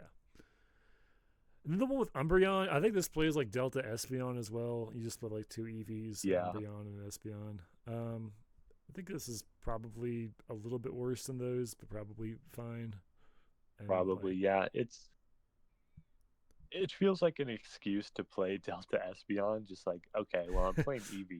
I might as well play the other guys as well. But it is also funny uh, that like this is probably the best Umbreon EX thing you can do with it, and it's a card that has a non-conditional gust effect. Like it just feels like that card would be good in something else, but not so yeah, much.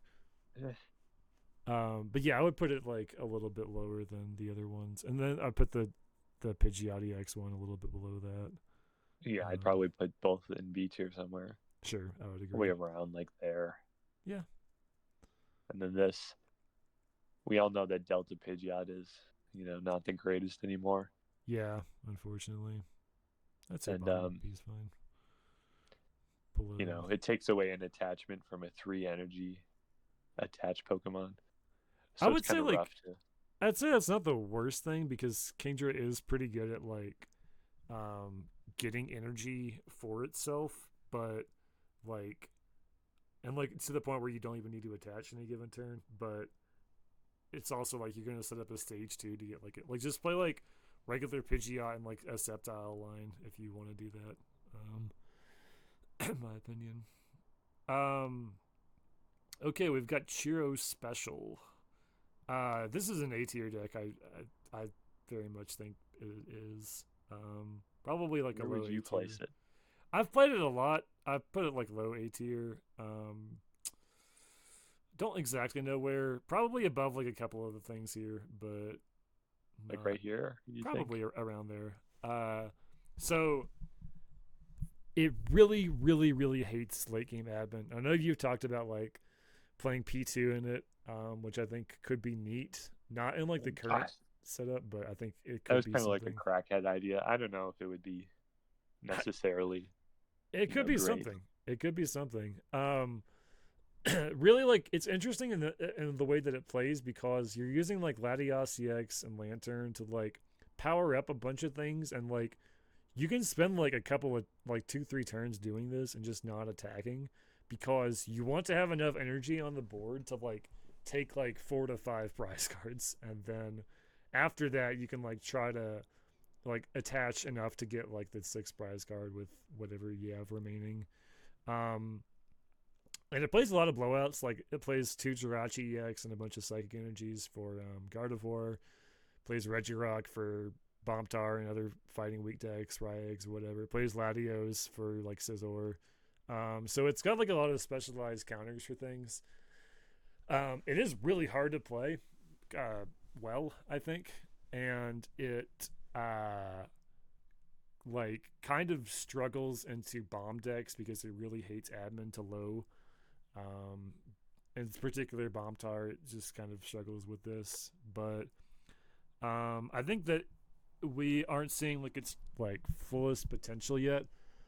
Like just because it's been like one guy building it for the most part, we might see better lists in the future. Which I guess you can say about a lot of these decks, but in particular, Chia Special feels like underexplored compared to a lot of the things in A tier.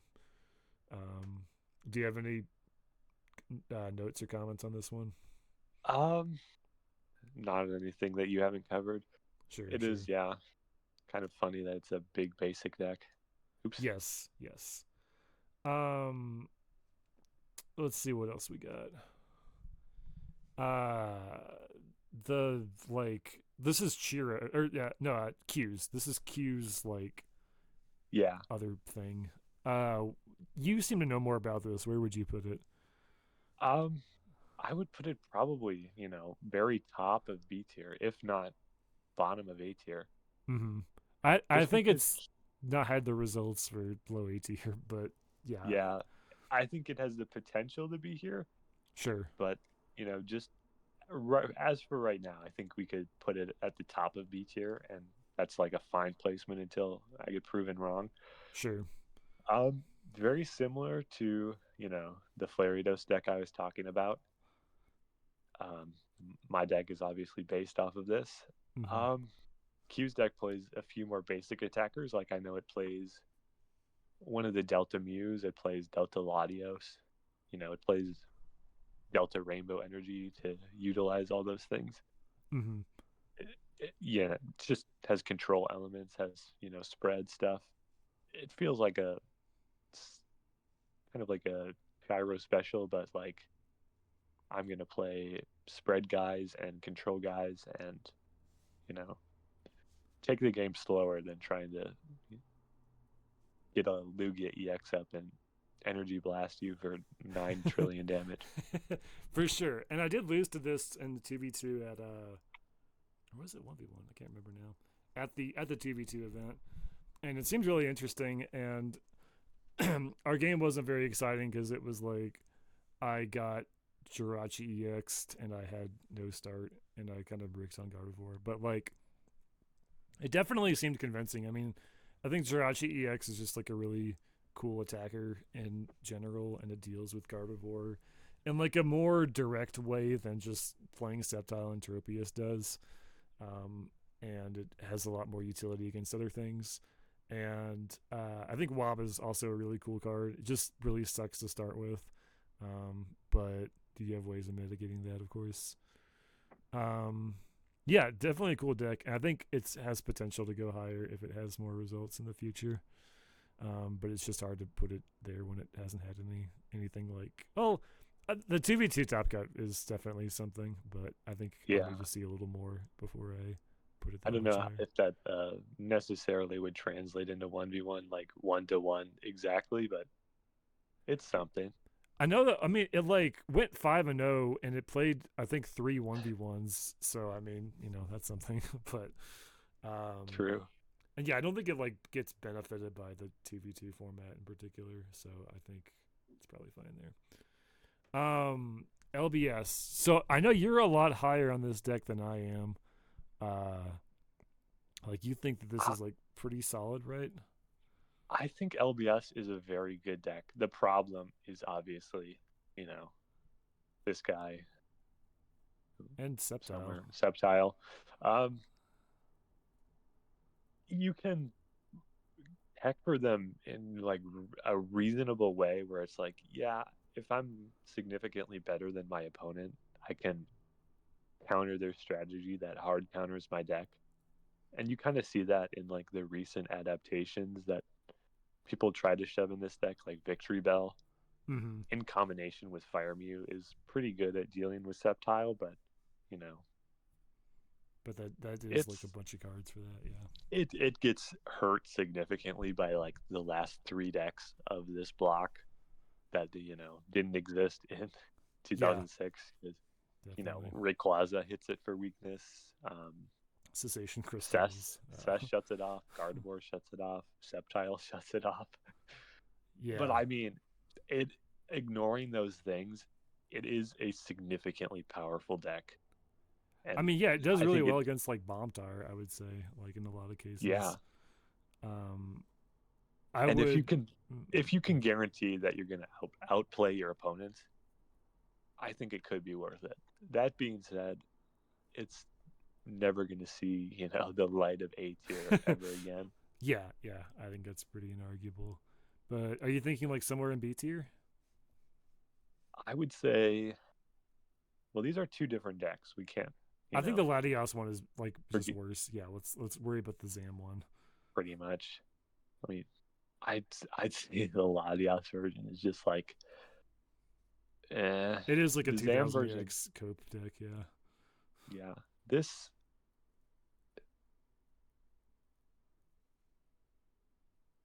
for me to place it, I mean, it inarguably has better results than a lot of this two-tier stuff. Right, but like it's hard to say because like Lil Slinky has like a huge result with the Yokohama this year, which is more than all of this shit in C tier does. But he did also run hot. He's a really good player, and he dodged like all of his rough matchups until like Yeah, he played against guard. I So can't imagine why you would play this if you were like an amazing, great player instead of, one of these decks. yeah.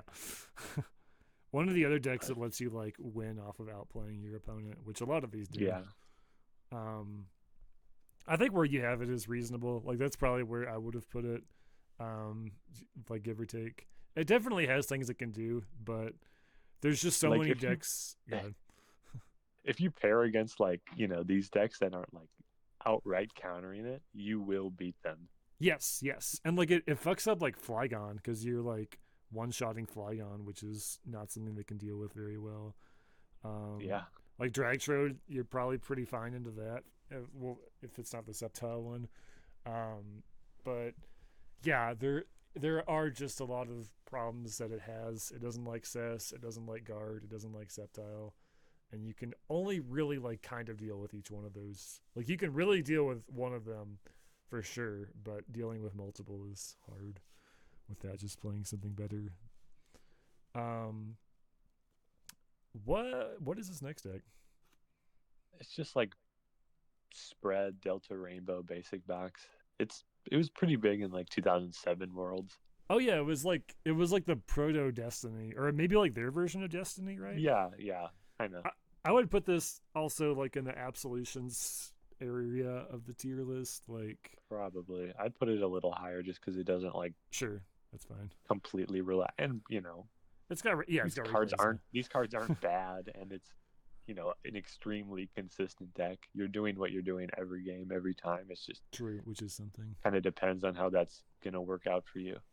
I'd probably put it like mid Yeah, you can C put it tier, higher. kind I of think like that's reasonable. below Fossil Box, probably. Sure, I think that's very fair. Ludi Cargo. So this does have a top. This top cut double rainbow this year. Um, that doesn't really move the needle for me.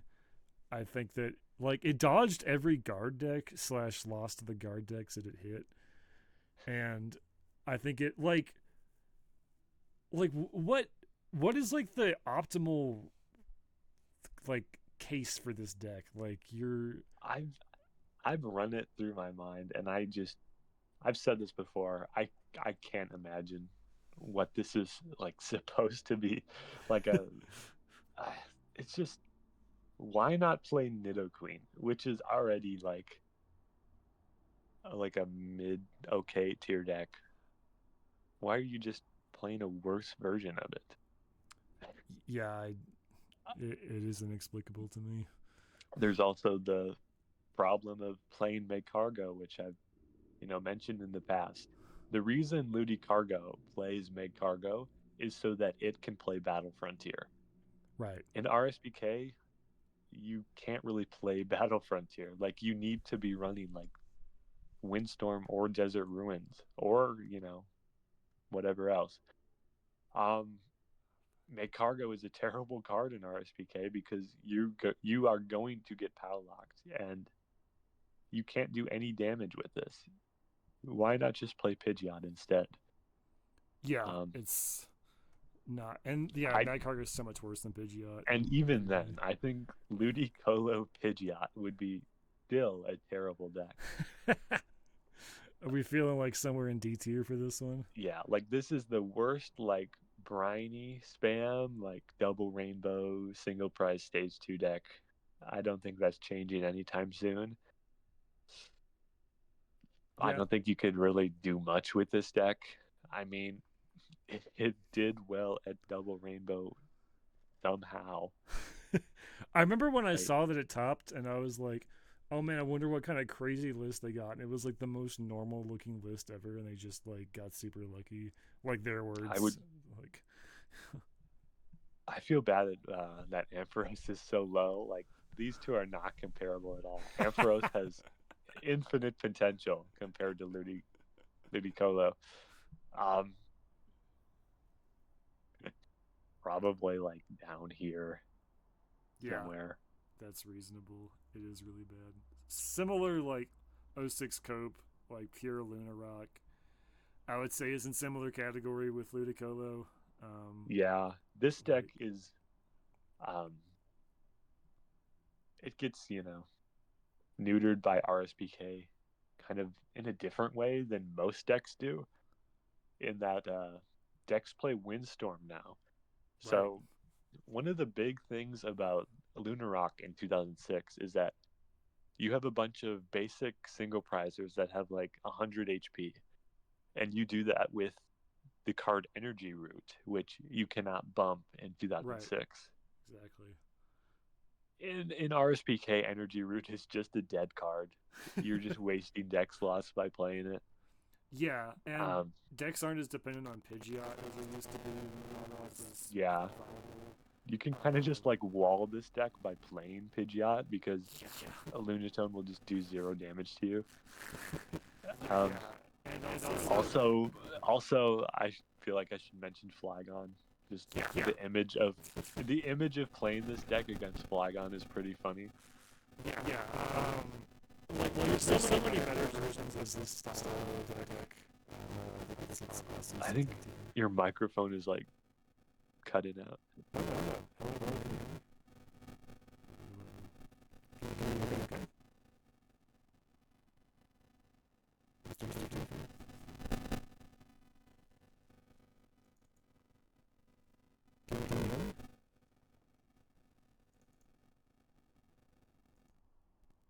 Okay.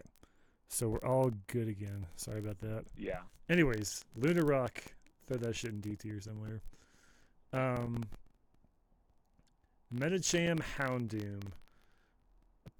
Like, I don't think I've ever lost to this deck, and like, it's probably better than absolutely D tier, but I don't think it's that bad. Like, just the idea of like locking like Jirachi and Pidgeot and then item locking, locking the stadium in play sounds pretty strong. I guess so. But Metacham is such a like ass attacker that even if you're doing that, it like you can just attack it and probably KO it that Yeah. way. The cool thing about Medicham is that it has a bread attack that places damage counters, which means if you accidentally overbench or like maybe you get unknown E hidden powered, you are never breaking out of Houndoom lock because they will They will never avoid KO. taking a Yeah. KO until the very last moment. Yeah, that is definitely nice, but also like 30 spread is just not that much, and I don't know. Like I guess I would put it realistically in somewhere in C tier, like Yeah, low this to is C kind of an tier. interesting quad deck because you play 4 POW because, you know, as mentioned, you avoid taking prizes.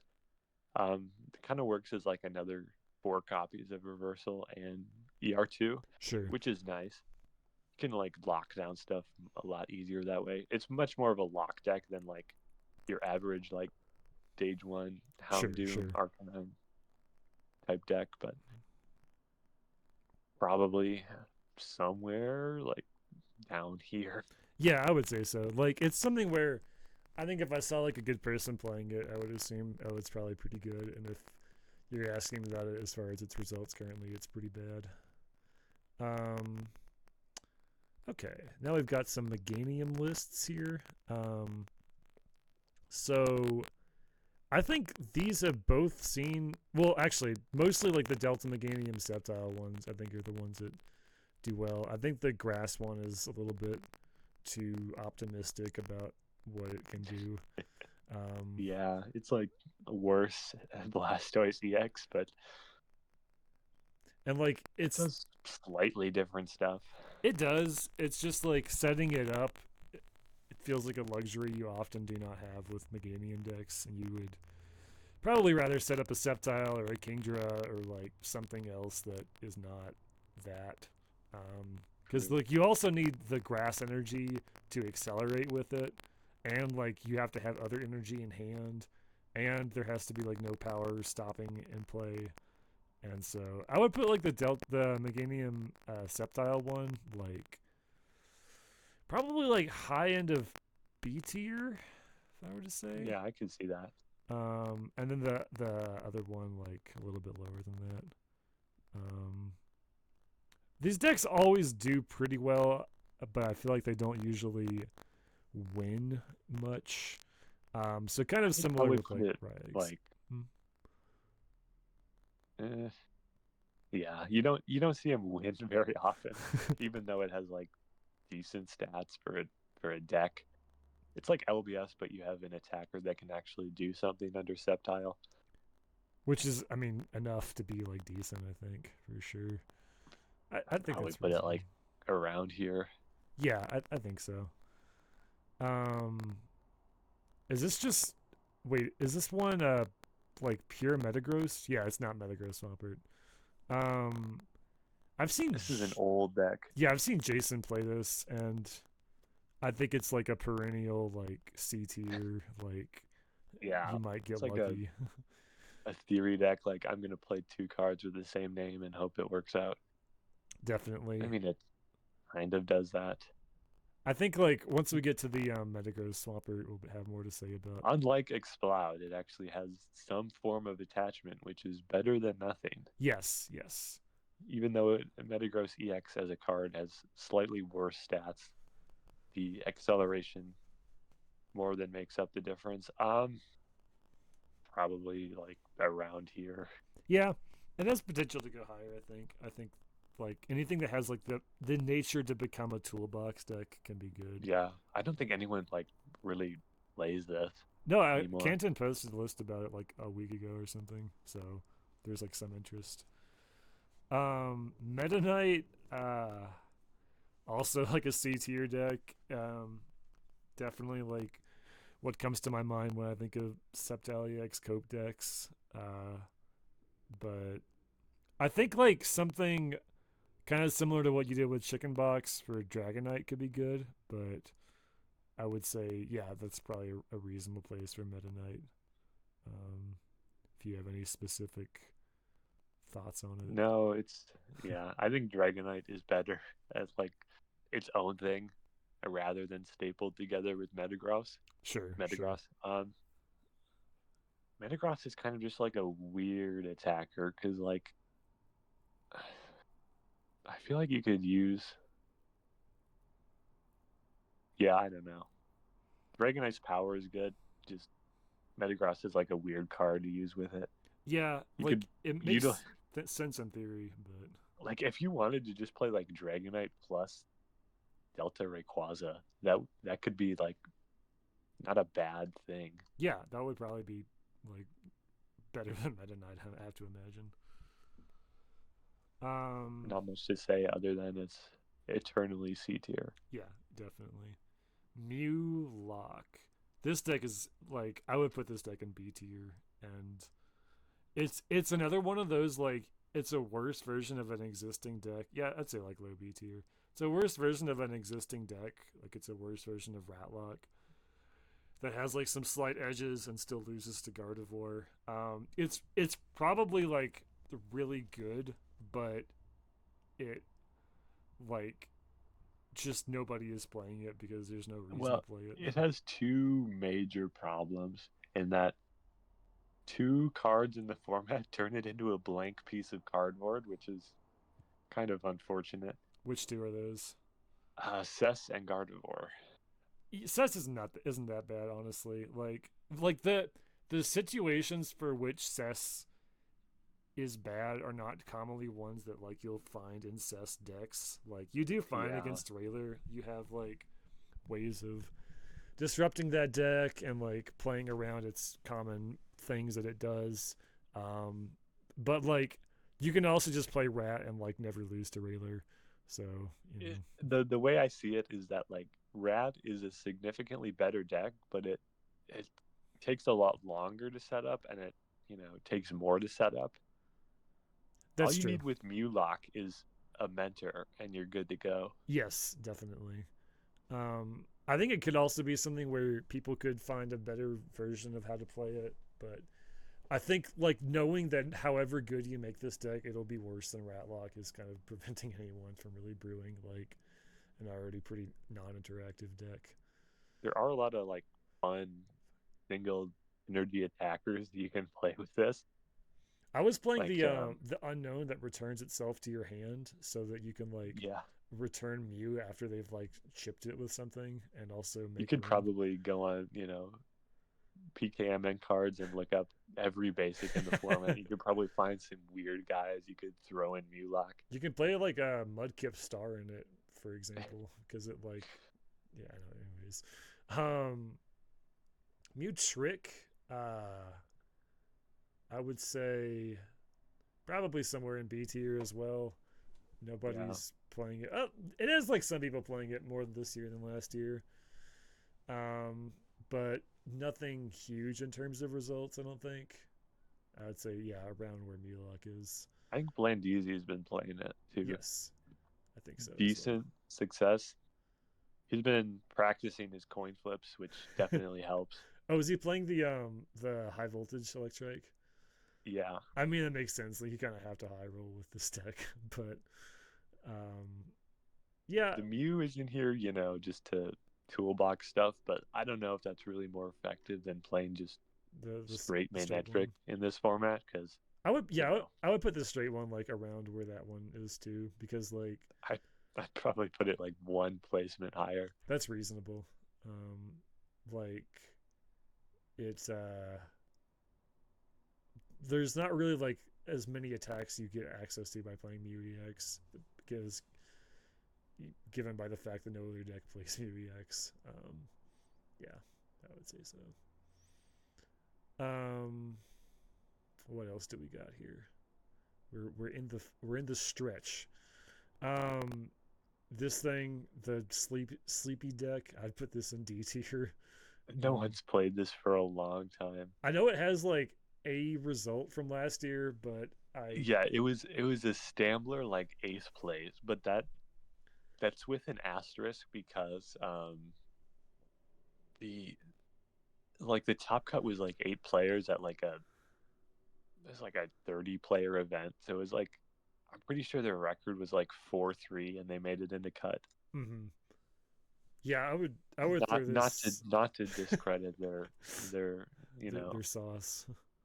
their sauce, but Yeah, I would no put one's played it this since. somewhere in D tier for that reason. I can't really imagine it's very good anymore. I'll put it at the top just because it has Has a result, which a a lot of these a don't. result, but It's pretty dire out here. Muck.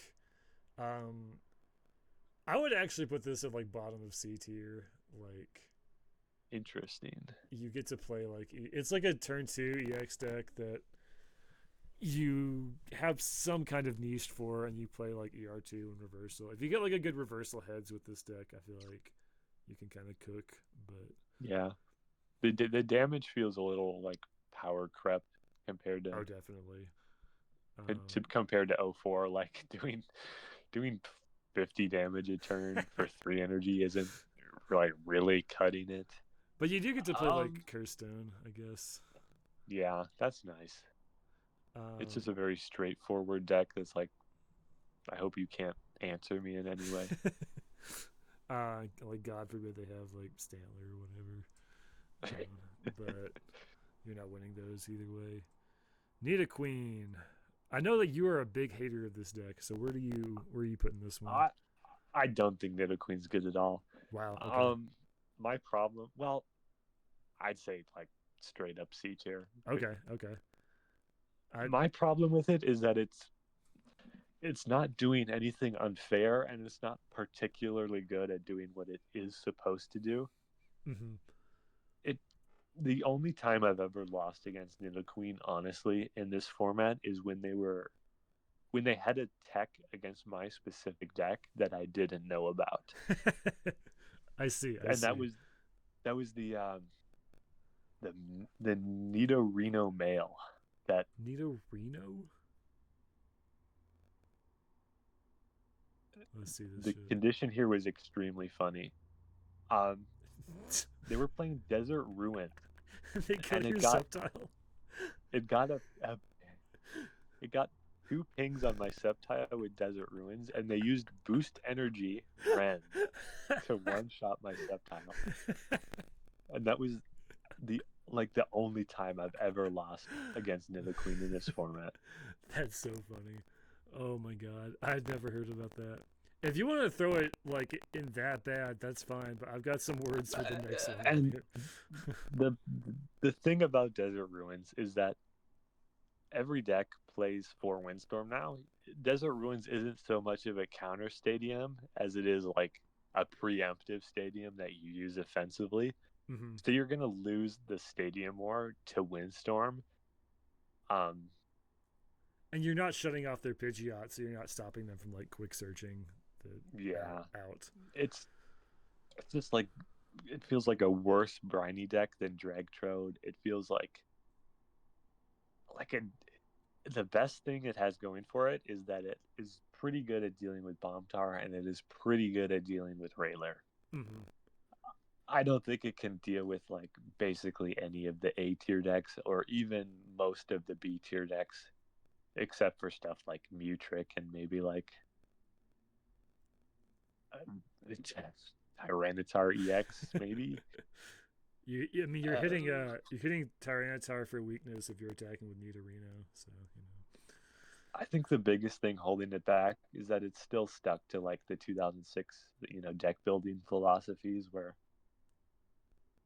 I mean, you see people adopt Mentor now, but I don't think that's enough to like bring it up as much as this variant has, which I think is significantly better than Nidoqueen. Sure. Normal Nidoqueen. I do agree with that these days. I would throw Nidoqueen in high C. That's fine with me. I would put it at the very, very top. Sure.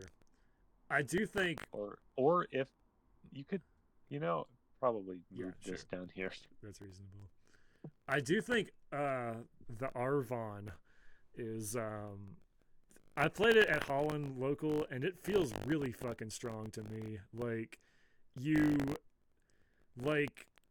I'd say like bottom of 8. Like it feels really good because like you kind of fuck up Rayler pretty badly. You have ways to play against Ratlock. In general, you do pretty well against Bombtar by virtue of you can like cosplay as Ratlock against Bombtar if you're able to get Sceptile up. Pickup for Desert Ruins is something that no other deck except for like sometimes Gambler really does, and being able to like lock a Desert Ruins into play against like Chiro's special is pretty huge. And like just briny looping with Nidoqueen is really nice, and like Rat and Nidoqueen have more synergy than you might think, because like a lot of times your Nidoqueen will toxic something that's already been like damaged, and then basically like you don't need to attack next turn for it to get KO'd, so then you can like brinies the Nidoqueen up and then like pick up and then still get the KO and get like stuff picked up. Also, Nidoqueen, like as a deck, kind of has a problem where you're A, running out of DRE, 2 running and B, running out of like attackers, and Rat solves both of those issues at once. Like you're just naturally getting back like parts of the Nidoran line, and like you're never really running out of double rainbows or scrambles or whatever. And so it's really nice. And I think it's like you struggle with things like Bayonet for sure, but it really does feel like it has game against like a lot of decks, and in particular like some of the top tier ones. It does get swerved by Gardevoir, but you know, what are you gonna do? But no, I think it's pretty solid personally, and like it is also like kind of hard for me to justify putting it in A because it doesn't have results based on like the one tournament I brought it to. So I could see putting it in like top of B for that reason, but like either way, I think it's pretty strong. I'll keep it in A just because it's funny. Sure, sure, and it's also like, I mean, Nidoqueen as a deck is like a known quantity that has had some kind of results at some point, so it's not like a super new thing. I forgot to effectively dog on this more. Yes, go ahead. Normal Nidoqueen is just extremely susceptible to POW locking, which is a weakness I feel that this deck fixes in some way. This deck Like- doesn't struggle with POW locking at all, yeah. Like, Yeah, with Nidoqueen, you kind of just like POW the double rainbow off, and it's like, all right, GG. You yeah, can't really yeah, do anything anymore. definitely. But the rat one, no, you're totally fine. You can, like, you do fine against all the POW decks. Okay, what else do we got here? I Circle want Circle Lock. Circle Lock. I put this around like the like below Melock, but not that much further, like low B, high C territory. Nobody will play this online because you will actually just run out of time before you deck someone to like playing with this deck. And it also runs into like okay, yeah, Sceptile's bad. So like that's a problem you have to deal with, but also like Gardevoir is bad and Shiftry is bad, and like a lot of things for the deck are bad, and so you have to like use your counterplay in a way that deals with all of them. And like Houndoom is like a normal part of the deck, so Stat plus Scramble plus POW can deal with Sceptile, and like Gardevoir, you can play like your own Gardevoir in this deck and try to shut that down. Like there's a lot of like copes you can do. It's again something where like if you want to play this type of deck, you should just play Ratlock probably, or like a better version of a lock deck. But this deck is absolutely like the best deck that nobody is playing at all. Like I'm pretty confident on that. I think it's really good. But like it's also just a Chungus deck in many ways. The only times I've played against it were decks that could auto win it in some way. So I haven't really had like an honest game against it. Sure. And like the deck, if it beats you, it probably is not having an honest game against you either. So you know. That's true. What else do we got? Politoed Fossils. This is a D tier deck, but I think you and I both agree that Politoed like could be something. Yeah, Politoed has 3 attacks that kind of do all do something like interesting in a way. It has like a snipe attack, and then like a huge like 120 damage attack, and then a hit and run attack, which that's a like crazy repertoire of useful stuff. And it's weak to And grass, on top of which that, like doesn't matter.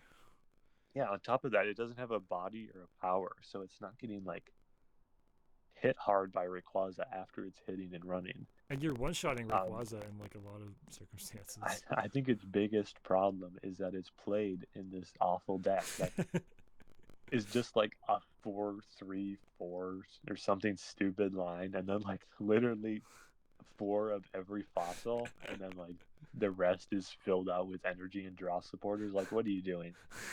I don't think. No, yeah. I think there's some way to play this. I think there's also a Poliwhirl, a fighting type Poliwhirl that like one shots Dark Tyranitar, which is interesting. I think. Or yeah, Poliwrath. It's like yeah, no, I've seen like the like some kind of Politoed Poliwrath sort of deck that plays both of them. Like this guy. Yeah, Like this yeah, is like yeah. a targeted attack, Yeah, this which one is shot's funny.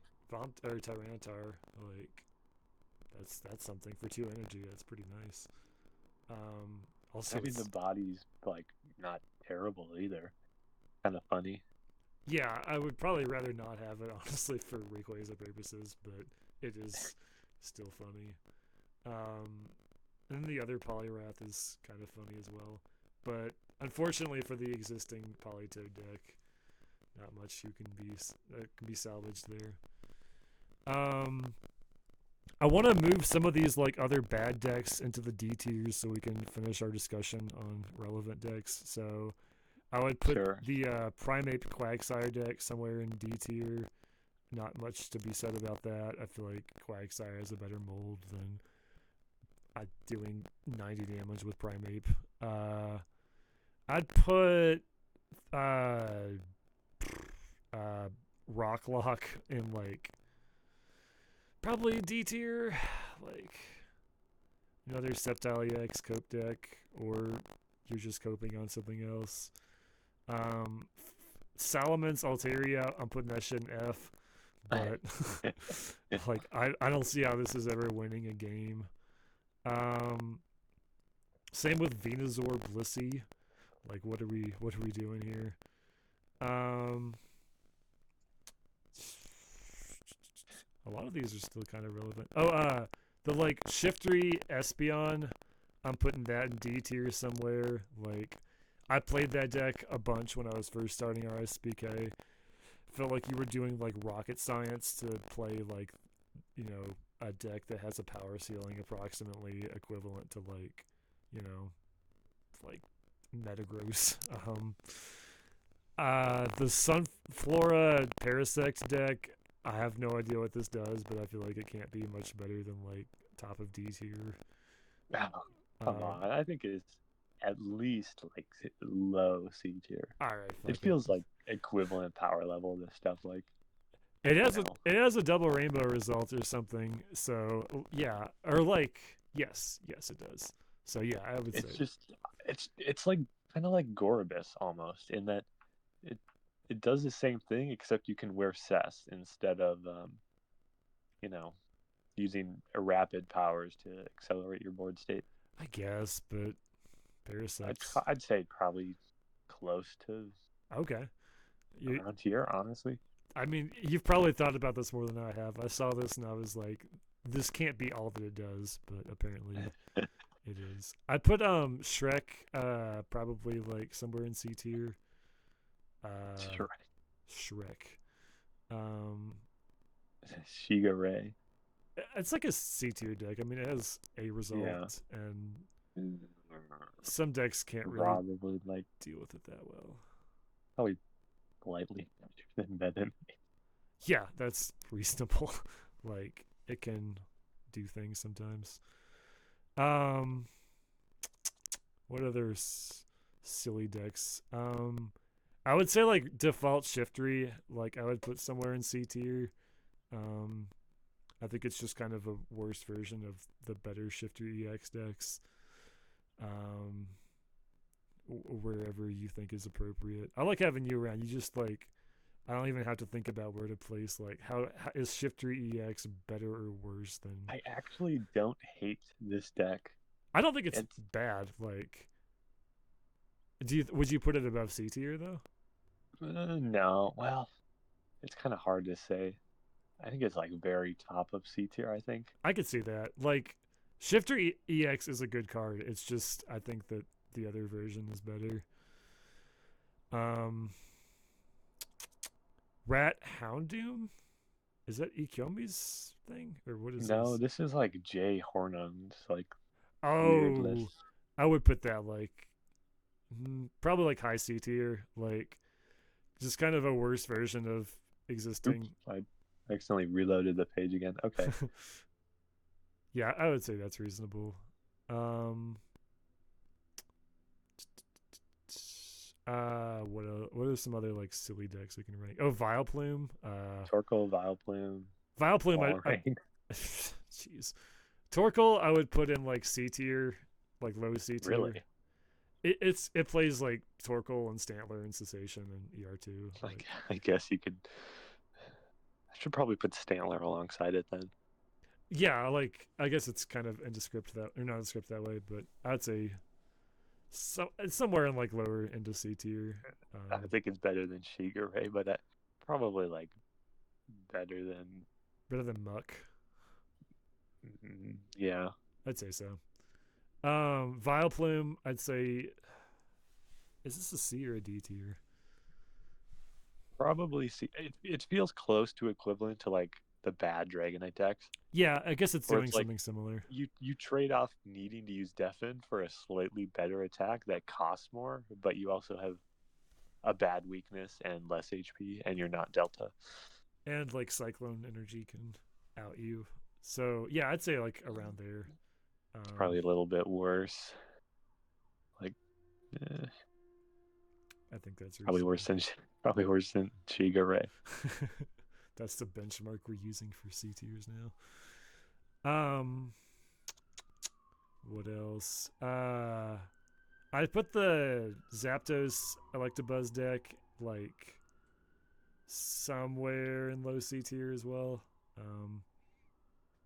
What are you thinking about that? It had like one or two okay results from Sue, who Oh yeah, kind of like he optimized this archetype. Mm-hmm. He like played it with Magma's camera up and stuff. I think he went like 4-3 in the Yokohama Open, maybe. That's not bad. I'd probably put it high C tier, I guess. I could see that. I mean, it's playing like at least High Flyers is playing like reversals and ERTs and shit. And if you're not playing that, you're probably playing something else. It's like consistency, so that seems reasonable. I'd put the Walrein deck somewhere in D tier. I've tried to make Walrein work in a lot of different ways, and probably the most unfortunate thing about it is that any deck that plays Jirachi just has like a 100 damage nuke against it. That is true. Which is kind of stupid. That is true. And the one that's weak to lightning is not much better. Like you just get fucking one shot by Ray EX plus Curse Stone.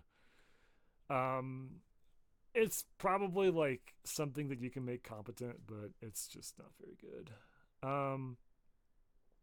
I would put the three like hit and run decks: the Shedinja, the Dodrio, and then like the Dodrio nose pass ones. I put those all like somewhere in C tier, pretty close together. Is Wimpy Chicken like worse than B tier? Like he's brought it to a bunch of things, and it just hasn't really like panned out super great. I guess Wimpy Chicken we can put higher though, like than the other two, if nothing else. Like I think this one's kind of interesting too. This was Canton's list. Yes. But I like the nose pass and like free retreat Dodrio. That feels like it works really well. I don't know. I've only played against it like once or twice. No, same. And I guess we could put Wimpy Chicken like a little bit higher, like probably high C. I think it's better than like most of the shit in C tier, honestly. Like has better results than most of this stuff. And the Shedinja one, I know May plays that one, but it just hasn't been played a whole lot lately. I think he's abandoned it. Yeah, I mean, when he's like a strong bomb tar player, like, and good at making other decks. What else? I'd say Swampert Aggron is pretty abandoned. The big niche that deck had was doing well against LBS, and now it does well against like regular, I guess, but so do I think the biggest like benefit to playing Aggron is that you shut off Regirock and Delta Mew, which are its two like big weakness counters. And I mean its attacks aren't bad, but the fact that it does 100 into 30 and it doesn't even like two shot in EX for being a massive stage 2 is kind of stupid. Yeah, it trades pretty horribly against all the stage two And if you whittle glitches. this thing down, like another's not coming up again. Right, right. They need to like take a turn to recycle. I would put it in like low C, um, personally. Probably. Probably above like Exploud because it has results, but I don't know where exactly you want to put it. I think it has like one or two tops, doesn't it? Yeah, like they're pretty long time ago, but yes, it does have tops. I'll probably put it probably around here, maybe. Sure. Um, okay, I guess we can just kind of go through these individually. Pop, you want to talk about that one? Yeah. Um, this is probably one of my favorite decks of all time. Uh, it feels too good to be true, just because if you've ever played Pokemon, you know 100 cards like Registeel that are like, kitchen table cards. Like this has a stupid requirement that I'm only gonna, achieve on the PDCGO expanded ladder, some shit like that. Sure. Registeel is like the first one that feels like it actually works and it actually, has a place in the meta and it actually does something relevant. Like the fact that Final Laser deals 60 spread anywhere, that's, in my opinion, just the single best attack in the format, with its conditions met. On top of having 90 HP, which is the best HP a basic single prizer can have, that True. isn't, doesn't Some have bullshit. an absurd, terrible drawback to it. On top of being metal type, which means, you get to pile on special metal energy. It is incredibly fun watching people attempt to kill your Registeel, and then it just takes like 10 damage over and over. And the reverse sweeps you can pull off with this are like crack. They're so addicting. It's so fun to play. And Fortress is an insane card on its own.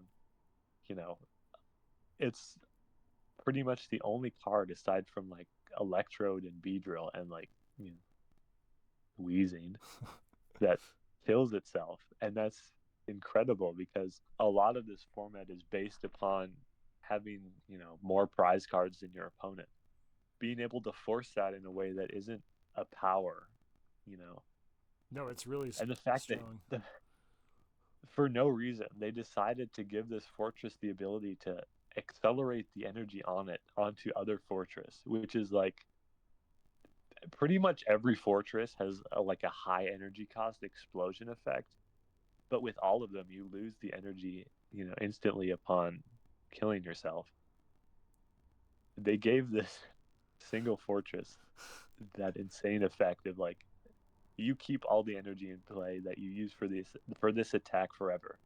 So you mitigate this extremely expensive attack for the rest of the game pretty much. And you can chain this over and over and preemptively, give your opponent prizes when they don't want to take them. Mm-hmm. There's probably 300 more words I could say, but No, it's like, fun. and wherever you want to place it, like, I totally trust your judgment on how good or bad POW is, or POW, Pop is. It's like a super funny deck, and I'm really glad that it exists because it, like, is not something that existed anywhere else, and it uses three guys who haven't been played in anything.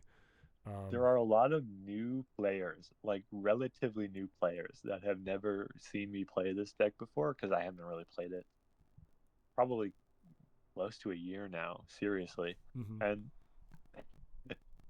you'll just never like know the true experience of seeing this thing hit the board. And it's like, what the fuck am I looking at?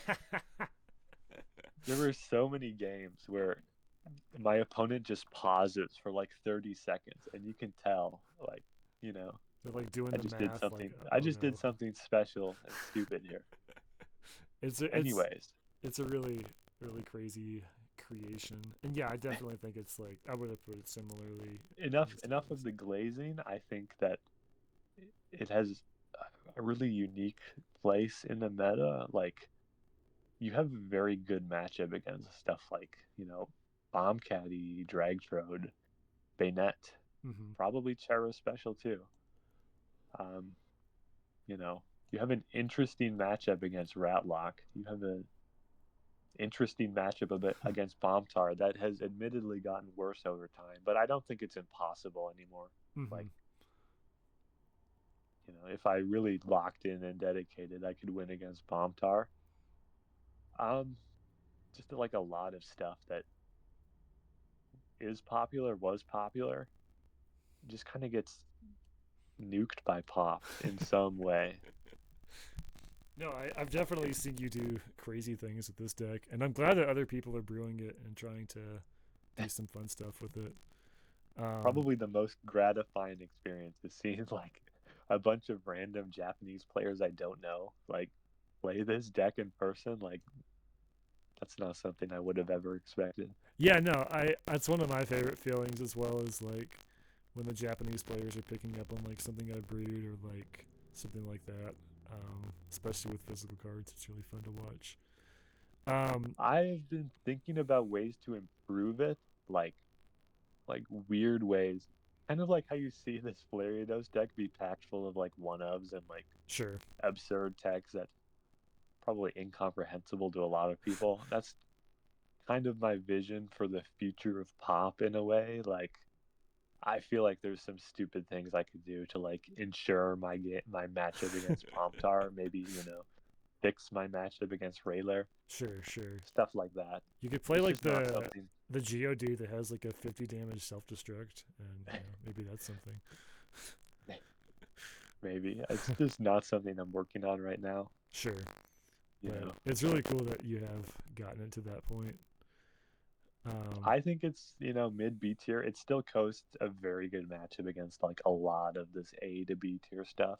Sure, sure. I definitely Just have like in a seen that. unique way, just because exploding 100 damage curse stone, stuff like that. Right. Power lock, especially. Muck is pretty devastating.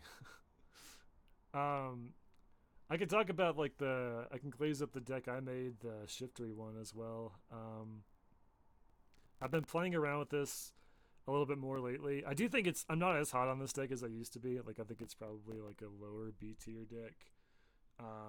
But I would say that like it's very funny and it like has something resembling like it just does so much shit, especially with like the Milotic in there now. It just like is so good at like doing bullshit that you like don't have to prepare for in any other deck. Because like Magma Hideout plus target attack alone is not something any other deck has to deal with. No other deck plays Crawdon EX really, except for Wet Rat. Um, like Skill Hack is a crazy attack. Dirge is a crazy attack. It just does a lot of like very silly stuff, but usually like enough of it is like you can like get enough of it going that it'll work. And it's a Sableye deck as well, so I mean you can win on the back of that. But I do think it is like maybe running into some consistency issues, and I'll have to like play around with it some more. But I think it's very cool and does a lot of very silly things. Do you have any objections with the placement? No, the only thing I'm still hung up about is Magma Hideout. I don't get it. I It feels weird to me. I think it's a really good card. It's like a deceptively strong stadium. It does a bunch of things like it puts Stantler in KO range of Dirge. It acts as a counter stadium. It like if you get the Sableye lock going and you get off like a mentor, but you're just kind of waiting there, it's really nice to put down.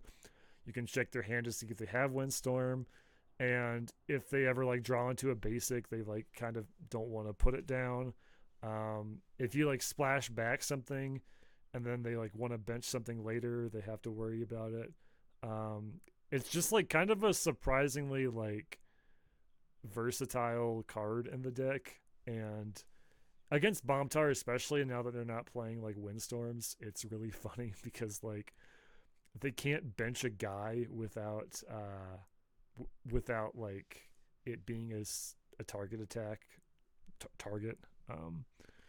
But yeah, you can also cut them. Like I know some people are trying to not play them for better cards, but Raichu Marowak. What are we thinking? This is an old Odysseus special that like I feel like I remember him playing this and it was like kind of like a weird toolbox with like Mews and stuff in it. Mm-hmm. Um, I don't know if there's any like use case for it today. I don't know if Marowak is any better than Exeggutor per se, but it's a thing. I thought about, playing it at one point. I didn't hate it. Sure. I would probably put Just him like low B tier, like worse than Ryegs, but I don't know how much worse, and I'll have to see if I think it's anyone. probably like reasonably worse. Just Oh, really? Exeggutor is just a much better card than Marowak, yeah. That's true, I Marowak's big guess. like thing was that it had like a bigger focus damage, kind of like or like Revenge did like 20 more damage than a full Deltic Circle, which was like not super relevant because you could just do that damage with Raichu. Yeah, that makes sense. Eh. But you do get And access to like the other Marowak as well, which is something. yeah, I'd probably put it like way around here maybe. Sure, I think that's reasonable. Um, I guess we could talk about Ratlock. You've been playing this deck a lot recently, and I actually have too. I've been trying to brew it more. Where are we thinking for this one? I think I can go at the bottom of S tier, Yeah, honestly. that's kind of where I've historically had it. Um, it does get brutalized by guard, and it has a pretty rough Sceptile matchup.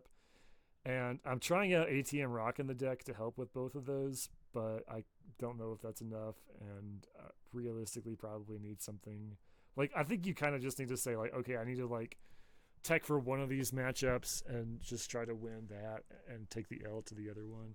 Um, Sort of like Bayonet in a way where like there's just this one glaring weakness where you just lose to Gardevoir and to Sceptile really hard.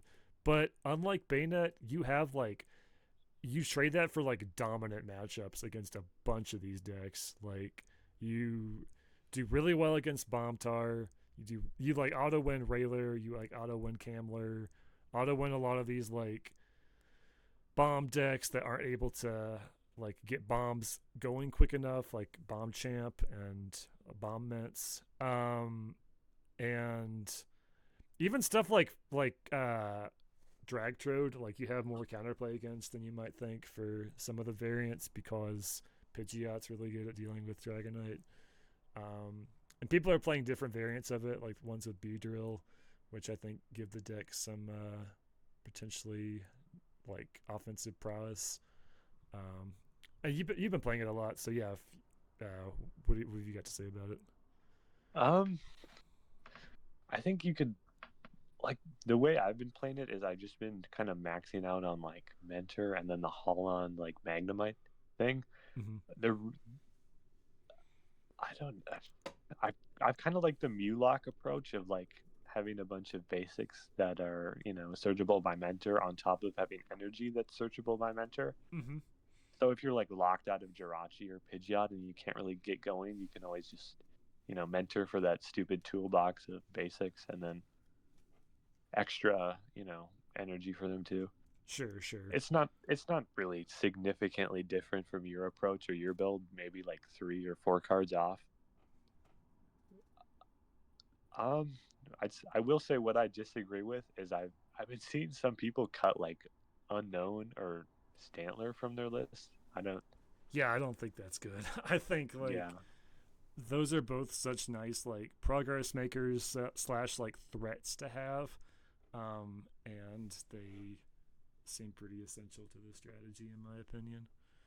Um, but yeah, I think for now, still like feels like an S tier deck at least online, and I'll have to like try to mess with the list some more and see if I can help the Gardevoir matchup without compromising too much. But if you dodge Gardevoir, I mean it's pretty unstoppable. Like, uh, just runs through a lot of the format. What else have we got here? We've got Wet Rat on here, don't we? Yeah. Which does this have a top cut? I know it has like a bunch of play. Did Ecomi ever top cut with it? I don't remember. I know we played it to something I at think some he point. did top cut some online tournament with it. I'm pretty sure. I would put it like in low B tier, maybe. Like Probably. it has results, and like I kind of think you're sort of better off playing just straight Ratlock, but it does Yeah. do some really funny things. Like Unknown E plus Crawdaunt is like a super like funny gameplay loop you can engineer. I guess that's a way you can deal with a rare candied Pokemon. Like That is true. That is true. You can. it feels like a little bit roundabout, but I mean, it's Eradicate. How bad can it really be? Yeah, exactly. Um, Um, Probably like around here somewhere. oh, that's a little higher than I would have placed it. But honestly, like seeing what we have Where on would where would you have placed it? actually seeing what we have on low B tier, I would probably put it around there. Like some of the low B tier things are a little fraudulent. Um, yeah, I mean it's a Powlock deck that plays, unknowns and Eradicate and the greatest card in the format, Crawdon EX. So that's reasonable. Ray Doom. This topped at Double Rainbow, I believe. Yeah. Um, In my personal opinion, this is just like a better way to play Arcanine. I mean, I can't really argue with that. It has better results. Because you're pretty much one-shotting everything you want to one-shot. Two-shotting everything you want to two-shot.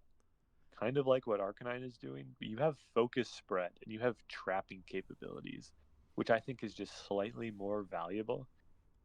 You also save a lot of space and you aren't as vulnerable to admin. that's One true. of the problems one of the problems with Arcanine is that you have to keep a low bench size, and that might involve not benching Growlithe when you want to bench Growlithe. Mm-hmm. So when your Arcanine is KO'd, and you get admin, you're just kind of out of luck because you now you need to draw Growlithe and Arcanine off of admin on top of energy. Right. If that happens to you with Raydu, all you need to find is Rayquaza and a single energy. Like you should be okay at that point.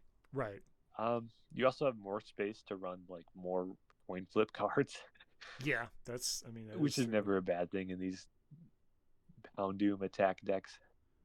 Where are you thinking? Like high C, low B? Yeah, I mean, just because it's unproven, I seriously think it could be like a mid-low B tier deck, Uh huh. but I don't think anyone's playing it except in person in Japan. Sure. I think that's reasonable place to put it. I Like, could go like right here at the top. yeah, it seems fine to me. It's again like you're playing good cards that will be good together, so it can only be so bad. Sceptile. So you're obviously the expert here, so I'll let you place it and take it away. Sceptile is a fun deck, and I think it it's it feels like an S minus minus deck, which is a stupid thing to say, but it's like if I could shove 10 more cards in this deck, it would be like triple S tier, but I can't do that. So it feels like the fourth or fifth best deck in the format. Yeah, I can totally buy that. Not counting the duplicates for sure. Um, so and you've said that like you don't struggle as hard with Stantler decks as at least I did whenever I No, mess with the deck. it's the matchup was weird to learn, I'd say.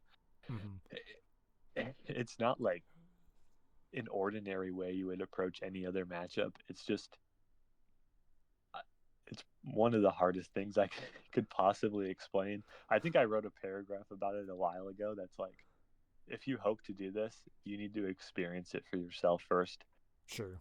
because you're on the back foot at pretty much at all times. You run a low amount of energy, you run a lot of like specific pieces that you need.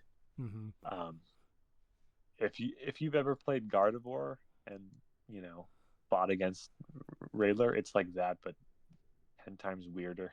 I see. I see. I think guard versus Railer is like not that skill intensive. Like the things you need to do are very like sensible. It's like, okay, let me get out Mew, avoid attaching cast form if I don't have to. Like save Like my if I orbs, asked you but what the best attacker in this deck would be against Rayler, like what do you think it would be? I would think Mew. The answer is Grass Sceptile. I guess that makes sense. Yeah, it heals all of the damage Railer can realistically do against it. Wow. Um, but yeah, like I think if you're able to keep Stantler under control, like that just feels like it opens up a whole bunch of avenues for the deck. It does really well against seemingly everything else for the most part. Yeah, I'd say its two biggest problem matchups are like a good Rayler player and this Oh yeah, specific Dragtrode. variant of Dragtrode. Yes. Just because Sneasel is resistant to Psychic and, Dragonite is resistant to Grass, because you would like to poison this, Mm-hmm. to shut off its power, but you're not You're doing doing any damage 20 with that, damage and then you're total. going to take 90% of your HP if you attack with Grass Sceptile. Right, You right, cannot you cannot one shot this unless you attach 5 energy to Grass Sceptile. It's just like a yeah. weird matchup. And And drag off Roselia, hitting pitch, drag off hitting Pidgeys seems rough too. yeah, Roselia helps a lot against this, Mm-hmm. as does Rayquaza EX. Ooh, yeah, yeah, could see that for sure.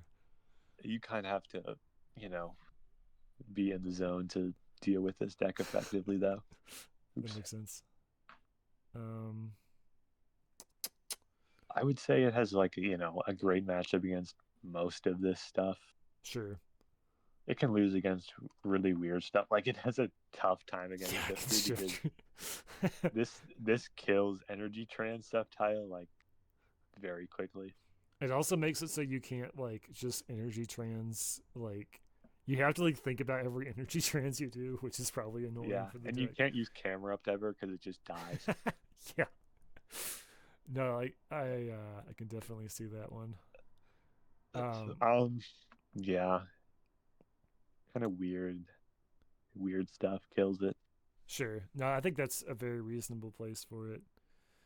All right, let's round this off here. So we've got Scizor. Let's do the Scizor Metagross one because that one's not as This is good. a certified J class Yeah. Oh special. yeah. I put it somewhere and see. Um, Yeah, like I don't really understand why you'd play this over normal Scissor. Um, yeah, I mean, they are two cards that do things together. but yeah, they. I don't know.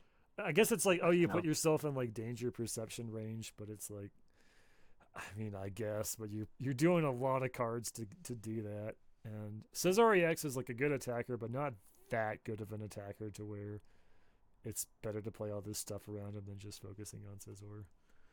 Um, Speaking of focusing on Scizor, um, I would throw this guy like in A tier, right? Like Yeah, I it agree. has to be somewhere in A Probably tier. been Um, getting decent results recently. it's yeah, it's had like a lot of good Japanese results. It's had good in person results. It's had good online results.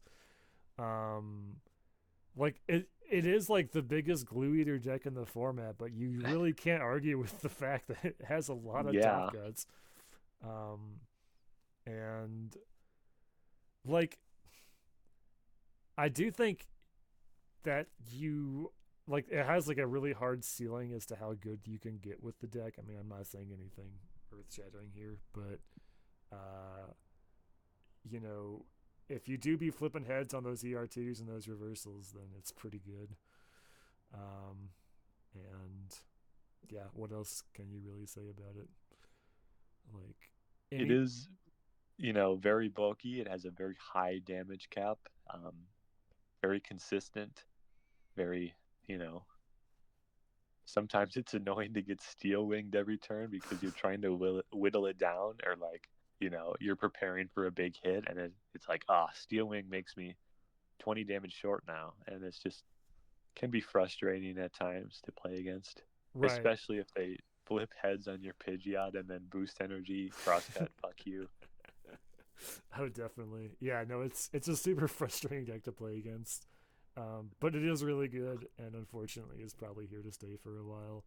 Um, and yeah, I think that's a reasonable placement for it. It has just good ass results. Metagross Swampert. Like I was pretty high on this deck, but I think it's Yeah, probably like a C tier deck. I would put it like probably. higher C tier. I Um, put it above Aggron at least. yeah, oh yeah, yeah.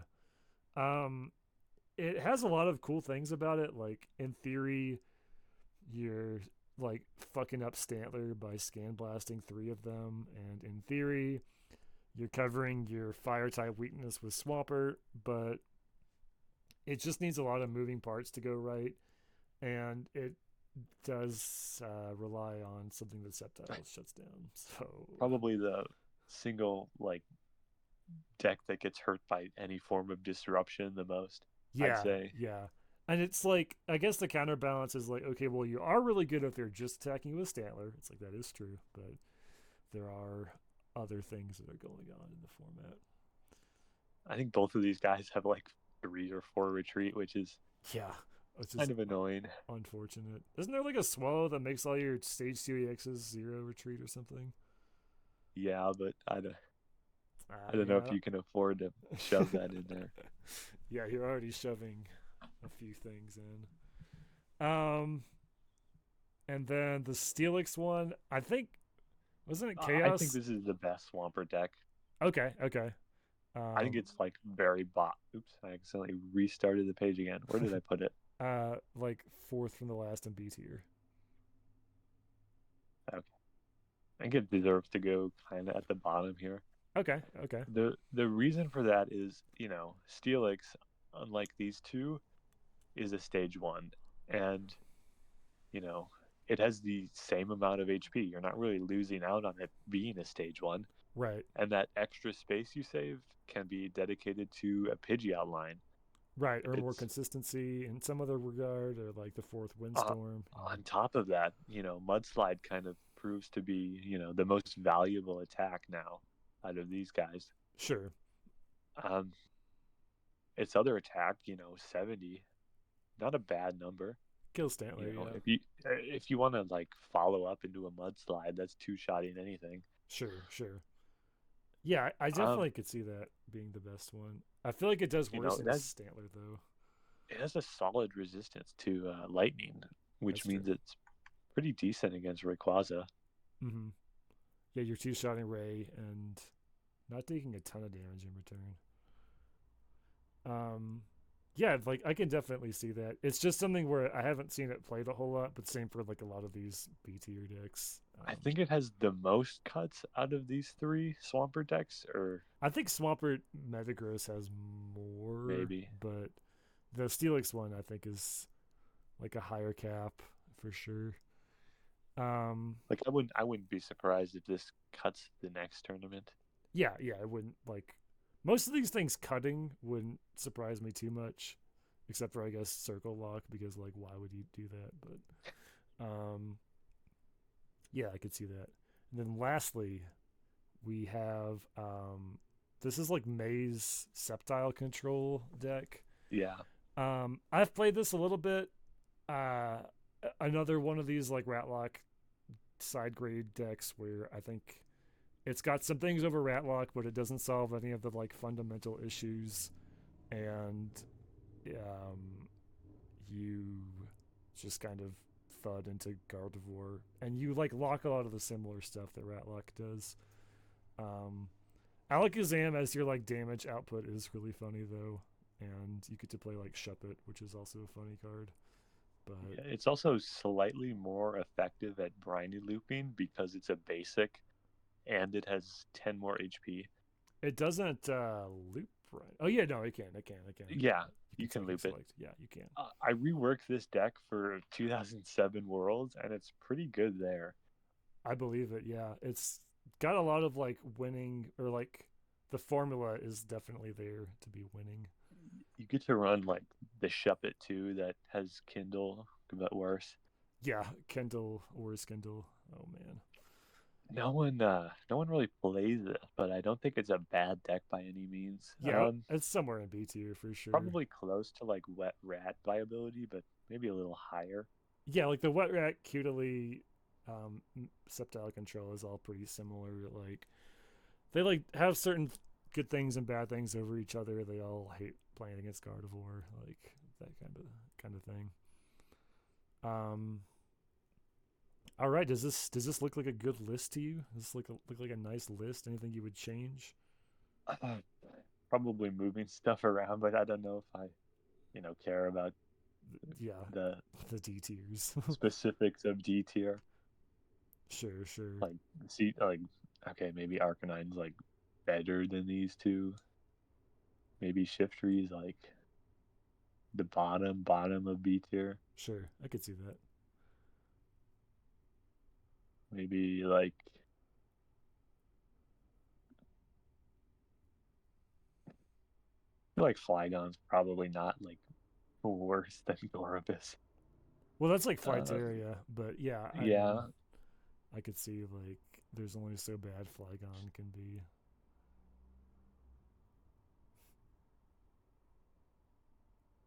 probably okay. Torko's probably not. uh, yeah, this is probably fine.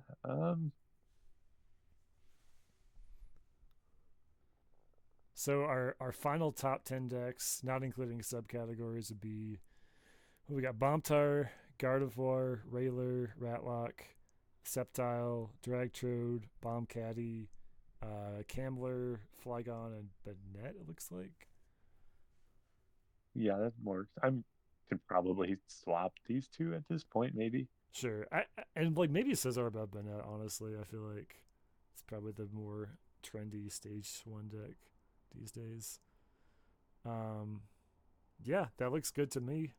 And we are clocking in at a solid epic movie length for this tier list video. So, do you have any final words for our dozens of viewers? It's been like 4.5 hours. Yeah, it's been really long. I haven't eaten dinner yet. Okay. I haven't eaten Um. lunch. Well,